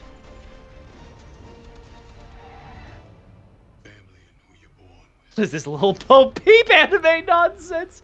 Listen, the girlies deserve to have their anime games too. Yeah, and I do think that the reason Wukong won is, you know, I'm not joking when I say Chinese bot farms, but you know, there's Japanese bot farms. You know, there's a lot of people putting their thumbs on the scale. But I think the reason Shadow of the Earth Tree probably isn't going to pick up an award is because they noticed the reception to like, what, you're seriously nominating a DLC? I think they noticed that reception and were like, let's not. Well, as someone whose entire thing rolls around From Software, I don't think Elden Ring DLC you can legit say is, you know, better than Black Myth Wukong, no matter how good the DLC is. I think it is. I think it's better made. I think it tells a more interesting story. I think it's more competently made. You're like insulting the Chinese classics. I think. Just kidding. Let's insult the Chinese classic. Look.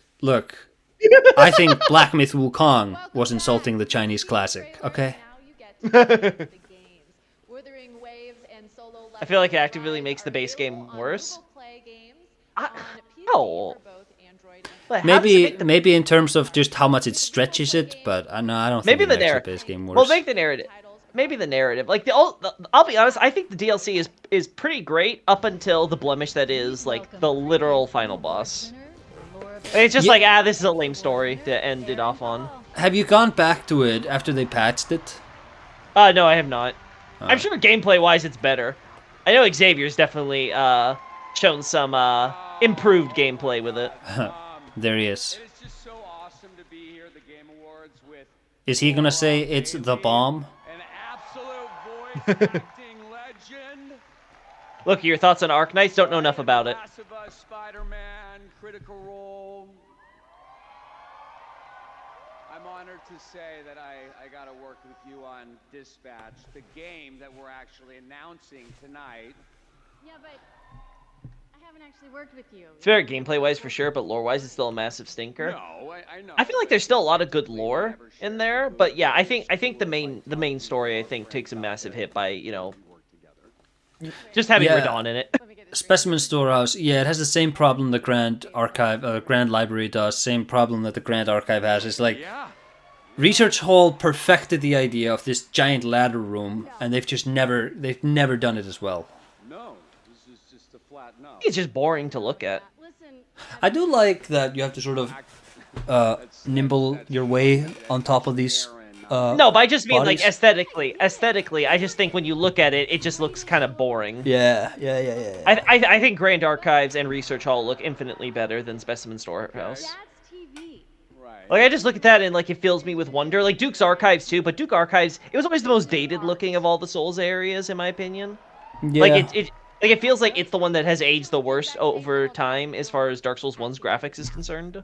Yeah, it's also because we've seen, we've gone back to all of the other areas in different variations, and the original Dark Souls 1 area is still kind of like the Northern Asylum is not undone by like the underground abandoned dungeon that Dojin has in Sekiro, but we've seen the Duke's Archive idea done so much better in Bloodborne that you go back to it and you're like, wow, this really feels like it needed a bit more time.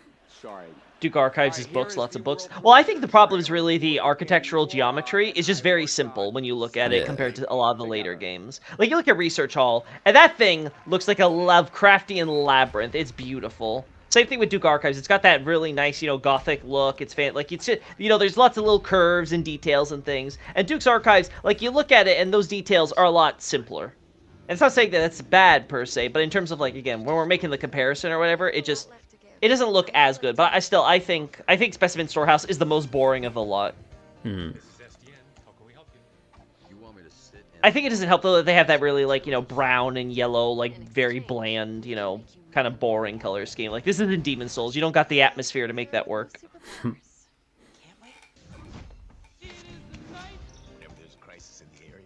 What am I looking at here? Storehouse is not even connected. It's like 5 seconds. Yeah, that's the weird part. Like, is Specimen Storehouse like part of like Shadowkeep, or is it technically its own dungeon? Like, it's such a weird way how they handled the Shadowkeep as a legacy dungeon. Yeah, I think it's weird how we're just sort of dropped into Mesmer's, because the Specimen Storehouse doesn't tell the story of Mesmer. It hints at Radahn's rebirth. And then we're dropped into a Mesmer fight, and it feels like, well, then this should have been his area. It should have been like, we should have been building up to him throughout the entire Shadowkeep. Well, there is a bit of Mesmer stuff, but I agree it's not enough on Mesmer personally. It's about what Mesmer's doing with the rest of the outside world. Like, it has his soldiers and his men, and them, like, getting all their, like, impaling sticks ready, and them, them doing all their research on neighboring Rao and stuff. So, yeah. The focus is definitely more outward than inward when it comes to Mesmer. Most of the Mesmer stuff is ironically just the foreshadowing of how big and bad and scary he is, only for him to inevitably be like the mid-boss. Please welcome a Game Award winner from last year. He's a visionary creator, Sam Lake from Remedy. Hey. All the good parts of it felt like cut bits from better games.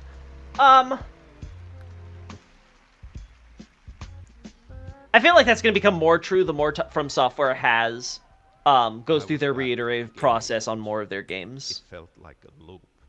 Like, they just love recycling, and I think eventually they're going to run out of stuff to recycle. Check it out, chat. If we get an announcer showing they don't know what they're talking about, or we get something incredibly cringe, bingo. Wait, we've or Half-Life 3. All of it's been cringe. How are you measuring this, man? It's been cringe. So, like when the Muppets come on, yeah, that's cringe, but they're just doing the Muppet thing, so that's not quite cringe. Cringe is somebody being like... It has to be unintentionally cringe. Yeah. The unironic cringe. The reason I included the Finns is specifically because I knew this guy would get on stage, and I knew, okay, man, this is guaranteed.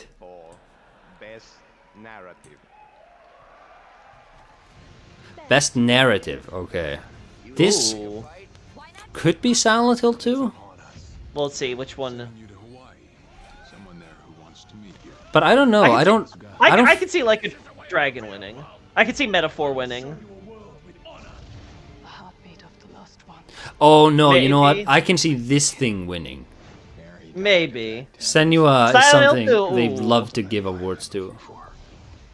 The problem with Silent Hill 2, if it's a remake, like, are they really going to give it to a remake version of a narrative from, like, 20 years ago or whatever? I think Senua is going to get it.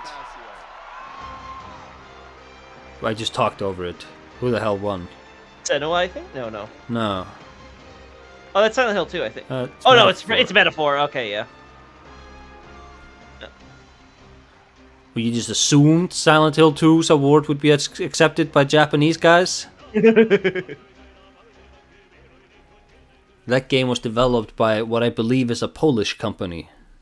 Yeah, my problem with Metaphor was when I was watching the trailers, it just came off to me as kind of pretentious. Like I was like, oh, I know what the gimmick's gonna be, and like, you know, like I know what the big twist is here. So it's like I was kind of like, I'm not interested. Senua, people didn't like Senua 2? I've never been interested in the series, so I have no idea what the reception would be like. Me neither, but it looks like a series that these people love to give awards to. It's like Horizon. It's one of those games where I see a whole lot about it, but I never see anyone actually talk about it. Storytelling is a really important part of games, and I think knowing that we focus on making stories throughout our career, and knowing that we've been honored here in this way today. He's got a really thin head, this guy. So additionally, I'd like to thank everybody. Like, look at his head versus the head on the guy on the left. It's like a pencil neck. Thank you guys so much. Yeah, it's... Thank you. Thank you very much. It's weird. CEO of Google.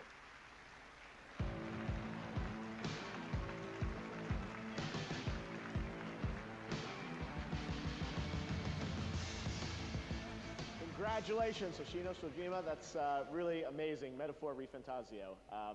I love these moments where we're able to pass the torch from a previous winner to a brand new honoree. Thanks to Sam Lake as well for coming out for that. Sweet. All right, well, before we get to Game of the Year, we do have one last very special announcement to share with you. Okay. You said it's going to be Balatro or whatever? The line for some very magical things to happen at our anniversary show. Things that might not have ever seemed a possibility. If you truly love video games like I do, this moment Half-Life 3 is for all of us. Bloodborne on PC. Bloodborne on PC. Bloodborne on PC. Bloodborne on PC. Bloodborne on PC. Bloodborne on PC. Bloodborne on PC. Bloodborne on PC. I don't think it's gonna be Bloodborne. Let me believe. Bloodborne on PC. Bloodborne on PC. Bloodborne on PC. Bloodborne on PC. Look, hold on. I'm trying to decipher the drums. It's all in Morse code. You'll never get it. Oh.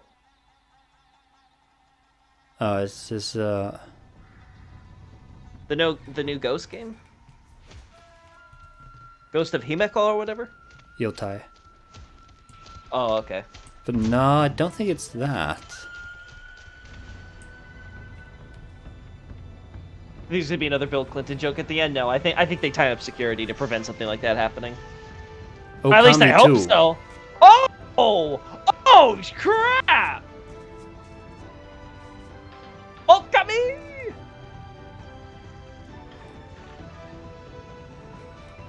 Okay, I can understand why he was starting to tear up about that one. That's sweet.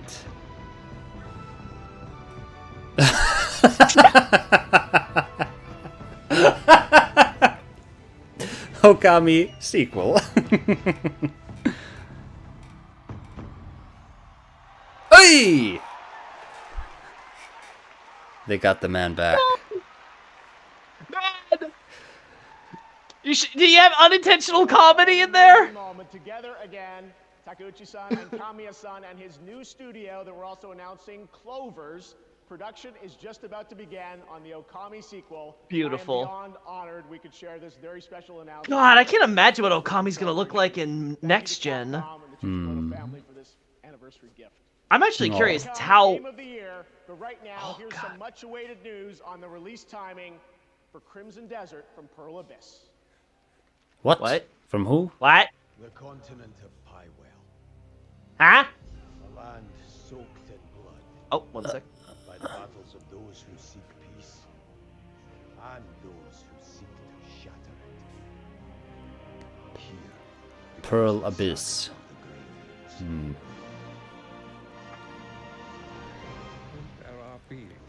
Hey, look, it's the Hunter of Hunters. Hey, yeah. I have theories about the Hunter of Hunters. What is with all of these, like, oversaturated, ridiculously colorful magical effects? Like, do we really have to, like... I think it's it's to shell the... I think it's just Unreal Engine 5. Yeah, that's what I'm saying. Are they trying to shill Unreal Engine 5 that hard? No, I think it's just, you know, when we had Unreal 3, we had a lot of brown and gray military shooters, because that's what the engine was really good at. Like, that's what the engine was optimized for when you licensed it. I think this is just what Unreal Engine 5 does organically. And so you're just kind of nudged into this. Oh, God. Yeah. I miss bloom lighting. I'll say it. Take me back. Somehow... You want to go back where everything's got that bloom? Yeah, it's the modern form of the PlayStation 3 piss filter. Yeah. Yeah. It just makes everything look so flat. Yeah. I don't know if it, but I don't think it's even the style. I think it's just that when your game looks like everybody else's game, it doesn't look interesting. Exactly. This is the problem with AI imagery, which is that they all look the same. And it could be like the most beautiful, wildly, out of the world style. Doesn't matter. It looks like everybody else's AI picture. Mm-hmm. There's also this. He's excited for the 500th dragon this month.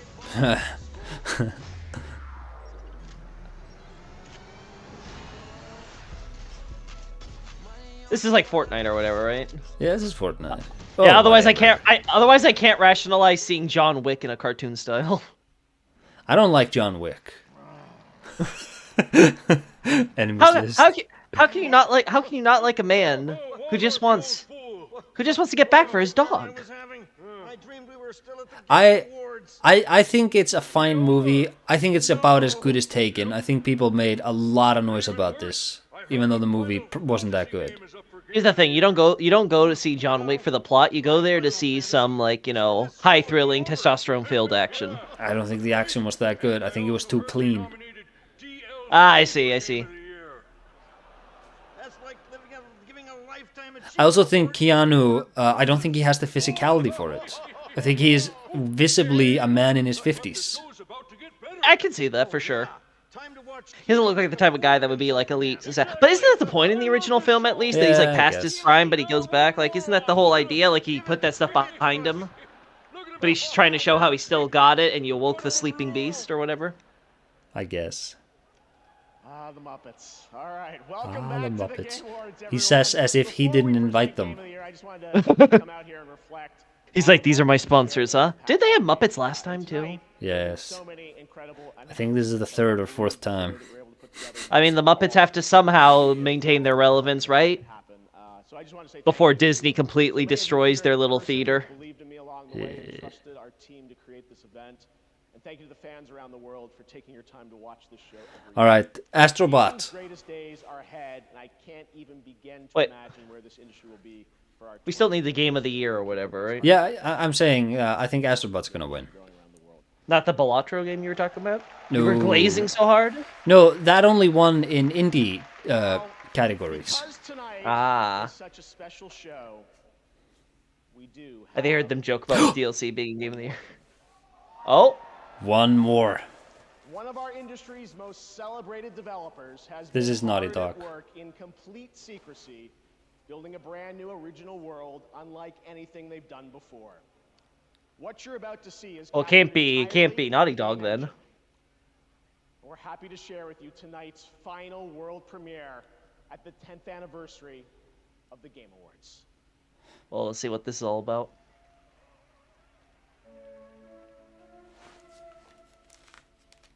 Remastered. Oh. Why does this give me Nier vibes? Ancient Empyrean scripture. Well, it's supposed to be a completely new world, right? So, it has to be a new IP, right? Yes. Who would be a renowned developer who's making a completely new IP? Doesn't look like Naughty Dog. Definitely not. Ueda? Oh. Ueda already showed up earlier. But I don't know. Maybe it is Naughty Dog. No, it's it. I think it's Naughty Dog.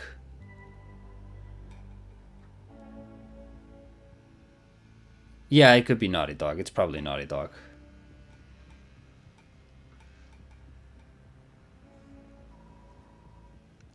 Yeah, you know, now look at that face.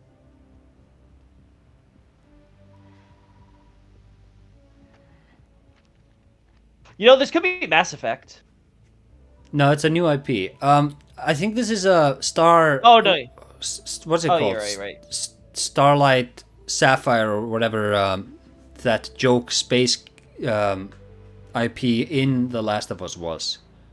Oh, okay.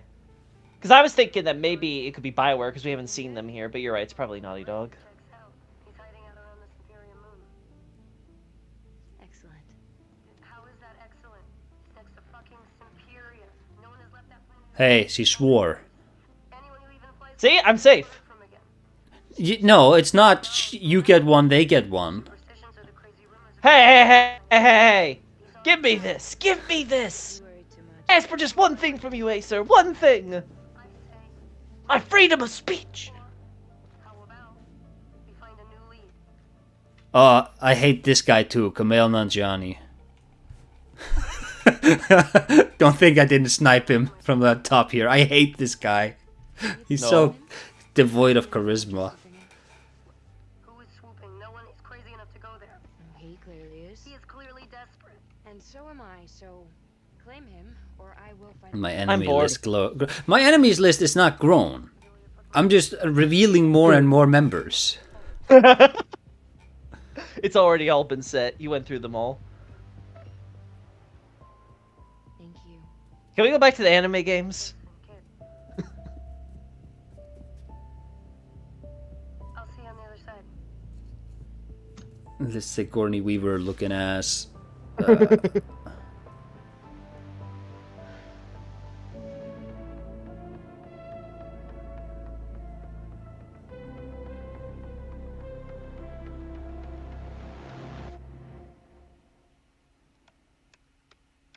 Sony? Really? Yeah, really? of Product course. placement in my video game? Of course.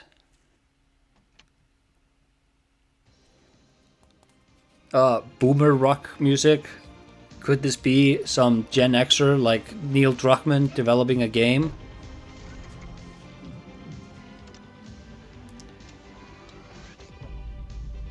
Also, is that... No, it's not Gradius. Oh, that's design. I will say, I do appreciate that they're going for like the cartoony look outside the ship, but then the more like, you know, alien style like live action. Yeah. So at least they got that going for them.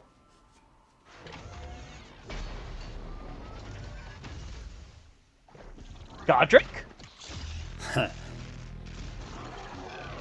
Man, this looks like such trash. Yeah. Yeah, this is not. Intergalactic. Ugh. Great. That's it? I want this to flop, and I want Neil Druckmann to be fired. Please. There you have it. That was Intergalactic, the Heretic Prophet. Ugh. Ay, ay, ay. Directed by Neil Druckmann. You liked it? I don't know. I think this looked incredibly unimpressive. I gave it its one positive, the rest of it was absolute boring trash. The game has been in development since 2020, and we can't wait to learn more. If that was their idea of building intrigue, consider me not intrigued. And now to present the biggest honor of the night over the past decade. Yeah, I know. Recognized as Game of the Year. Please I'm welcome a sucker for sci-fi schlock. Sven Vinka. Wait. We're still not done? No, this is it. This is it. Oh, they're just bringing him out. Okay. Yeah, he's the head of Larian. They won last year. Yeah. For over 3 hours. But I still have some time. The guy in the knight armor. So Yes. it turns out that not only will I be the one who will know as first which game wins tonight, but I actually also know which game is going to win next year, the year after, and the year after. Now, Obviously, it's Larian. Well, an oracle told me. She said, change is coming. It's a modern oracle, so they made me sign an NDA, but I trust all of you. I know you can keep a secret. You will never leak it. The Oracle told me that the Game of the Year 2025 was going to be made by a studio who found the formula to make it up here on stage. It's stupidly simple, but somehow it keeps on getting lost. Studio made their game because they wanted to make a game that they wanted to play Toxic themselves. NPC. Created it because it hadn't been created before. They didn't make it to increase market share. They didn't Just make stands it around with to minimal serve the movement. brand. Yep. They didn't have to meet. This is definitely a hard Bethesda targets game. Or fear being laid off if they didn't meet. I those can't believe we targets. live in Skyrim. Furthermore, the people in charge forbade them from cramming the game with anything whose only purpose was to increase revenue and didn't serve. So yeah, I like this. I like this They didn't message. treat their developers like numbers on a spreadsheet. They didn't treat their players as users to exploit. And they didn't make decisions. Yu Suzuki got a new game announced and it's a mobile game. They knew that if you put the game and the team first, the revenue will follow. They were driven by idealism and wanted players to have fun. And they realized that if the developers didn't have fun, nobody was going to have any fun. In development for They 5 understood years, the value of yes. respect.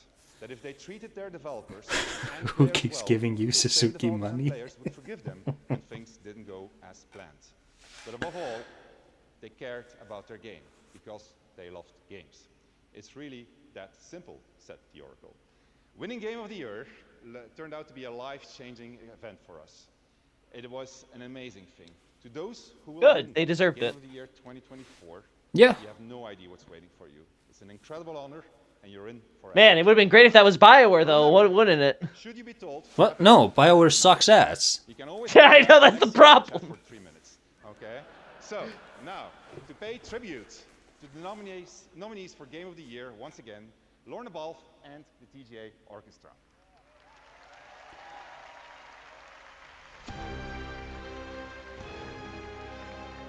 Old BioWare's long dead. Yeah, that's the greatest disappointment, probably. Really fantastic. Why am I hearing 3 houses? Oh, it's that crazy guy. He was a meme. They brought him back. Didn't cover it coming. Shadow of the Erdtree should win this year, not gonna lie. It didn't win any of the rewards, so I don't think it's going to. Oh!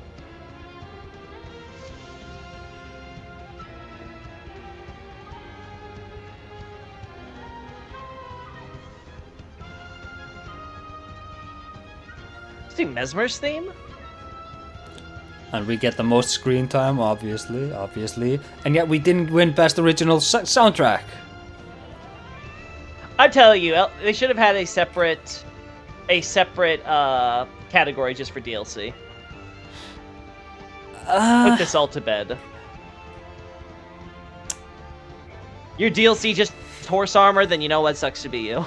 Yeah, I guess.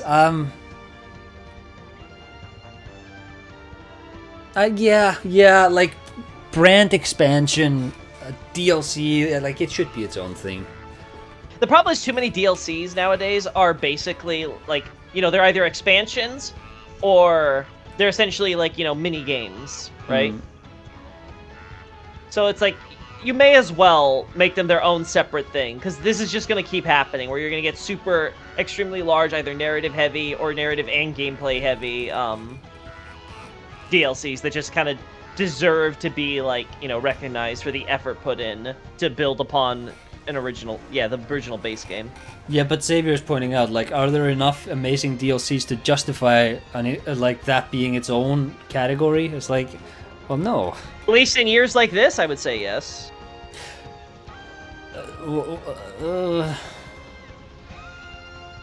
Again, the alternative is we have this controversy every time on why a DLC did or did not win. Yeah, you know what? For the sake of never having to talk about it again, they should separate it. Yeah. And if then we can all laugh when it's like only one, like, you know, nomination. You're like, ha ha ha! There's no DLCs that came out this year. Yeah. That's much far better than this cloud, this shadow that hangs over all of the Game Awards. Cloud strife. Good to see. Cloud. I think George Newbern voiced Sephiroth in the Advent Children movie. He voices Superman in the animated series. And yet they replaced him for the remake. Yeah, they did. They did. He had a good voice for Sephiroth. For sure. Steve needs to force differentiate DLC and expansion somehow. I don't know how you can do that though. Because all expansions are technically DLC, right? Yeah. I mean, technically all games are DLC now.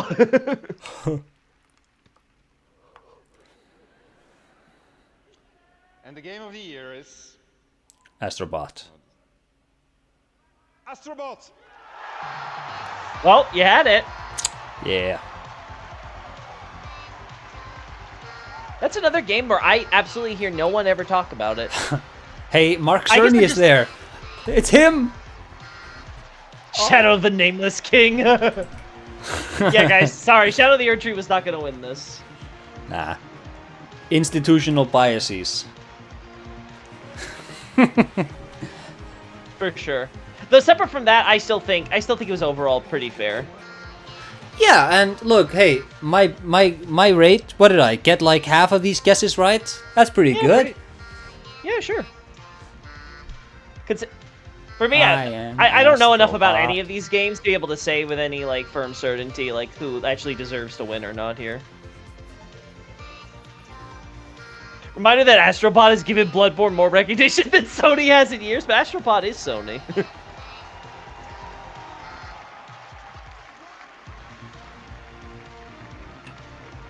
I can't believe it. Where's Bill Clinton, guy? We were so close. We needed one spot in two separate locations. Three, actually, if we count. Yeah, so... Nah, but it doesn't go well like this. We needed two spots. And we would have had a Game Award bingo. I'm thinking once again to all Curses. the SOBs back in Japan. You know, all 65 of them right now, they're crying. So please, a round of applause for them. I heard him say SOBs back in Japan. I'm like, what the hell? Asobi. Yeah. I'm like, what is that pronunciation? You know, when I thought about, why this game, give people joy and smiles on their faces, I think it came down to the people every day making the game and doing exactly that. I think. I need to pee so bad. Just finish talking so I can leave. The user first, always. Never thought about any. Just go and do it and pretend like you were just quiet because you were really enthralled by this speech. People are just gonna hear like leaking water, like precipitously into like a bottle somewhere. Listen, you're just having a monsoon that's passing over your house at the moment, and you got creaky ceiling boards. I took Mesmer's 18 inches for nothing. Yeah, there are the remnants of Japan Studios. I think, you know what? I think that's a decent enough reason to support them winning.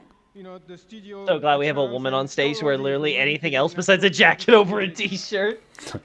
We had that earlier. There was a woman wearing that checkered dress that was like really weirdly tailored. The Radon fight was so bad it prevented Shadow of the Erdtree from winning anything. Yep, that's what Miyazaki's got to learn from this. Just don't have Radon in your game anymore. You have to keep nerfing his boss fight. And then last and not least, and you want to stay for this one because I didn't plan to say it, but I'm going to say it anyway. Platformers, PlayStation 30 years, and we made a platformer, which is great. It's very nostalgic and fresh at the same time, but let's not forget that even before PlayStation, there were people making platformers. I remember I was a kid in 1989, Christmas, and I got a grey box. There was a game packed in. It was called Super Mario Brothers, and it was really, really great. Oh! So, He's we are in Japan, we're in Tokyo. cheating. He's betraying his own kind. Who really put like platformers and Can't wait for Astrobot Shadow of the Erdtree to win Game of the Year next. And inspired us to actually that'd be so amazing. So that's also, and I've managed not to mention them. Have you noticed? The Astrobot Shadow of the Erdtree DLC gets nominated. So that's really, really important. He's honoring Nintendo with his victory. Sony's gonna have his head. So from the bottom of our heart, thank you so much. It's amazing, and we'll see you again. Thank you so much. Also, chat, I got a little bit into Respawn, that Remedy game, and I'm just like 20 minutes in. I think the writing is trash. And I think I'm gonna play it and I'm gonna discover that Remedy ain't so good at making these games. Uh-oh. That's what I'm thinking. Uh-oh, Haster's gonna do a video on it. Greater than ever. Congratulations to the winners, and thanks to all the incredible teams around the world who shared their upcoming work with us today. Putting together this show has been so special. Note to self-loving femboys will not win you awards. Thanks to all of you for showing up.